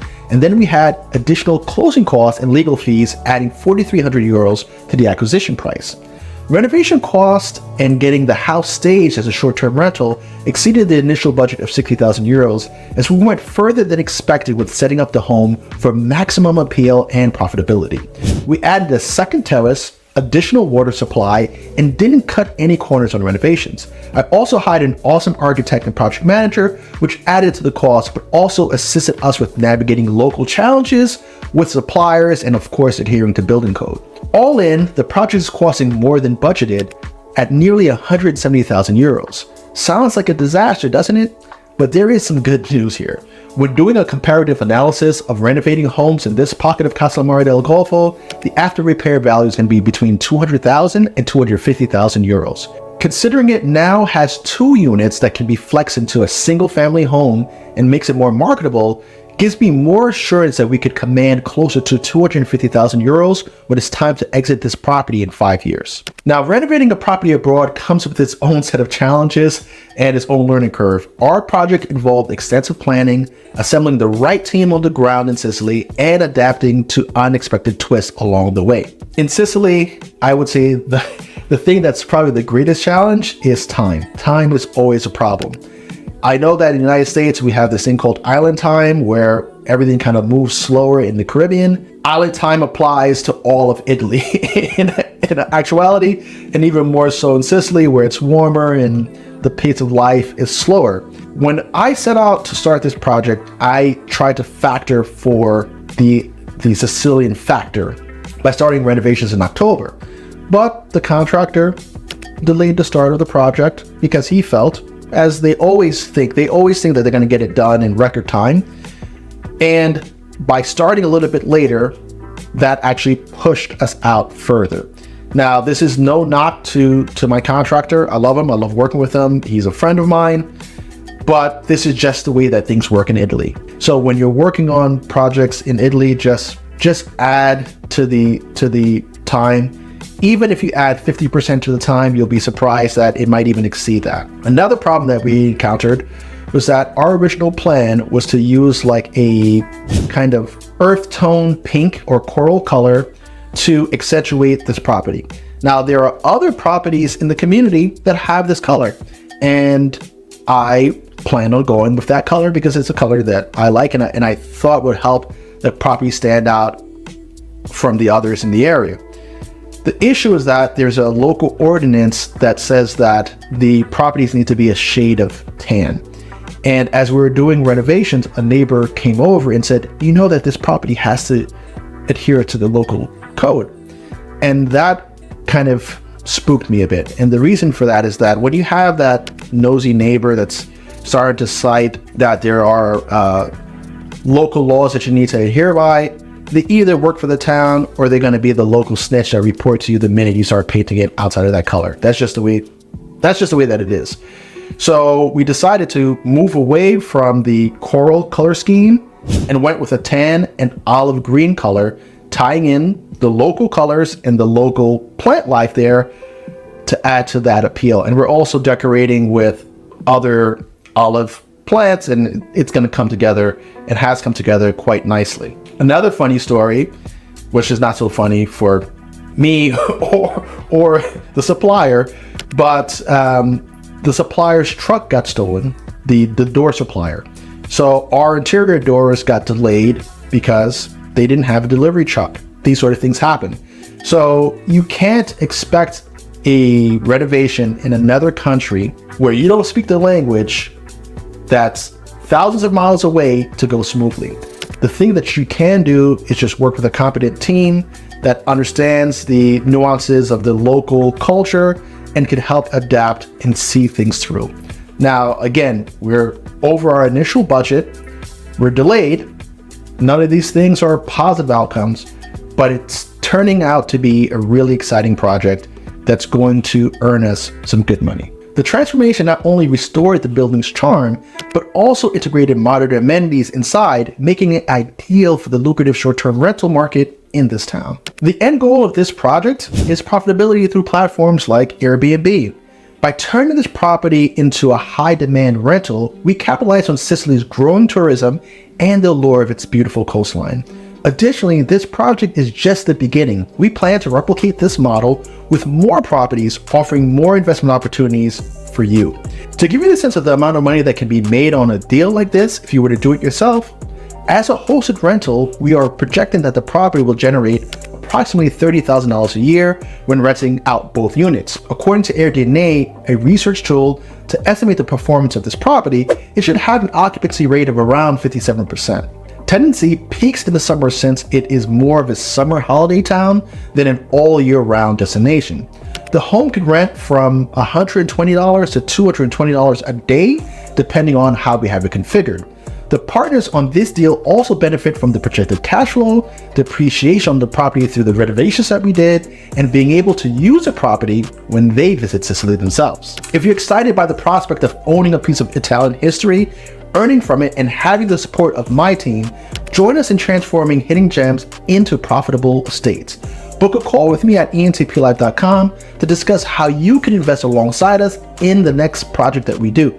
Don't miss the chance to add unique properties to your portfolio and experience the beauty of Italy firsthand. Let's make your dreams of investing in Italy a reality.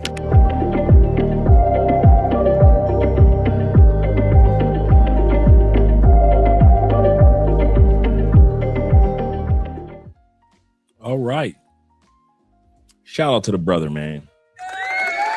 Shout out to him. Shout out to you guys that have been here with us. Shout out to PAOLA, for PAOLA Arnez, that is, who was here this evening. Shout out to her. Make sure you guys continue to support. On Patreon, I'm going to be dropping his actual video of him and how he took his $5,000 home and turned it into an Airbnb, and how he was able to take a $1 home in Italy and turn it into an Airbnb. So I'm going to be dropping both of those, as well as this episode tonight over there on the Patreon. Like I said, after 24 hours, I'll be taking this one down because it's going over to the Patreon, because it needs to be a part of our archived library in Patreon.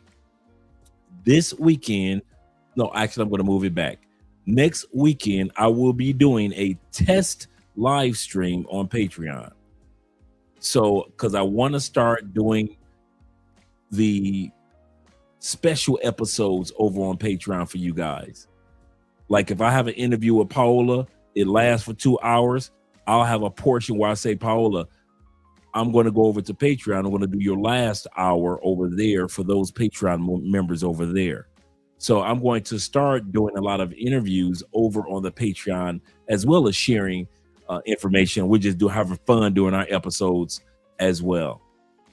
But I'm going to start with, because I know Richie Mack has been doing it for a few years, and a lot of Patreon platforms do live streams from Patreon. And I want you guys to be able to get information over there that's archived that you can take advantage of also. So shout out to all you guys over there on Patreon and supporting the channel. Appreciate every one of you guys. Appreciate every one of you guys. Let's get ready for some outro videos. I got a couple of new outro videos I'm going to be producing in the next up and coming days as well. So you guys are going to see some new outro videos real soon.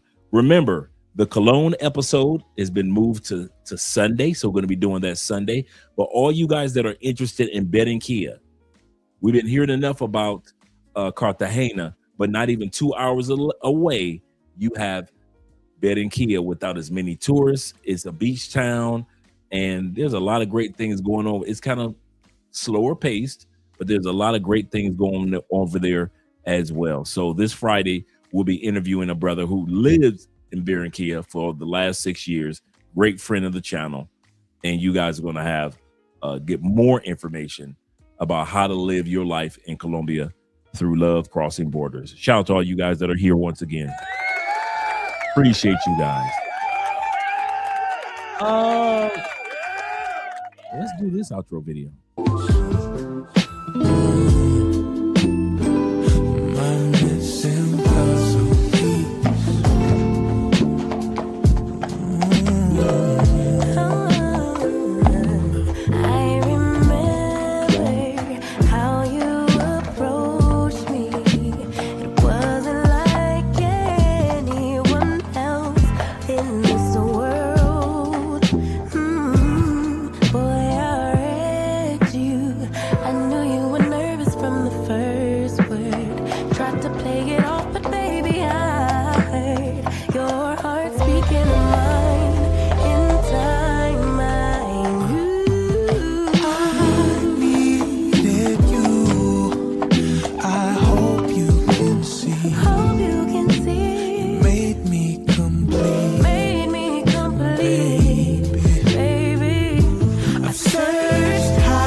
Stay with you.